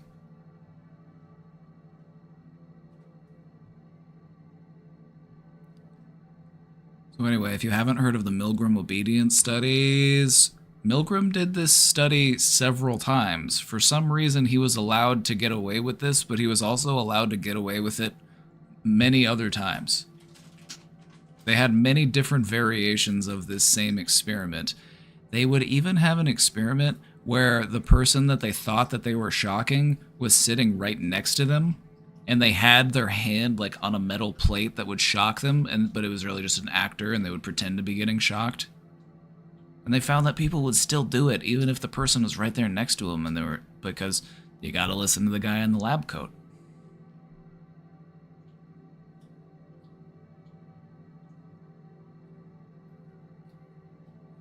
Any questions?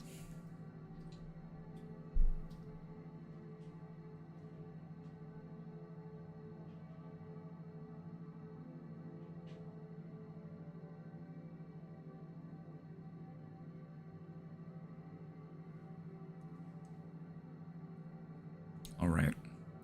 The last one that we'll be talking about today. I did these chronologically for you.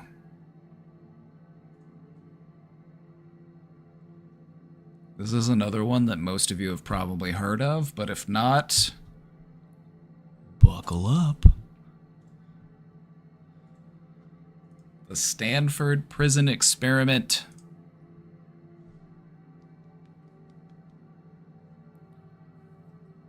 This one was conducted in 1971, and this one was also the experiment that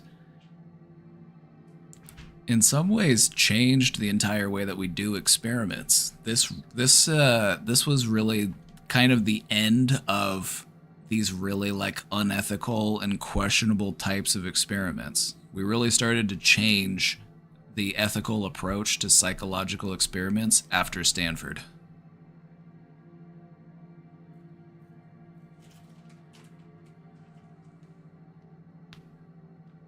Wasn't What's-His-Face in that movie? He was. What's-His-Face was actually in that movie. The guy who played Dahmer in that other movie, I think he was in this movie.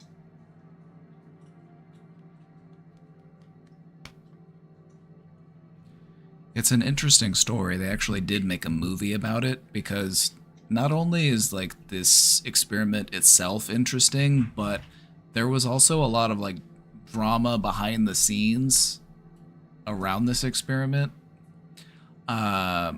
The person who conducted this experiment was a real weirdo by the name of Philip Zimbardo. Philip Zimbardo. This was his study to examine the psychological effects of perceived power and social roles in a simulated prison environment. Wasn't he a professor? Yeah. He was a professor at the time. Let me show you what he looks like.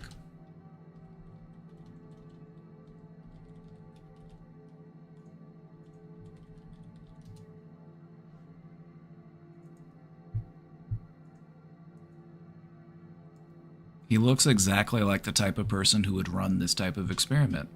Then I will not be elaborating. I will say I said what I said.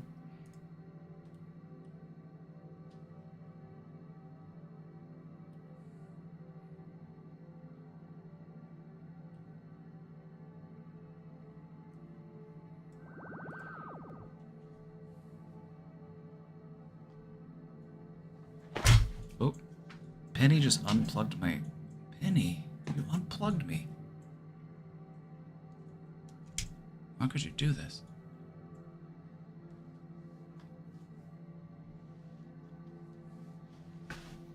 Yeah, he kind of does look like a Batman villain, you're right.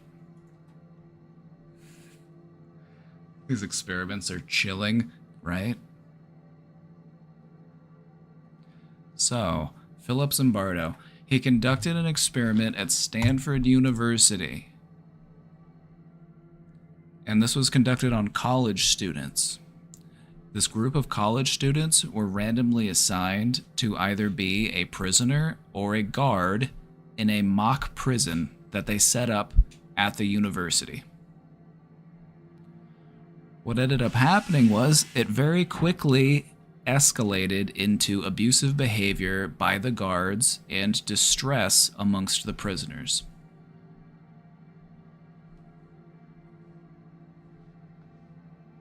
Which I'll elaborate on. We'll try to find a video, or we'll go over this one a little bit more. What this study ended up finding was that there is a powerful influence of situational factors on behavior with ethical implications. Meaning that when people are placed in a position of power, they tend to use that power.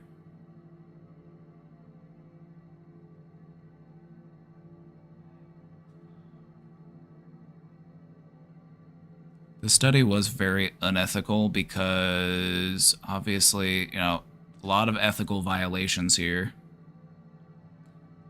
Psychological harm to the participants, and also a lack of intervention. Let me elaborate on this and why it was so unethical, because beyond what they did and beyond what I just told you is Philip Zimbardo actually participated in this experiment alongside the people that were in the experiment. He was the warden of the prison. This study was supposed to go on for 2 weeks, but it was stopped after 6 days because Philip Zimbardo's girlfriend made him stop. She intervened.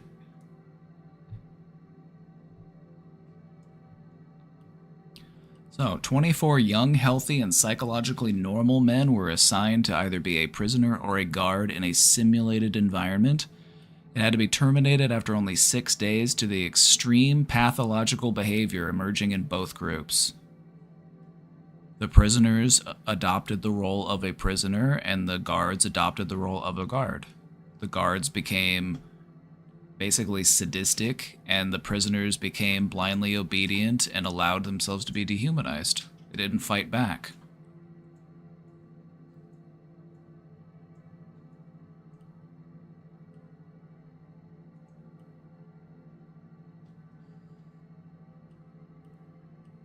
Just looking at some of these pictures of it, like people having bags over their heads, being blindfolded, Let's talk about it a little more. Within hours of beginning the experiment, some guards began to harass prisoners. At 2:30 a.m., prisoners were awakened from sleep by blasting whistles, for the first of many counts.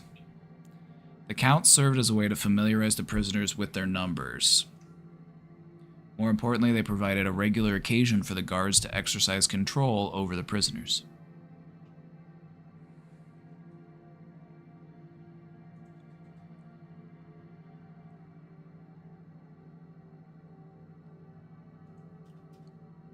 The prisoners adopted prisoner-like behavior. They stopped talking about their outside lives, and they mostly just talked about what was going on in the prison.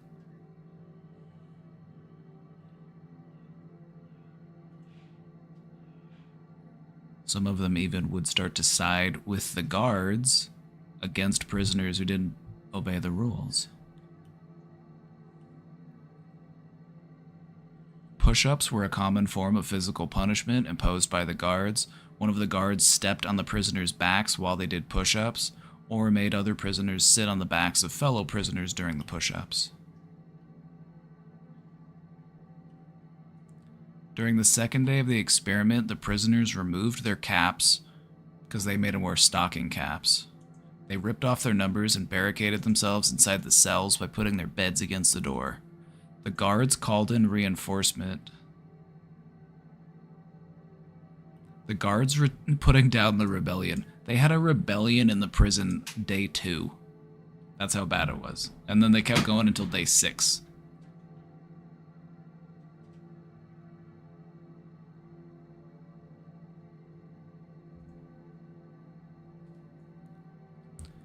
The guards retaliated by using a fire extinguisher. So they blasted them with a fire extinguisher to force them out of their cells. Then they made the prisoners strip naked and took their beds out of their cells. The ringleaders of the prisoner rebellion were placed into solitary confinement. After this, the guards generally began to harass and intimidate the prisoners. One of 3 cells was designated as a privileged cell. The 3 prisoners least involved in the rebellion were given special privileges. The guards gave them back their uniforms and beds and allowed them to wash their hair and brush their teeth. Privileged prisoners also got to eat special food in the presence of the other prisoners who had temporarily lost the privilege of eating. The effect was to break the solidarity amongst the prisoners.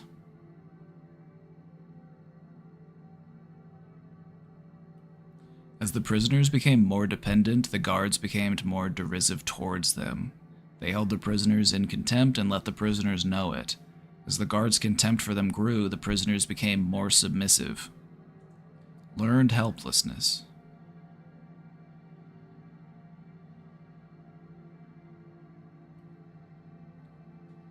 As prisoners became more submissive, the guards became more aggressive and assertive. They demanded ever greater obedience from the prisoners. The prisoners were dependent on the guards for everything, and so they tried to find ways to please the guards, such as telling tales on fellow prisoners.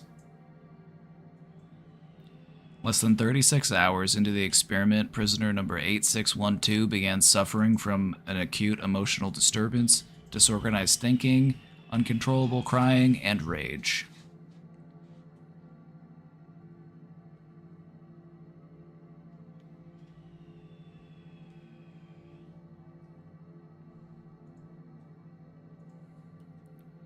The next day, the guards held a visiting hour for parents and friends. They were worried that when the parents saw the state of the jail, they might insist on taking their sons home. So guards washed the prisoners, had them clean and polish their cells, fed them a big dinner, and played music on the intercom.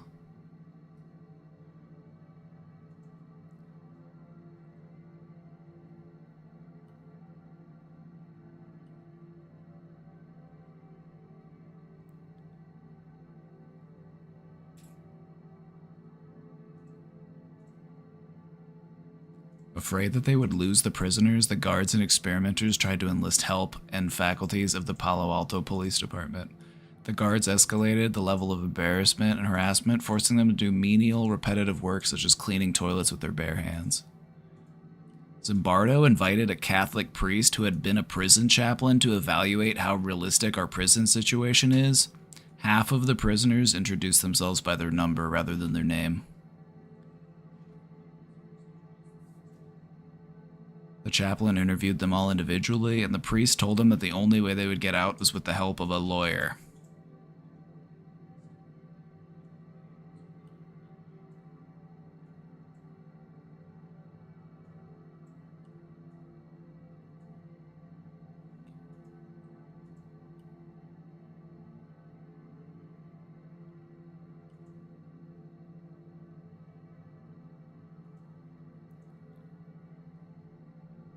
So basically, some of the prisoners started to have these, emotional breakdowns because of this experiment.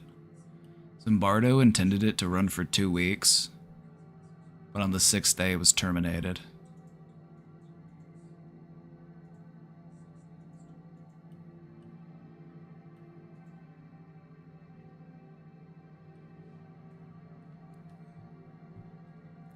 So anyway, they made a movie about it.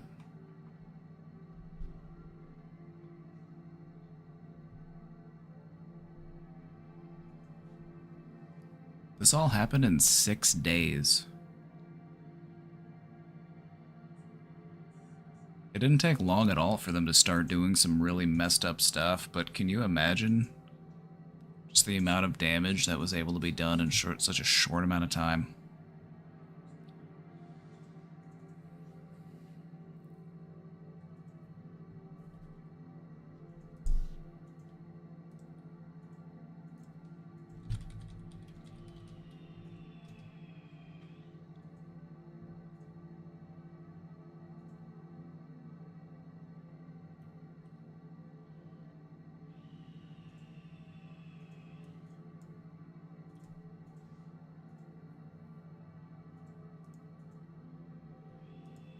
I had really thought that I was incapable of this kind of behavior. I was surprised, even no, I was dismayed to find out that I could really be that I could act in a manner so absolutely unaccustomed to anything I would even really dream of doing. And while I was doing it, I didn't feel any regret. I didn't feel any guilt. It was only afterwards when I began to reflect on what I had done that this behavior began to dawn on me, and I realized that this was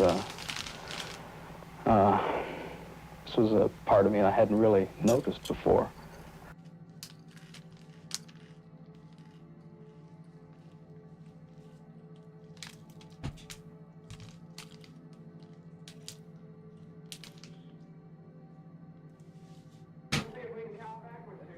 On the first day, I said, this is not going to work. I mean, the guards felt awkward giving orders. The man himself. And they'd say, okay, line up, repeat your numbers, and the prisoners start giggling. Hey, I don't want anybody laughing. 3, 2, 1. And then a very interesting thing happened. Dave Eshelman, who the prisoners named John Wayne, like he's a Wild West cowboy, he begins to be more extreme. I decided that I would become the worst, most intimidating, cruel prison guard that I could possibly be. I see in the future that you do work when you're told. Say it again. Say bless you, correctional officer.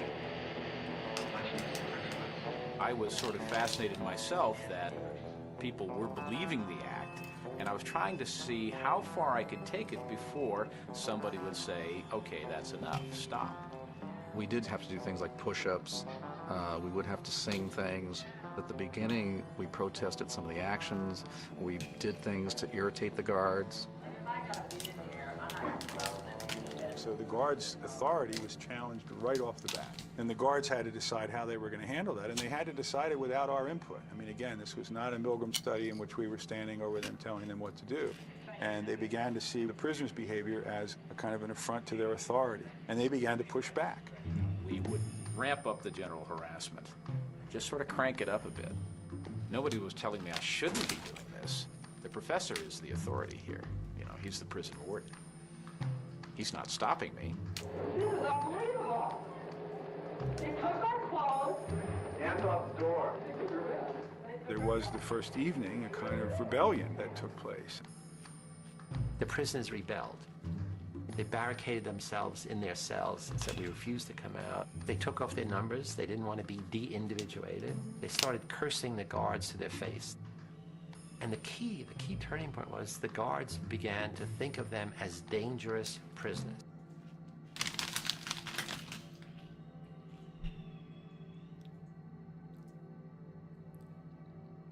Anyway, isn't that wild?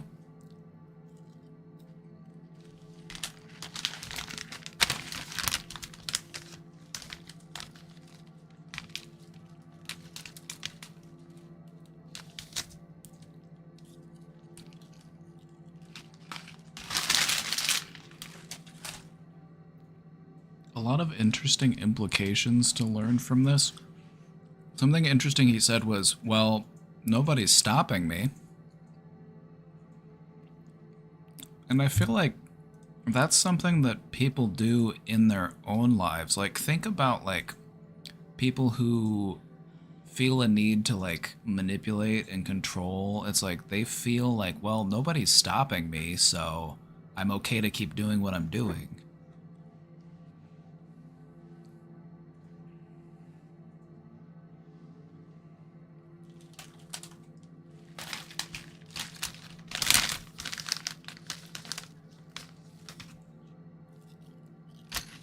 This dark-sided.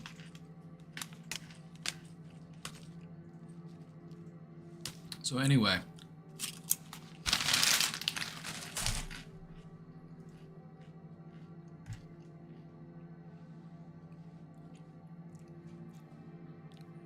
Those are the studies I wanted to talk to you about today. Some of the controversial and famous psychological experiments that we've conducted over the past 100 some odd years. If it's any comfort to you, the experiments that we do today are very tame, very mild, very safe. We've learned a lot from these experiments, and you don't see this kind of stuff happening nowadays, at least in a research setting. But that doesn't mean they can't do it on reality TV. One of the things that really disturbs me today is how they will do things on reality TV that they would never in a million years be able to get away with doing in a laboratory.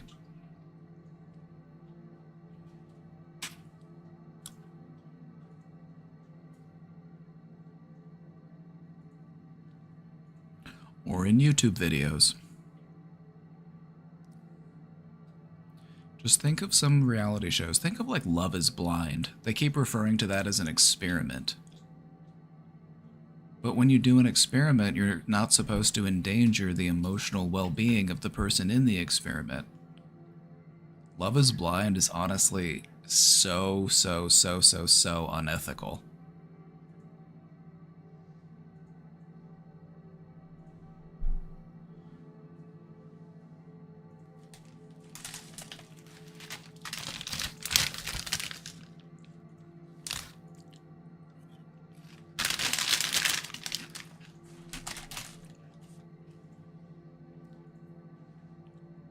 So anyway, we still do this type of stuff to people, but now we do it for entertainment, now we do it for TV. We don't do it in laboratories, we don't do it for research anymore because we know that it's harmful. So I find it really interesting that we're still doing it for entertainment. I guess if you just get somebody to sign a waiver, it's almost worse. It is worse, actually. Because one, it's incredibly public, so not only are you, affecting yourself within that situation, you're also subjecting yourself to the scrutiny of the entire public.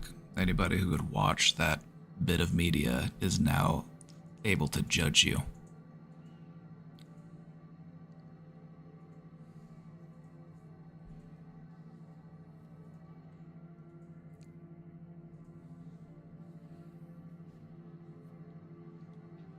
Conclusion.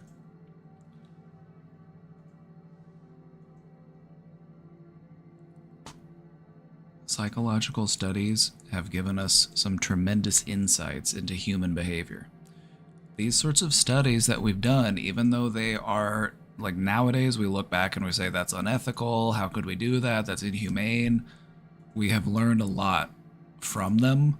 And that has also taught us the importance of the ethical considerations of these experiments. Because if you look back and you think about it, back then we just didn't really know. We didn't understand how trauma works. We didn't understand. We typically undersold the importance of emotional distress and how it can affect somebody long term. But nowadays we know a lot more, and so we don't subject people to these types of punishments. Unless it's for TV. We still do, but it's just on TV. As the field of psychology has continued to evolve, we continue to place more and more importance on the well-being of the participants. Whenever they do studies today, they are very mild, very tame, basically no risk whatsoever to anybody involved.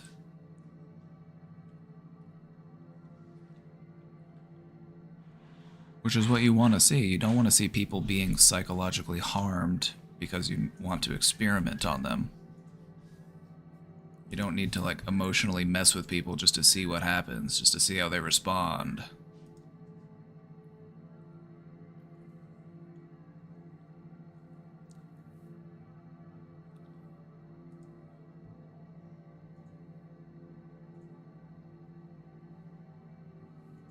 Psychological studies these days, it's a lot of self-report surveys, observation, just very harmless stuff.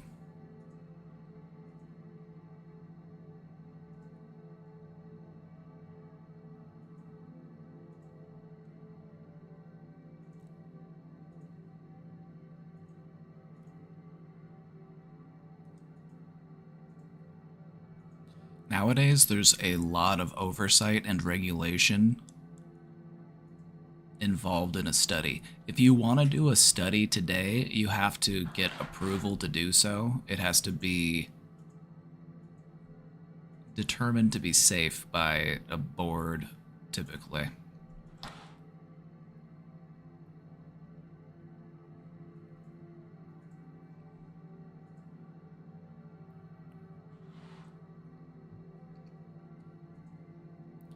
So nowadays we put a lot of effort into preventing emotional harm when it comes to experiments. As you can see, when we were talking about these studies, after Philip Zimbardo and the Stanford experiment, like these types of dangerous experiments really fell off. They just weren't, they didn't do things the way that they did. It was because of, you know, Philip Zimbardo doing all of this messed up stuff that they actually started to implement more regulations and more oversight into the experimental process.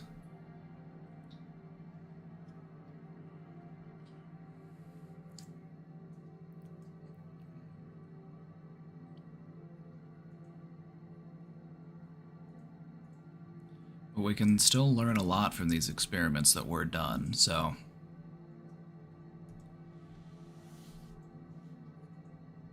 anyway,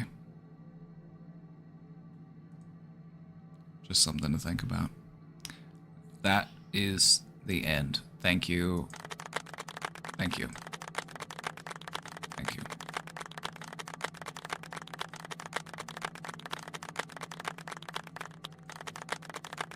Please. You're too kind. Thank you. Thank you. Too kind. Oh my god, thank you.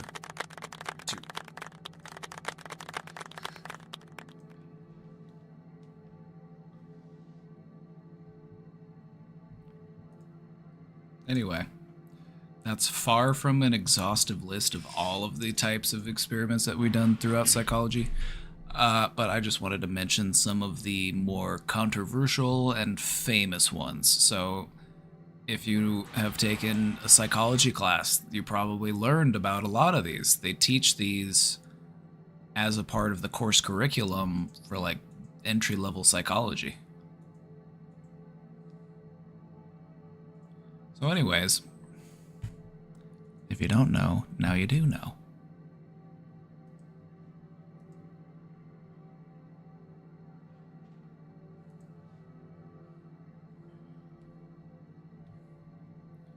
What do we think? What do we think of that? What did we think of that presentation? I wanted it to be a fun one. Hopefully you had fun. Did you have fun? Hopefully you learned a thing or two.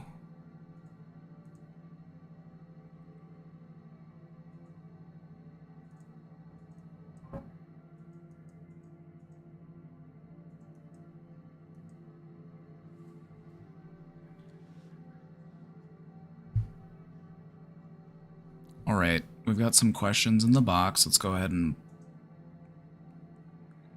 get back to that. If you dropped a question earlier, thank you for being patient. We're getting back to them now.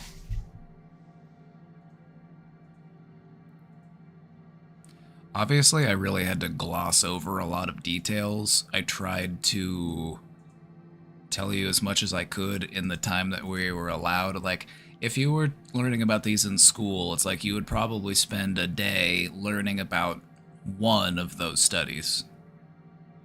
Like you'd have a whole class period just learning about one of those studies. And we learned about 6 studies in 2 hours. I tried to just get the highlights. But if you're interested in learning more, I would encourage you to do so.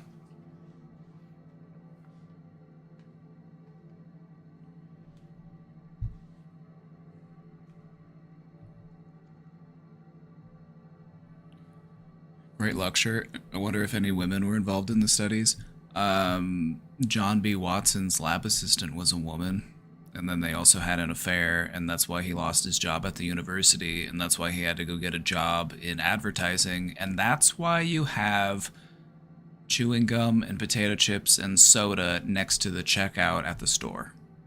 You can thank psychologists for the concept of impulse purchases.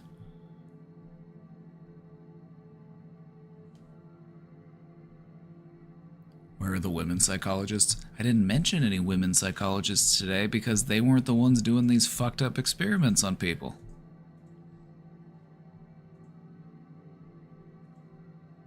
Also, science in general has a history of being a boys' club, and so a lot of these studies, you know, they were largely designed by men and conducted on men because that's just the way things were back then.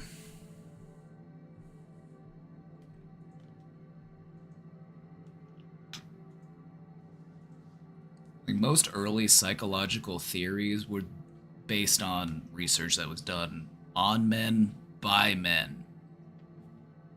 Obviously, that's flawed.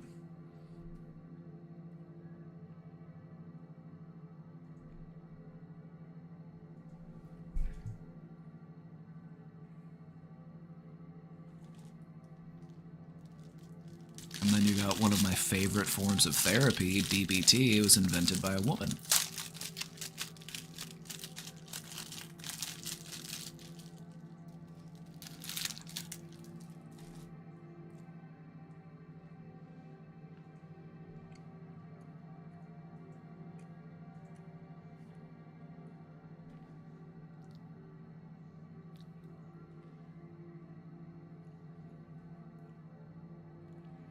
I was in the process of moving and had my cat in one of those cardboard animal carriers in the front seat.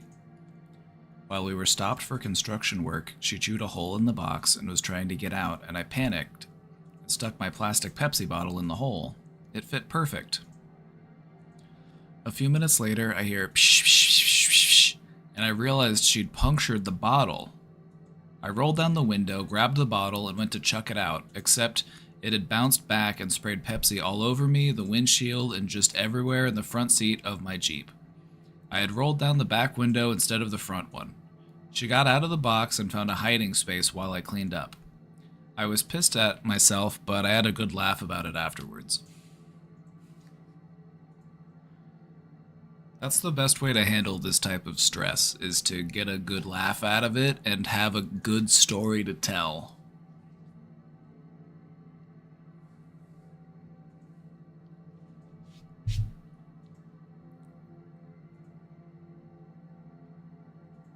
It is really funny, though. It is really funny.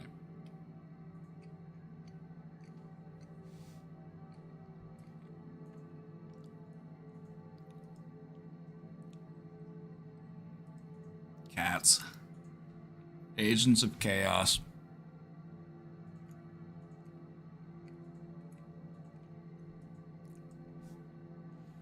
Mantis shrimp have more photoreceptors in their eyes, allowing them to see the UV spectrum in more color than we can. That is true, they can see outside of the UV spectrum, but they also, they have an eye that is more complex than ours in some ways, but it's also not as good as ours in other ways. But yeah, they can see colors that you wouldn't even think are real. Or that you can't even see, exactly. Bees can also do that. Flowers look different to bees than they do to us, because they can see outside of the UV spectrum.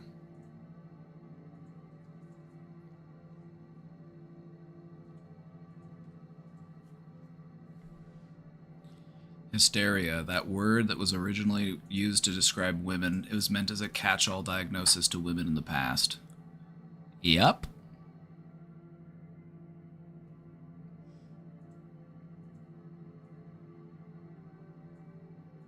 Also, that's why vibrators were invented.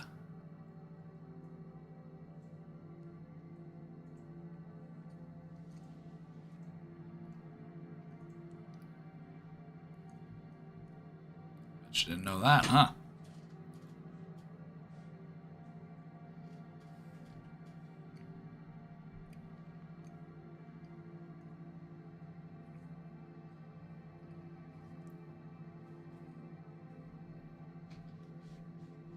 They also blamed any mental illness in children on the mother. Yeah, we've been unjustly blaming women forever. It's fucked up. That's why I support women's rights and women's wrongs.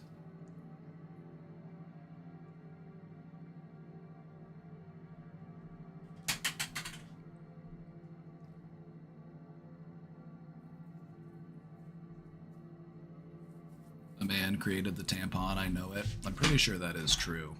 Also, didn't a man also invent a bra?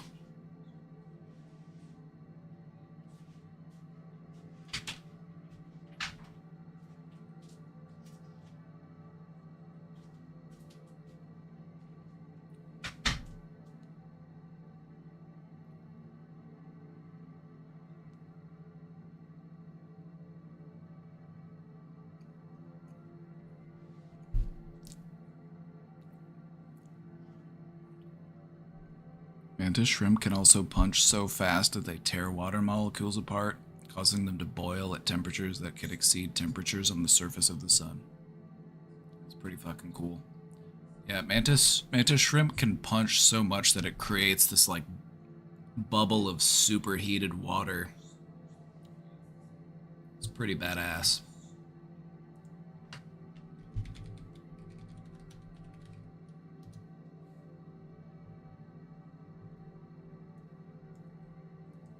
Let's watch a mantis shrimp punch something. Despite being only 6 inches long, pound for pound, he packs the biggest punch in the natural world. This is the peacock mantis shrimp.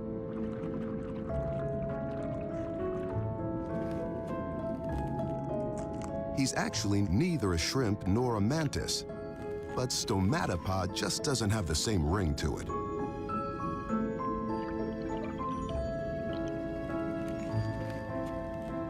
This guy's biggest problem right now is real estate.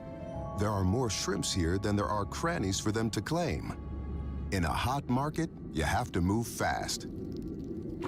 Oh. All that activity works up an appetite. Time to bring out the big guns.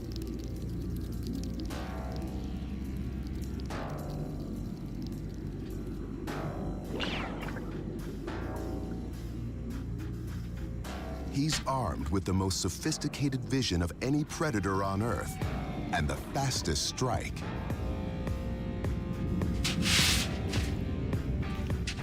His eyes work independently and together to better target his prey. These eyes detect more colors than any creature on Earth and see polarized light.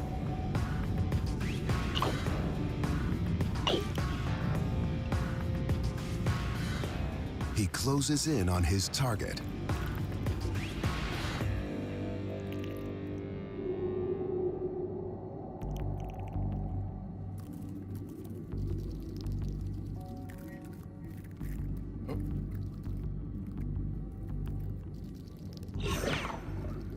The mantis unloads the ace up his sleeve. Hammer claws.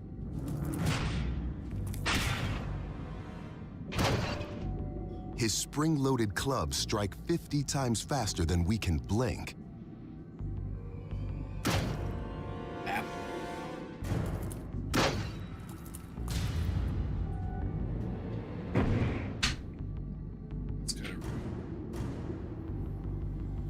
For a moment, the surrounding water reaches the temperature of the surface of the sun. You heard that right.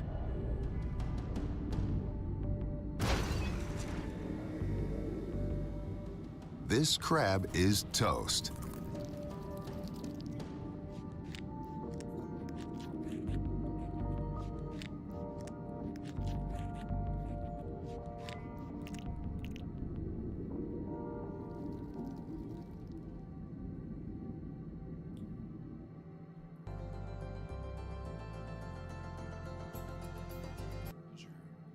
Fun animal facts for the day.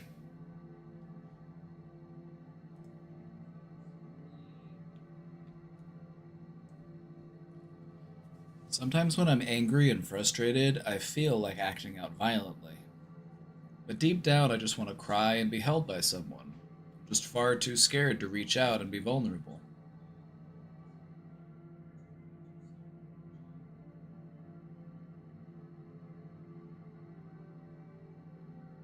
Which makes sense. Reaching out and being vulnerable is scary. At least in the beginning. It's one of those things where if you become more practiced at it, it becomes easier. What helps me stay motivated to reach out and to allow myself to be vulnerable is that, as scary as that might be, the prospect of living with something by myself for the rest of my life is scarier.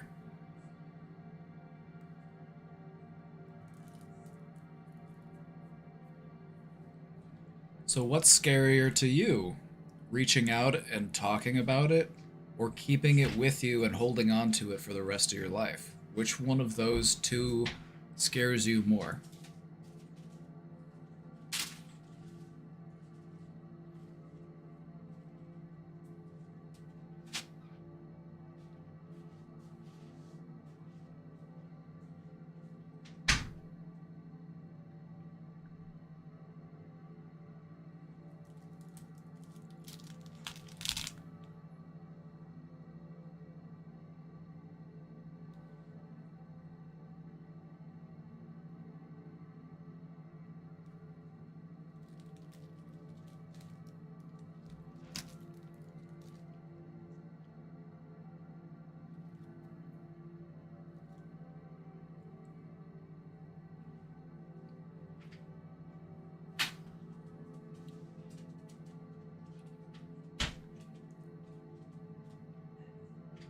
No one said you had to hold on for the rest of your life. You gotta feel it to heal it, Maddie Bear. You know that. You gotta feel it to heal it.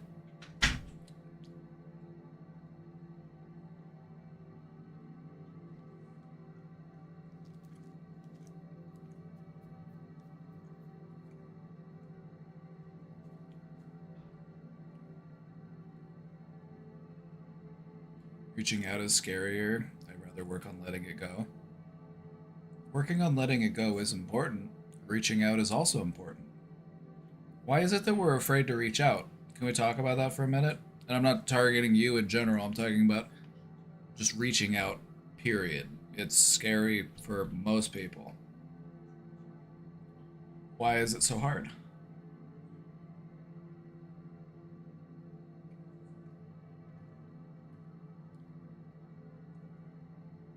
I'm afraid of rejection. Well, if you inhibit yourself from reaching out, then you are preemptively rejecting yourself, so try again.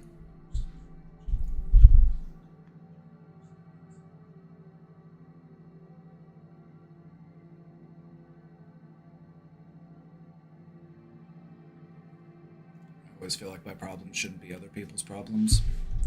Other people are always making their problems your problems, so try again.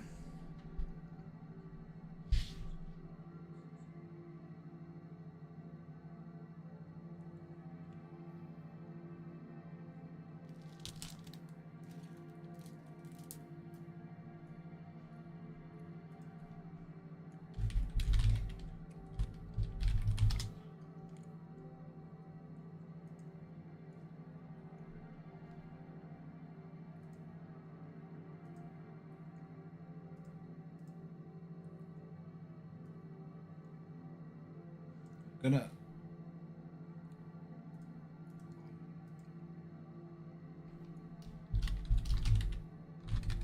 I need to add something to my stream real quick. Check this out. I just need to be able to whip this out every once in a while. The old Uno reverse card.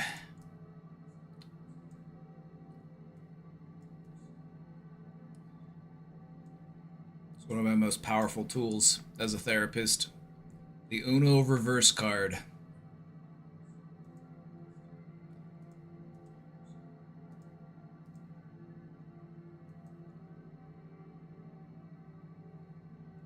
Society makes it difficult. There's this expectation to present to the world a perfect self, and we are afraid of the potential consequences if we don't. Okay, so how do we fix it then? If you want the world to be a more compassionate place, if you want the world to feel more comfortable reaching out, then lead by example.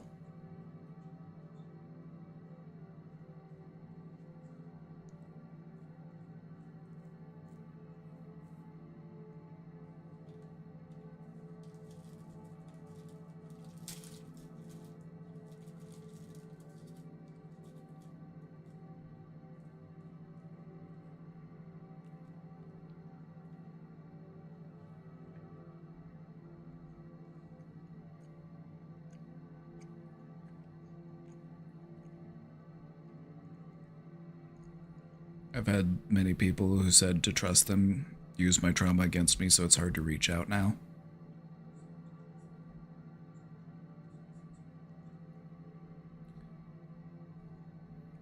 You should trust them without them having to say, trust me. If a person has to go out of their way to say, trust me,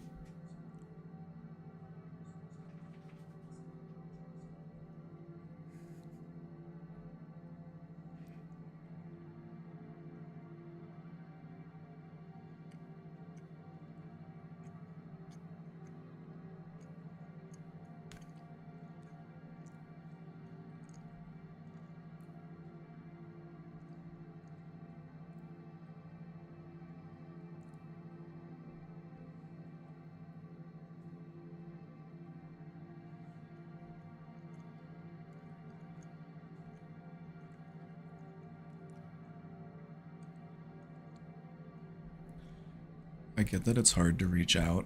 I get it. I'm no different from any one of you in that regard. But if we want to build a world where it is more okay to do that, if we want to change the status quo, we have to be an agent of change. We have to lead by example. We have to show other people that it's okay to be brave, it's okay to be vulnerable, it's okay to reach out. Because everybody's hurting, everybody's suffering in their own way. And if we want to do anything about it, we have to be able to talk about it.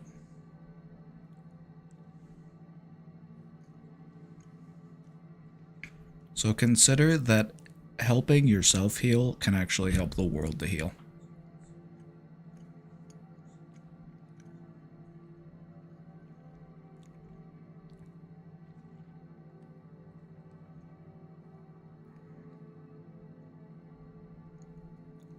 You know what I mean? You know what I mean?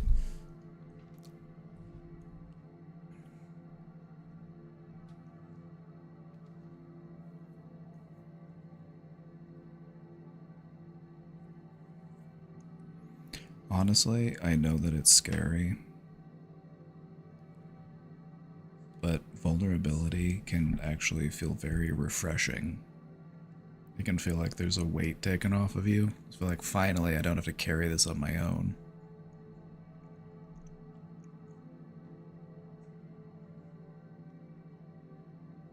So, if you're scared, you gotta be brave. I believe that you can be brave. You can be brave. You can only be brave when you're scared. Being brave isn't about not being scared. It's about being scared but still doing what you need to do.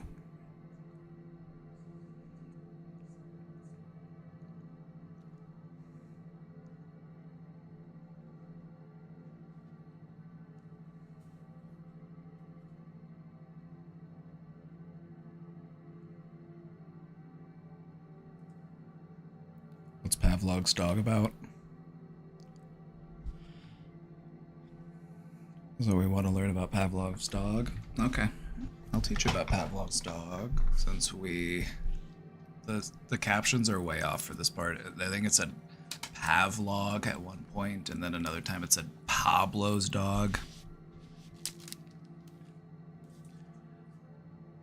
Ivan Pavlov conducted some of the earliest, what we would refer to as psychological experiments. And he did these in the late 1800s. they taught us about the concept of classical conditioning. And so this one's actually really easy to understand. He didn't do anything weird with the dog, okay? So you don't have to worry about the dogs. The dogs are fine.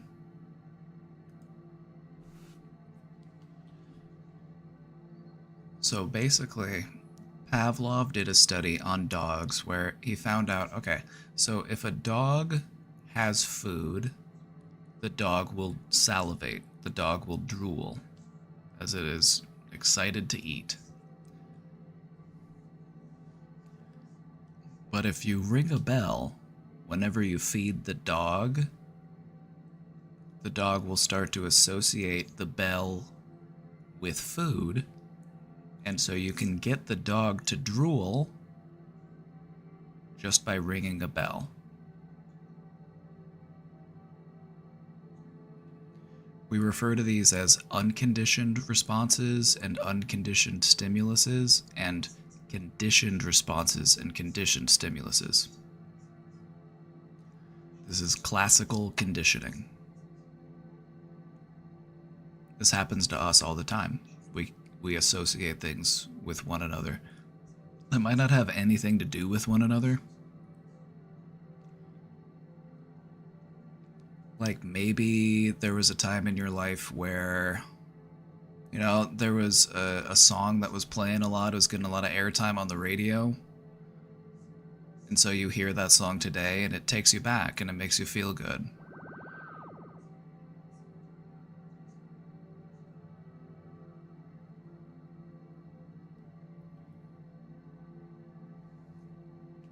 There are two main types of conditioning that they teach you about if you were to go to school for psychology. They teach you about classical conditioning, which is this type of conditioning. And then there's another form of conditioning known as operant conditioning that was coined by the behaviorist B.F. Skinner, which I gotta show you what this guy looked like because he had a head that was actually bigger than my head, which is rare. Which is incredibly rare. You don't see people with a bigger head than me very often, but this guy actually, he had a big fucking head.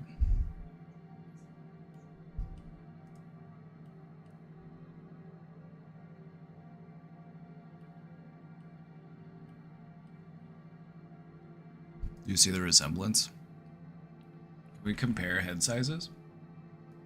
Let's see. You have a big fucking head.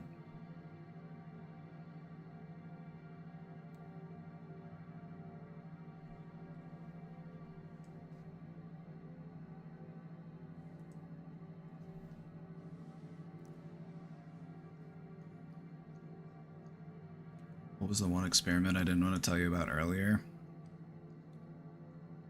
I think you were here when I told you about it the first time.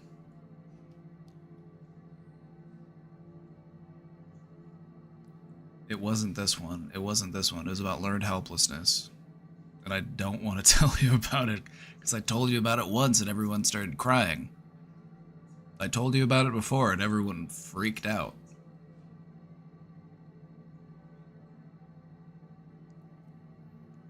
How about I tell you about what the experiment found out, and I don't tell you how they figured it out? How about that? Because the way that they figured it out is actually pretty sad.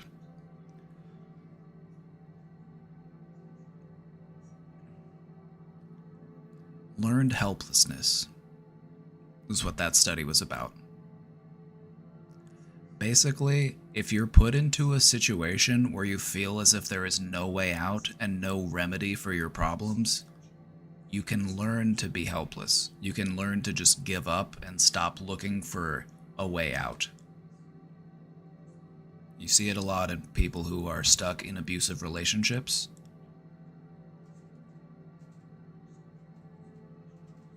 Just tell us, please.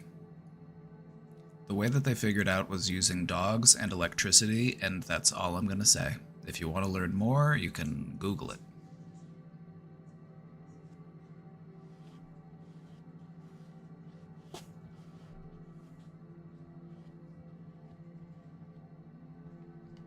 Anyway, in Pavlov's dog, we found out about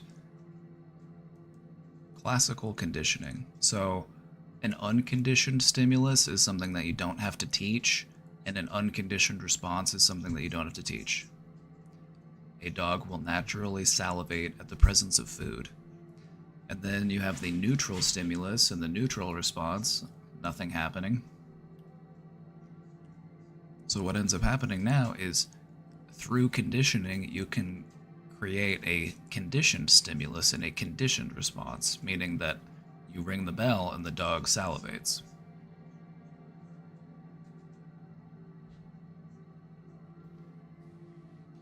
Oh yeah, okay, like baby elephants in the circus. Learned helplessness.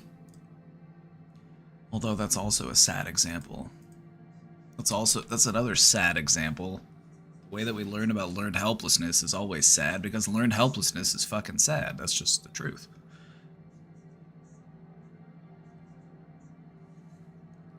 In the circus, they would hook an elephant up to a chain and they would put a stake in the ground so that the elephant couldn't escape. And it was strong enough to keep a baby elephant contained. The baby elephant would try to pull it out and it wouldn't work and it would give up. And the baby would eventually grow up into a fully grown elephant, but they would be hooked up to the same chain that they were hooked up when they were a baby. They learned that they couldn't get free from it, and so they just stopped trying. They gave up, and they were able to keep these massive elephants who could very easily pull that chain free. They just don't try because they don't think that they can do it. So the reason why I want you to know about learned helplessness is because I want you to be open to revisiting areas of your life that you feel helpless about. Just consider that maybe you've just been taught to feel helpless, and that maybe you shouldn't give up. Maybe you should keep trying because maybe you're stronger than you used to be.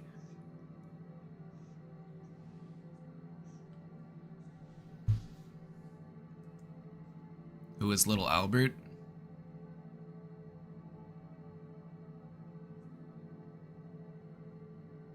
He was a baby. He was the baby.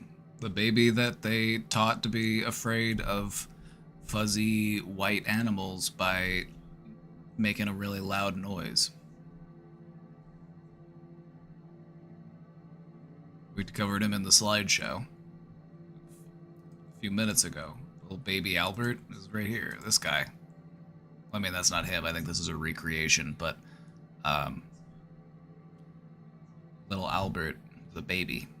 They taught the baby to be afraid of fuzzy animals by making the baby associate them with loud, scary noises through classical conditioning, just like Pavlov's dogs.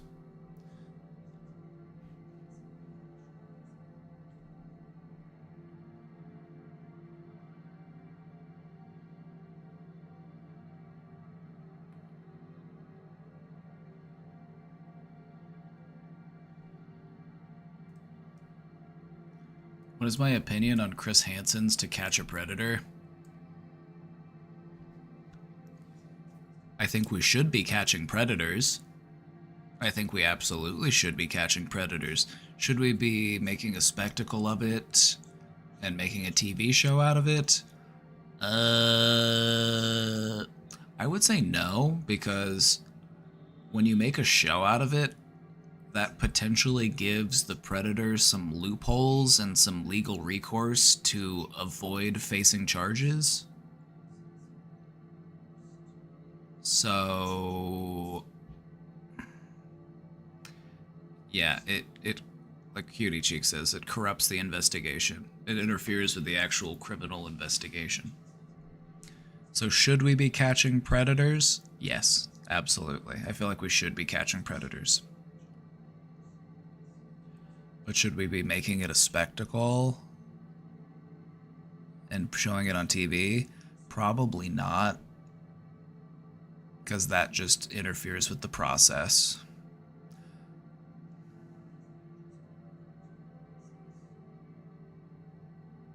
I worked with someone in the car business who got arrested for a sting operation that he thought he was messaging a teenager. See, the thing about To Catch a Predator is that it actually encouraged people to go out and do this on their own. It encouraged people to become vigilantes.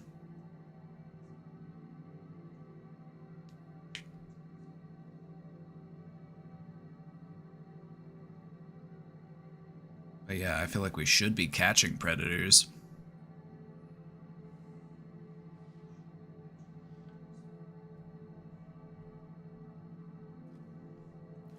Like, I support the idea of, like, a sting operation. I support the idea of, like, luring predators so that you can, you know...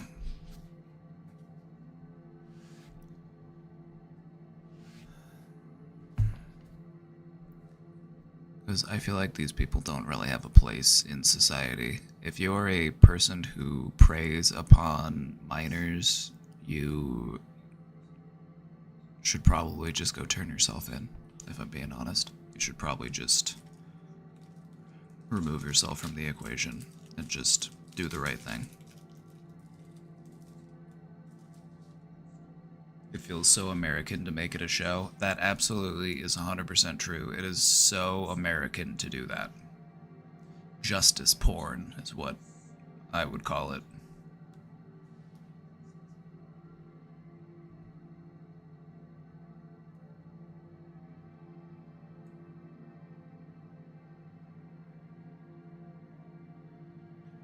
What do I think of online cold case amateur sleuths? I feel like women with a podcast have been able to do more for cold cases than any detective.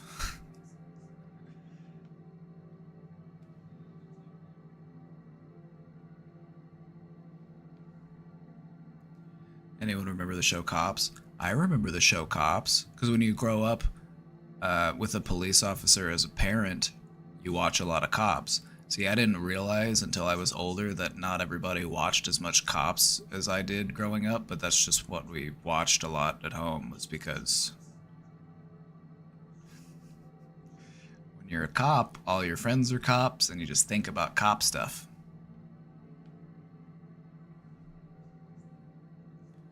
Also, they weren't able to make Cops in Kansas City because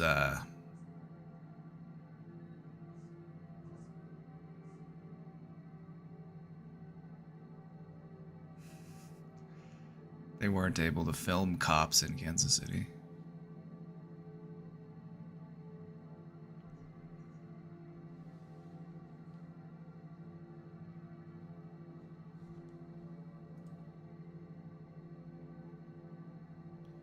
Opinion on the Zimbardo Stanford prison experiment?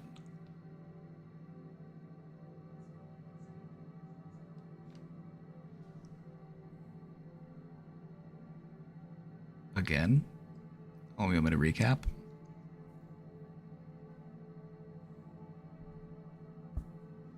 I feel like whoever's asking these questions missed the whole presentation. My thoughts on the Zimbardo Stanford prison experiment is that it was really fucked up. For many reasons.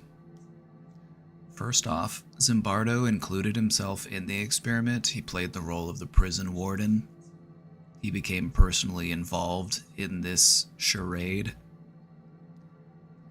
It caused a lot of like psychological harm to the people who participated. And it also changed the way that we create experiments as far as psychological studies go. It was because this study was so fucked up that we actually started to impose more ethical guidelines when creating studies. His girlfriend was the one who stopped the Yep. His girlfriend, who, if I remember correctly, was also, hold on.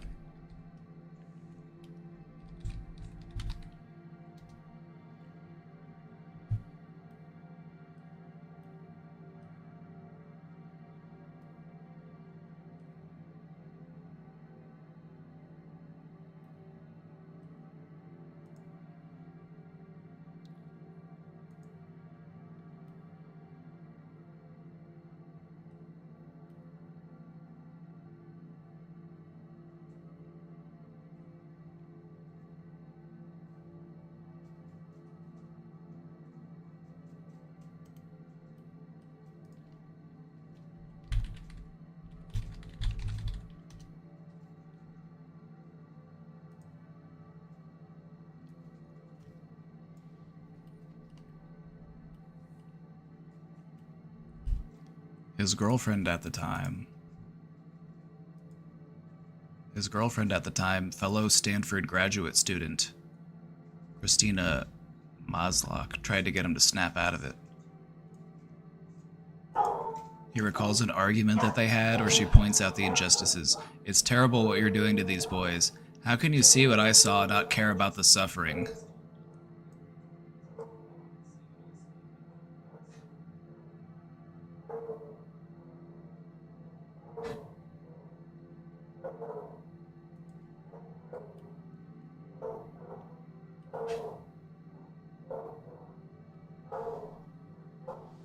She a graduate student, he was a professor. Yep. Yep.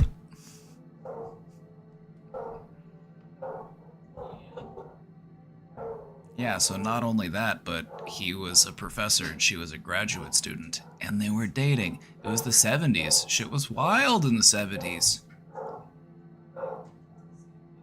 Are we surprised? No. I'm absolutely unsurprised.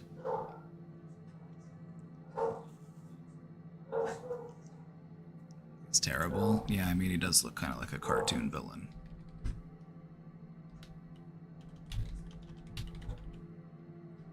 Philip Zimbardo.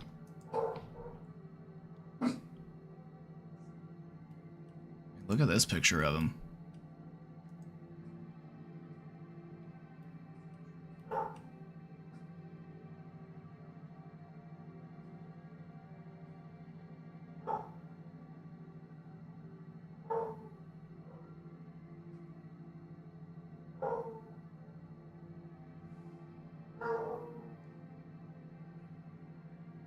He's the evil Dali. Oh my god, you're right. He does look like the evil Salvador Dali.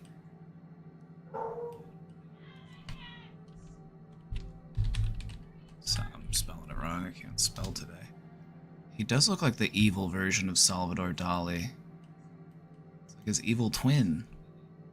He's got the goatee and everything. See, Star Trek was onto something when they gave evil Spock a goatee. In Star Trek, they encountered an evil parallel universe, and the evil Spock had a goatee. This is why you can't trust anybody with a goatee, I fear.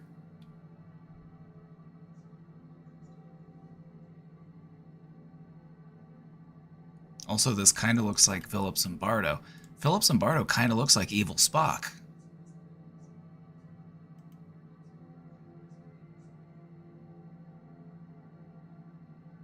Isn't Bender's evil twin also a goatee man? Oh, you're talking about Flexo? Yeah, he also had an evil goatee. That was a reference to the Star Trek. To the Star Trek meme.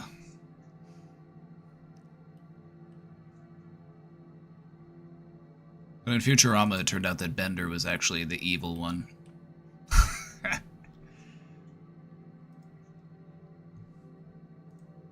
Turned out that Bender was actually the evil twin. But anyway, they made him. I haven't watched the movie of the Stanford Prison Experiment. If anybody here has seen it, can you tell me, is it good?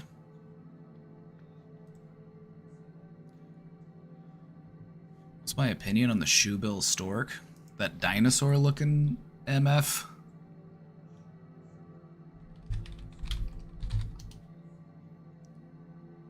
That thing looks like a dinosaur. You seen this thing? Look at this thing.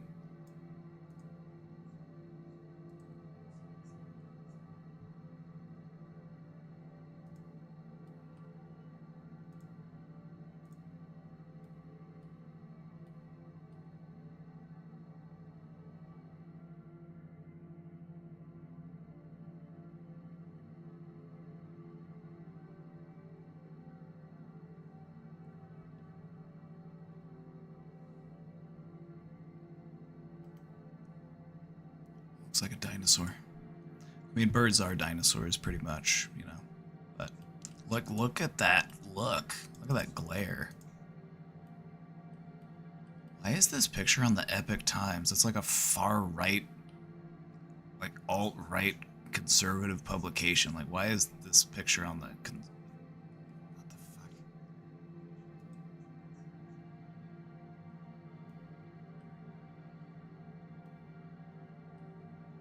He's an angry-looking guy.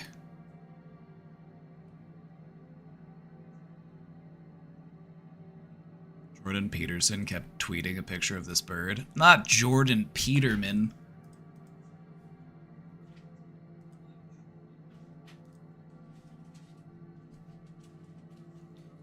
Jordan Peterman.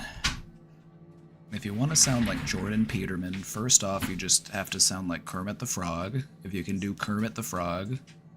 Kermit the Frog here. Kermit the Frog here.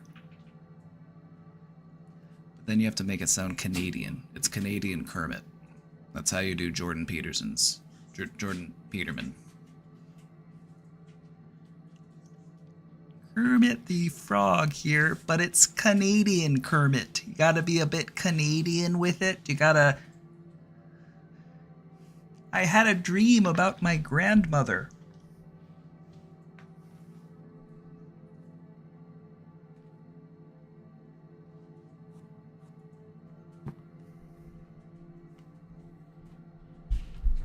And then you cry.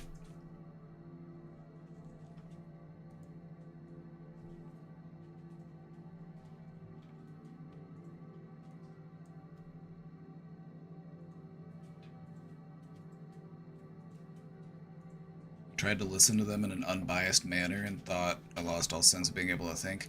Yeah, that's Jordan Peterson for you. Just goes to show that you can be a doctor, but also a complete and utter buffoon.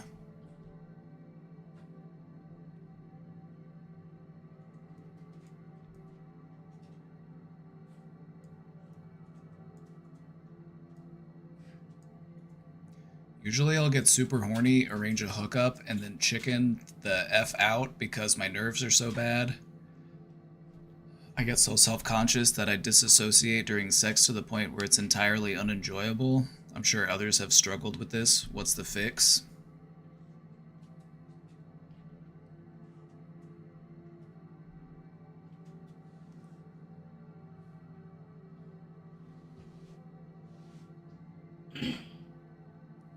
If you find yourself disassociating, then try to play a more active role in it. You know? Communicate. Ground yourself. Grounding exercises, I would say, would probably be the fix. Meditation and grounding exercises.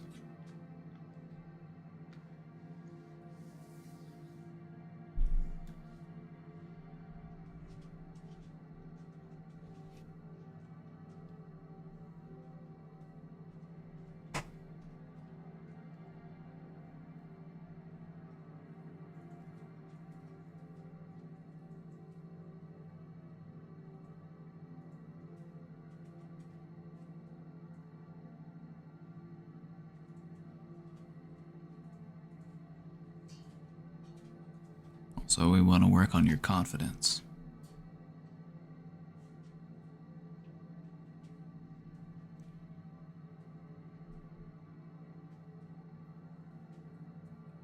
I feel like if you're actually having sex, you should be more congratulatory of yourself. Like, congratulations, you're doing it.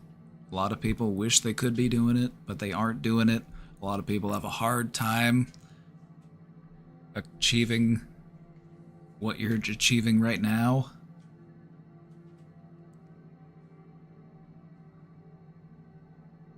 Give yourself some credit. You're doing the thing.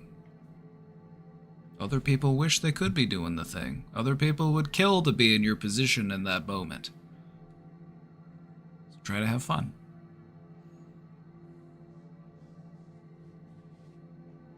I hate having to work on confidence. Then work on your posture, because confidence is like 80% posture anyway. If you can have confident posture, the rest of the confidence can fill in afterwards.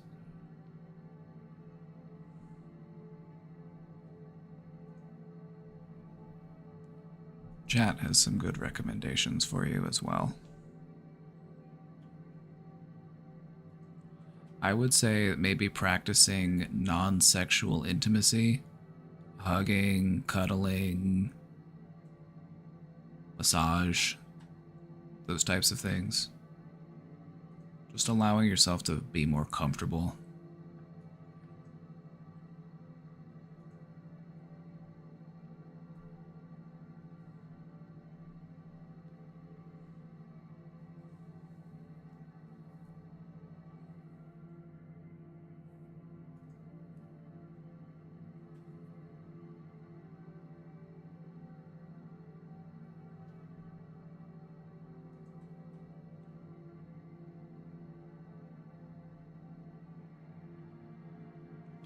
Yeah, maybe just allowing yourself to get worked up a bit more before the deed could be helpful. You know, just trying to build your excitement a little bit.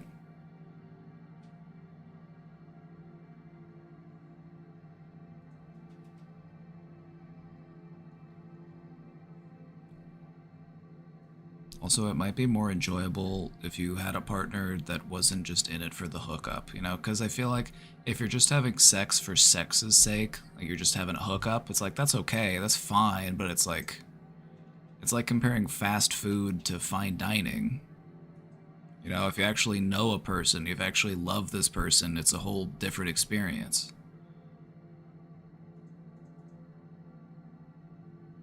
So maybe that's why you have a hard time, is because it's lacking in some emotional capacity that you need.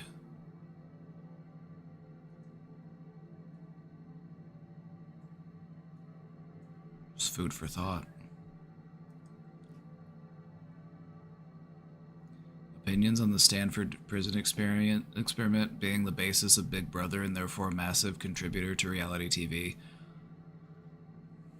As I talked about a little bit earlier, a lot of what we do nowadays in reality TV is basically just unregulated psychological experiments on people, and I have my concerns and my reservations about this type of media.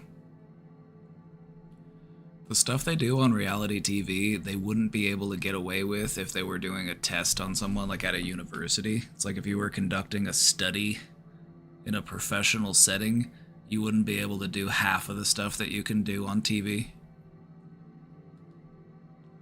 And that should concern you. That the professionals wouldn't do this type of stuff to a person because of fear of psychological or emotional harm, but they'll do it for entertainment.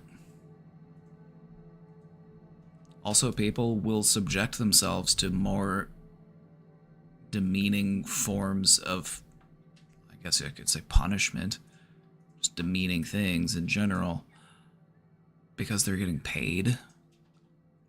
That's also part of the reason why you can't pay a person a whole bunch of money to do a psychological study, because they might subject themselves to higher level of harm because of the compensation they're getting. The amount of alcohol those actors on Floribama consumed. Floribama Shore is one of my top reality shows because it is literally so unhinged. It's so unhinged. They've got a house full of people with emotional insecurities and alcohol problems, and they just film them.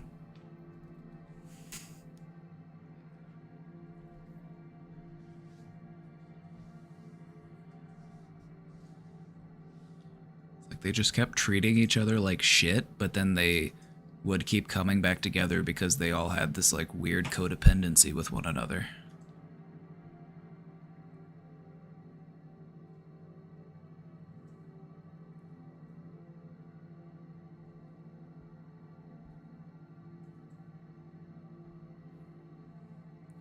So yeah, I've got my concerns with reality TV just because of, you know, the ethical implications. Some of the people who go on reality TV, like, they literally, like, fuck up their life. Like, their life is just fucked up. And, like, people recognize them in places. They got people on the internet harassing them and stuff. It's, like, not worth it.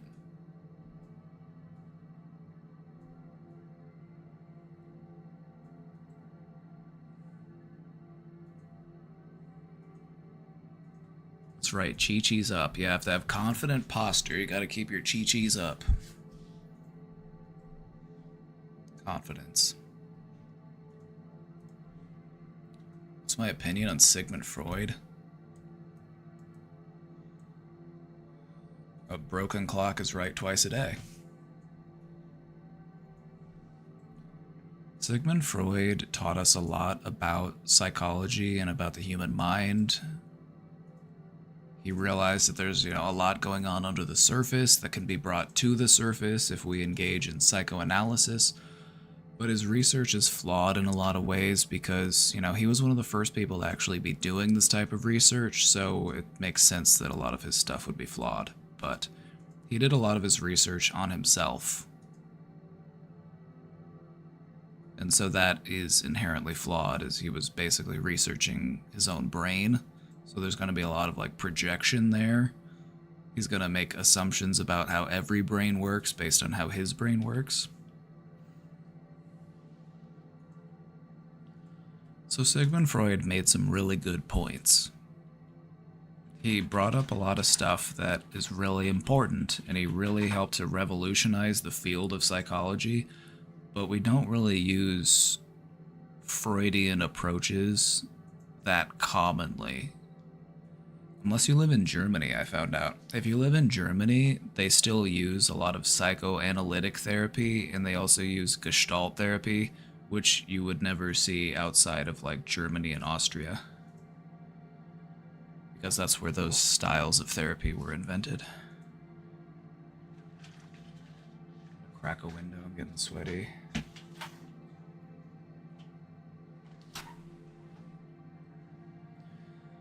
So yeah, Freud gets a lot of shit because he was wrong about some stuff, but he was also right about a lot of stuff. So Freud has a bit of a bad rap as far as, psychology goes, but there was a lot of stuff that he brought up that holds air, so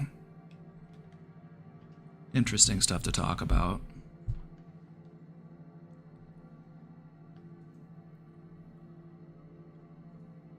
That's my opinion on Freud.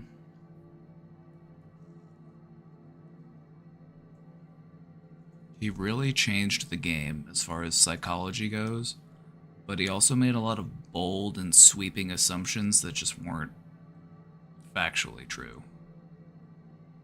What can you say? He was one of the first people to be doing it, so of course he's gonna say stuff that wouldn't hold up in future generations as we learn differently.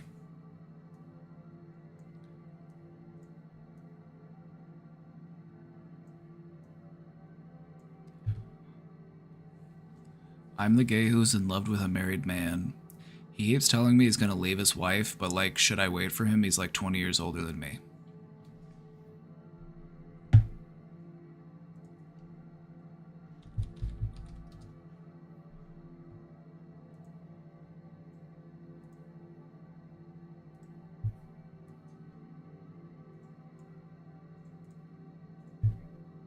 Do you see these? Do you see what this is? Do you see what's going on here?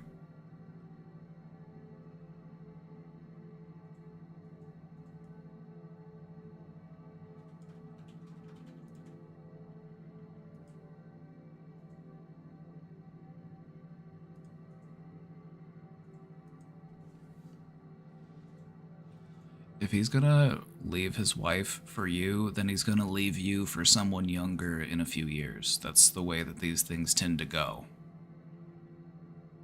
I don't know if he views you as a person or if he just views you as a novelty.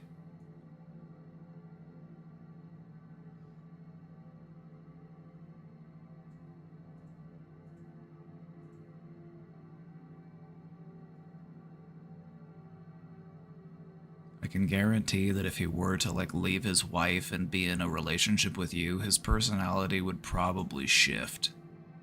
There's a lot of red flags in these behaviors, and he probably puts on an act whenever he's around you. But in real life, he's probably a different person. You probably wouldn't see that side of him until you're in a relationship with him. So, I would look elsewhere.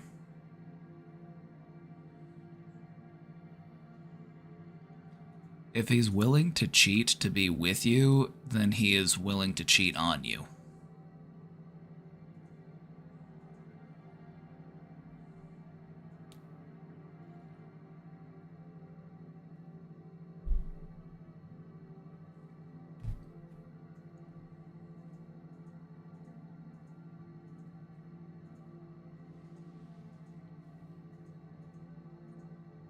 So no, don't wait for him. You have much better options out there.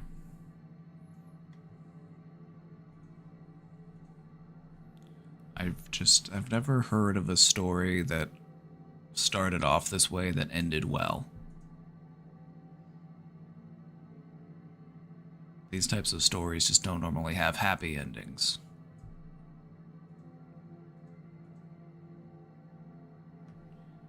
I wouldn't want to see you fall into a relationship where you're stuck with somebody who is manipulative and controlling. 'Cause that's also a pretty big red flag. He's like, this guy's not only married, but he's way older than you. So I feel like he's probably not in this relationship with you for the right reasons.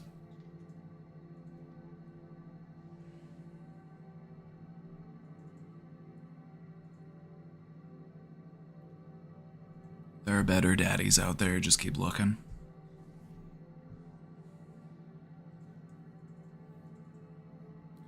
Explain this, smart guy.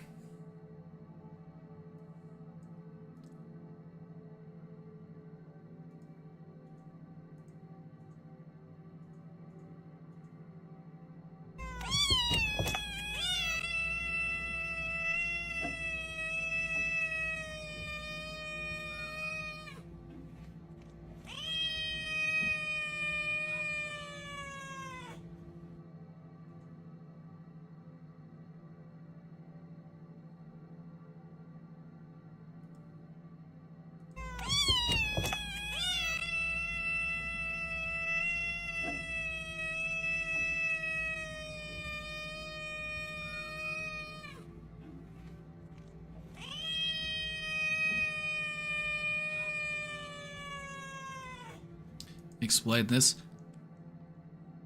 He hungry.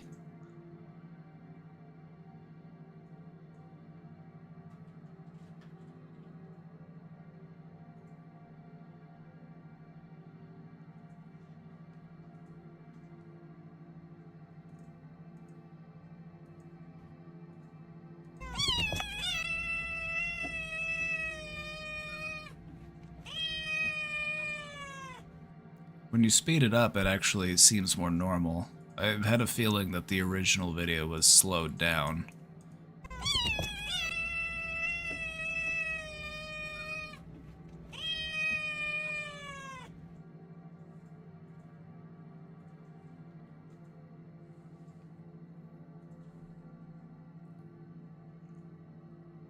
Explain this. Feed him. Feed that baby.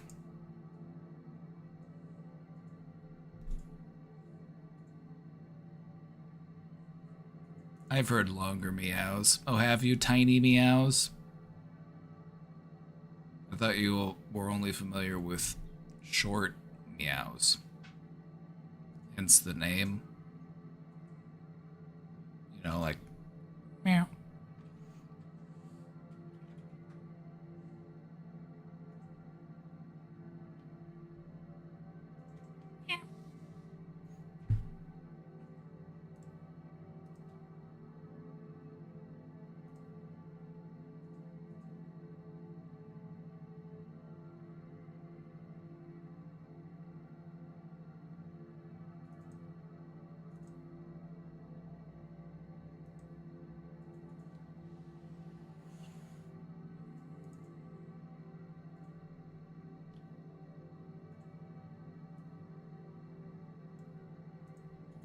How do I tolerate delusional people?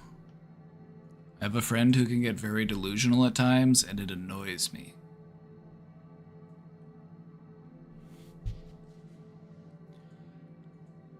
Delusions very often require professional help. Delusions can be very difficult to help somebody with if you aren't trained and you don't have experience in handling those types of things.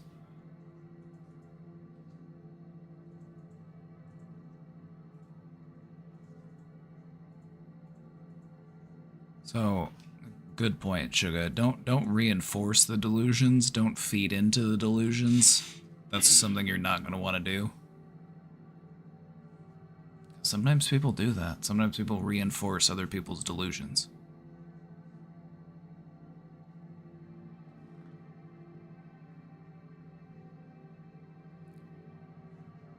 I would say that, you know, if you're hanging out with your friend and they start to just go off about some really delusional stuff, I would just maybe try to point that out in a respectful way.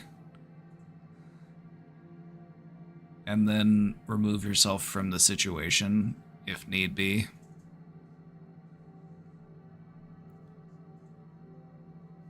Because sometimes you can't really, like, just redirect a person when they're all caught up in their delusions. Sometimes you just gotta be like, alright, so I think you're,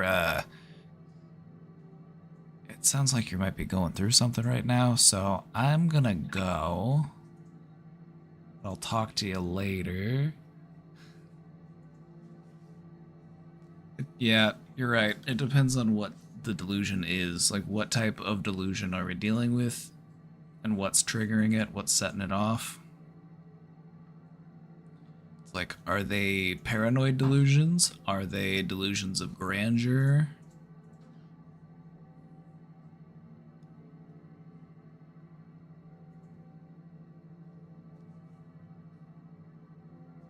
I think just being kind about it and just saying something along the lines of, it seems to me like you may be experiencing some delusional thinking. Have you talked to anybody about that? We want to just give them a gentle nudge towards accessing professional help.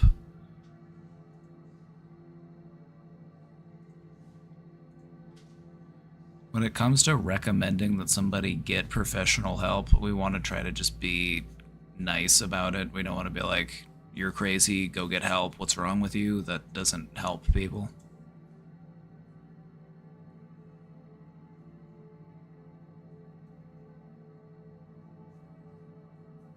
But yeah, delusions can be a serious thing, and it can require some serious help, which means you might need some professional assistance.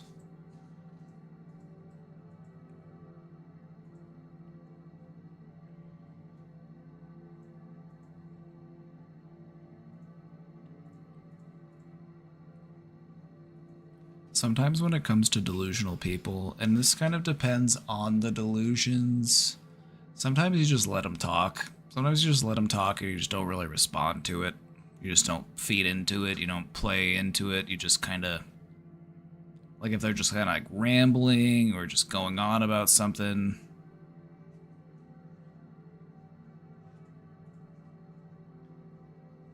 But yeah, just generally just try not to feed into it. Try not to add to it if you can.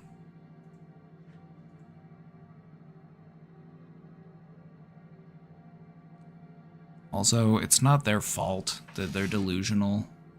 This is just something that they need to work on.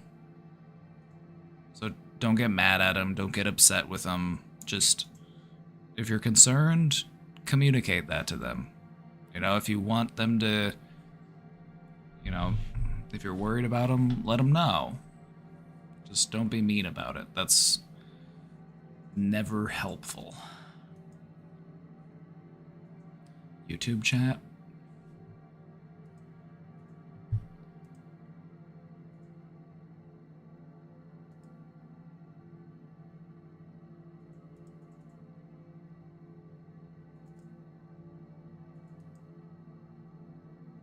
I'm not allowed to show my YouTube chat on my...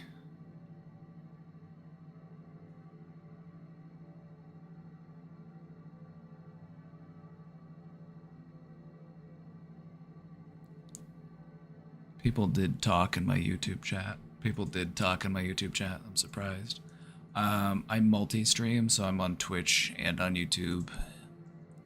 And so the reason why I don't have my YouTube chat pulled up is because Twitch doesn't allow you to show the chat from other sources. You're only allowed to show your Twitch chat if you stream on Twitch. So the best way to interact with me directly is through my Twitch chat, because that's just the one that sees the most engagement. So I'm still getting the hang of interacting with all of my chats.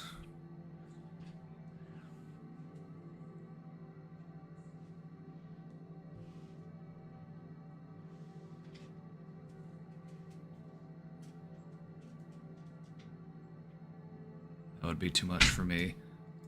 Yeah. Yeah. Hello, YouTube world.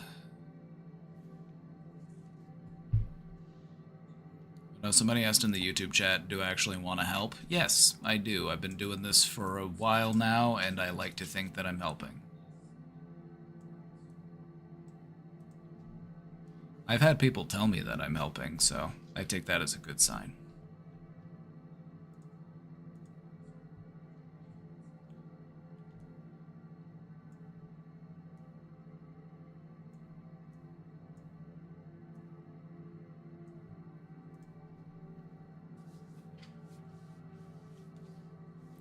I have a friend who only seems to call to hang out at restaurants, despite me stating that I want to eat differently for health reasons.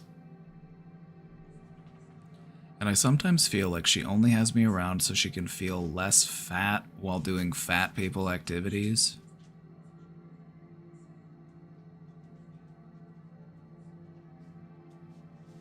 You may want to try to approach that concept a little bit differently, because that's really just that's just not.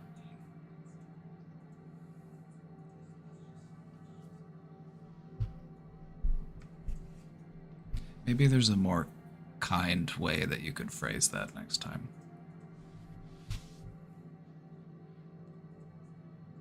She'll call me almost every day. I sometimes block her for a couple days at a time and pretend it's Mint Mobile being shitty for a little piece. How do I know if I'm just being crazy, if I'm the problem, and what to do next? She's my only local friend. I moved to an unfamiliar town, so I feel like I settle just to not be lonely because I don't know how to make friends post-lockdown anymore.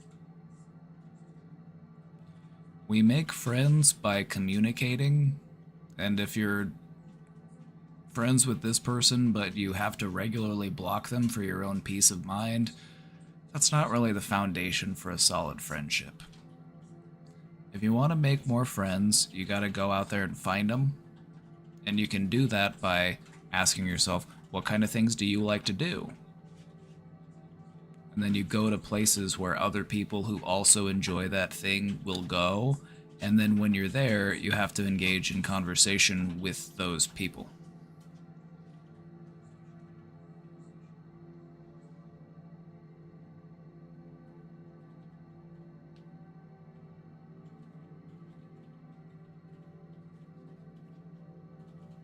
I would say if you want to be friends with this person, just recommend other things that you could do. Just politely remind them that, like, oh, I'm actually working on my diet. I can't really be eating out. But if you want to come over, or if you want to go do something else, let me know. You know, just be polite about it.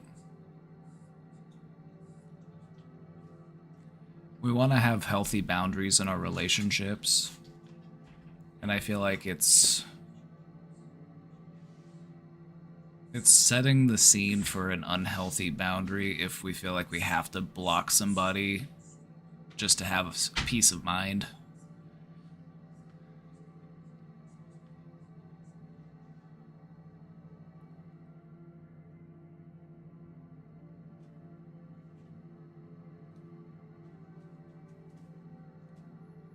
I mean, this person wants to be your friend. They call you almost every day. And so just keep, you know, if you like this person and you want to be friends with them, do that. Find something else that you guys can go do together and recommend it. That's all I can say about that. But if you want to expand your friend group, then you got to get out there and go find some people. So what sort of things interest you? Having mutual interests is a really solid foundation when it comes to making friendships. And it sounds like this friendship is largely just centered around food. And it's easy to form relationships around food because we all have to eat.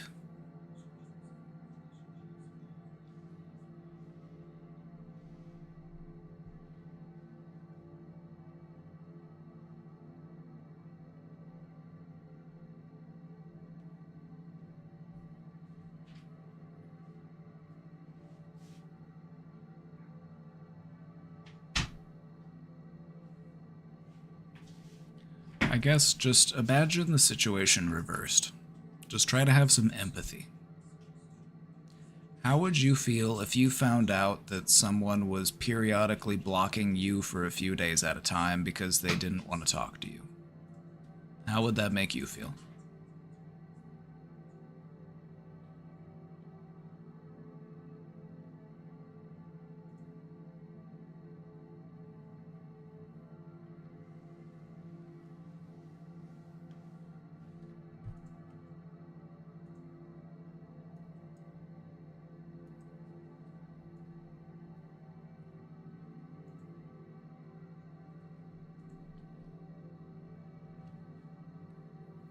Also, you can hang out with a person at a restaurant but not eat. You can say, "Oh, I'm not hungry,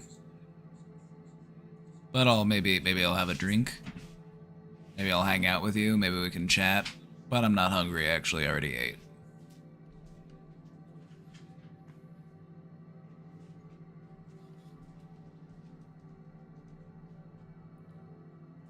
Man, I am sweaty. You see this? This is a sweaty psychology day. Is it possible they're not comfortable eating anywhere else? Well, I feel like if they're reaching out to you every day, it's because they're lonely and they like you as a friend and they want to be friends with you and they want to spend time with you.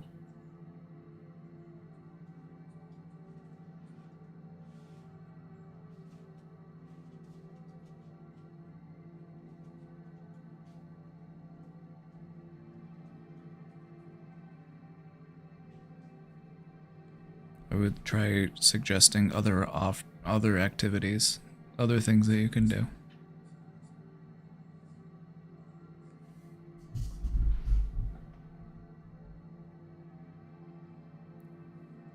But if you feel like you don't want to build this relationship, if you don't want to continue investing in this relationship, because it kind of feels like that's how you feel. It kind of feels like, you know, you feel like you've had to settle on this person because they were the first and only friend that you made locally.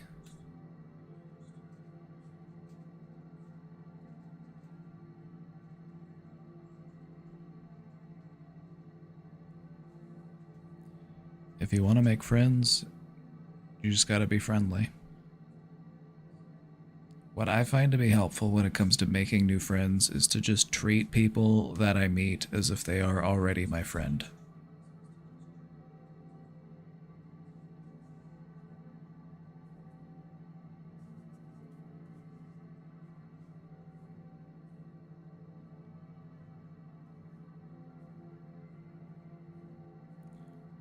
I would say just have a conversation with them and say, you know,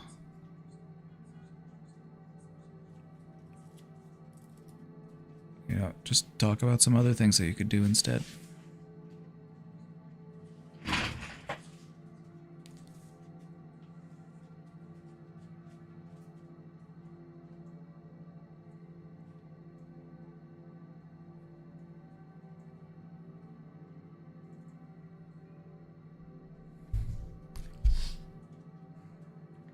I'm feeling cooked.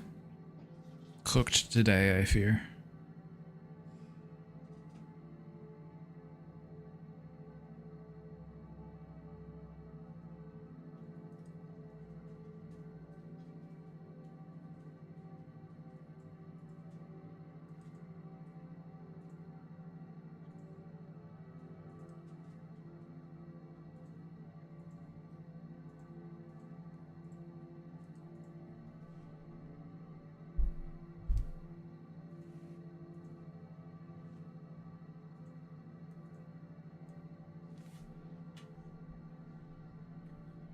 I feel like such a bad person because I don't care about other people.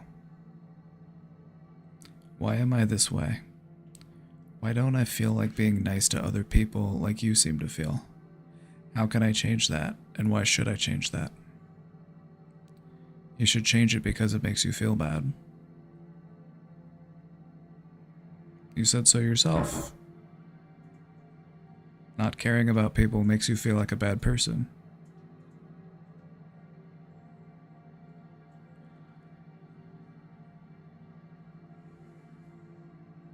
I feel like one of the things that we need to do in our life if we want to care about other people more is we have to learn how to care about ourselves more.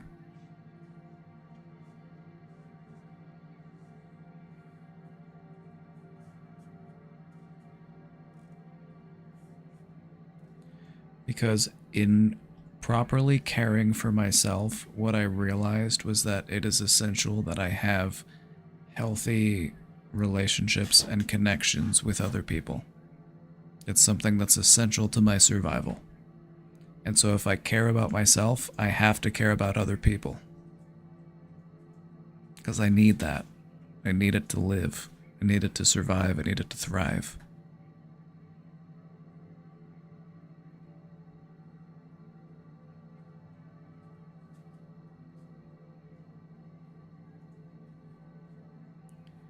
If you're having a hard time being nice to other people, how are you to yourself? What I found is that how we treat ourselves sets the tone for how we treat other people.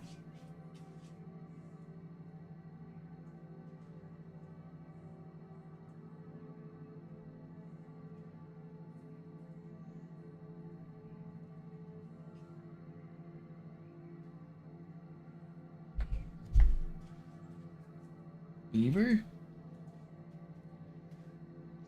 I saw an orange cat walk through.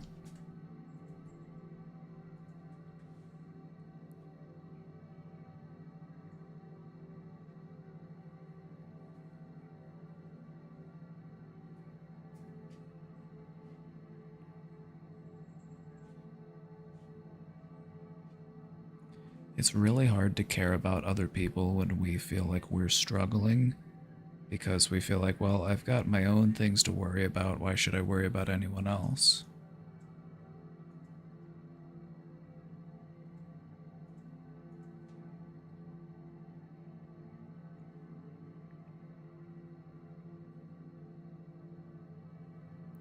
So, how can I change that? How can we change this? Gradually, one day at a time, step by step. Gotta slowly open up to these different ways of thinking and this different way of living.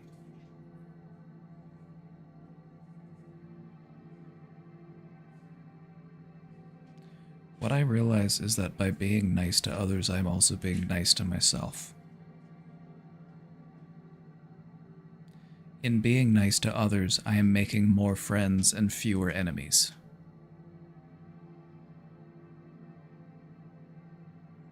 I serve others because it also serves me.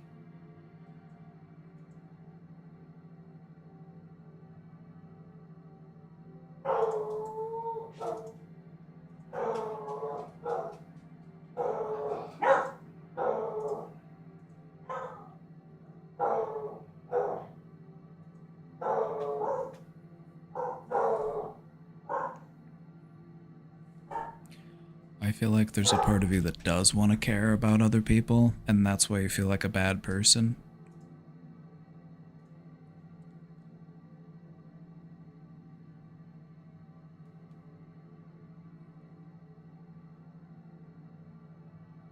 But to me, that's an indicator that you don't want to be that type of person.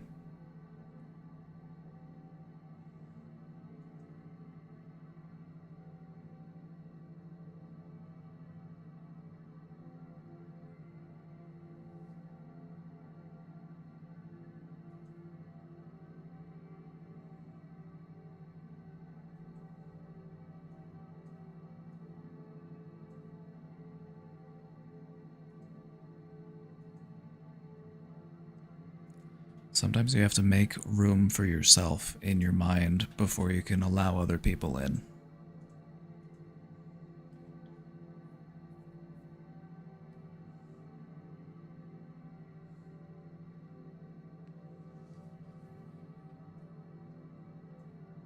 The fact that you say that it makes you feel bad speaks volumes, because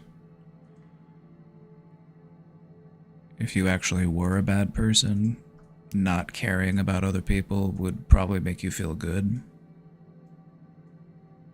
But it makes you feel bad, so that to me says that your mind and your body want something different.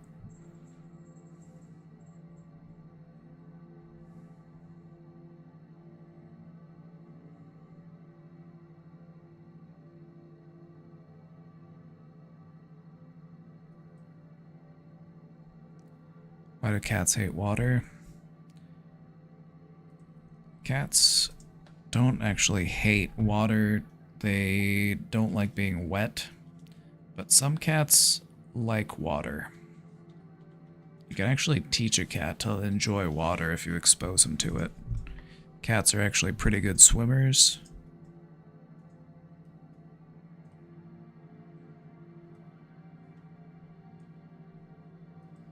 But cats are very sensitive creatures. Cats are very, they're very sensitive little critters. And so water can be scary if they're not used to it. But cats can actually learn to really enjoy swimming. They can actually learn to really enjoy water.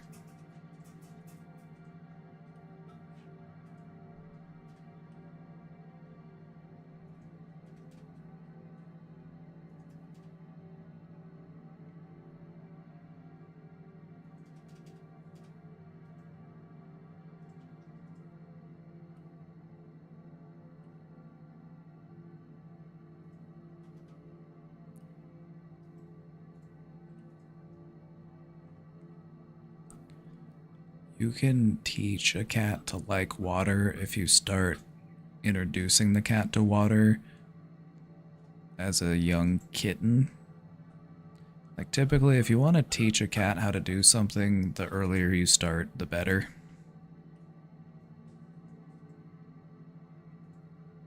It could be a really big challenge to teach an adult cat to like to swim, but if you started teaching it from the time it was little,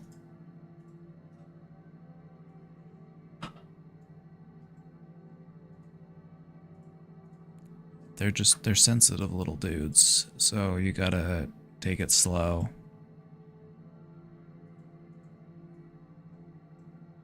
Water can be overwhelming if you're not used to it.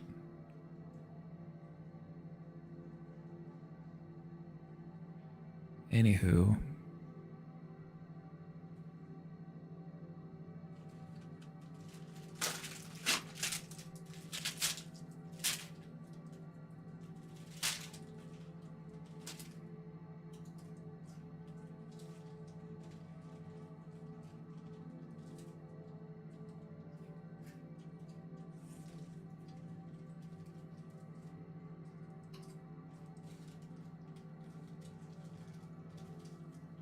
I wish I had the patience to get my cat used to going for walks on a leash. That reminds me, I have a leash for Beaver. I need to start training him how to use it. Every time we take the dogs for the walk, Beavis will sit there and he will act like, hey, where's my leash? I want to go. But then I put a leash on him and he gets confused, so I think we just need to continue practicing.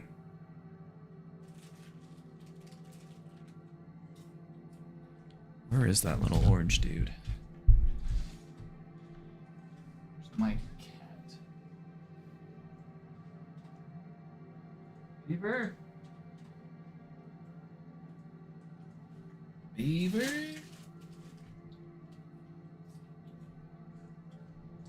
Beaver?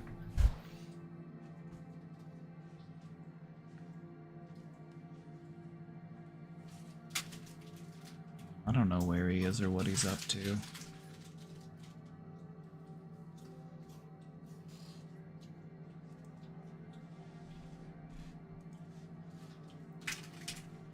We're gonna to leave so you can go watch Grey's Anatomy. That's fine.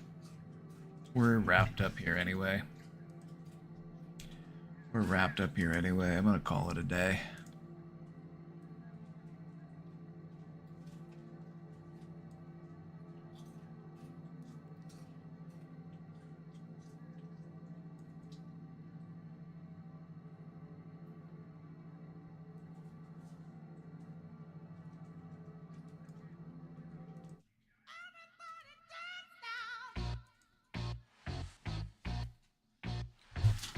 Alright, everybody. We'll be back again tomorrow. Everybody have a great night. Take care of yourselves. See you back here again. Be back tomorrow.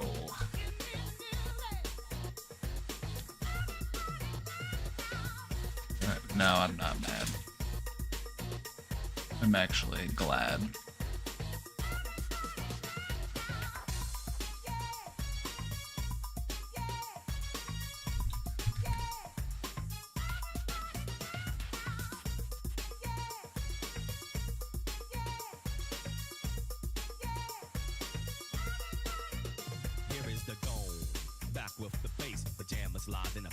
Everybody, have a great night. See you tomorrow.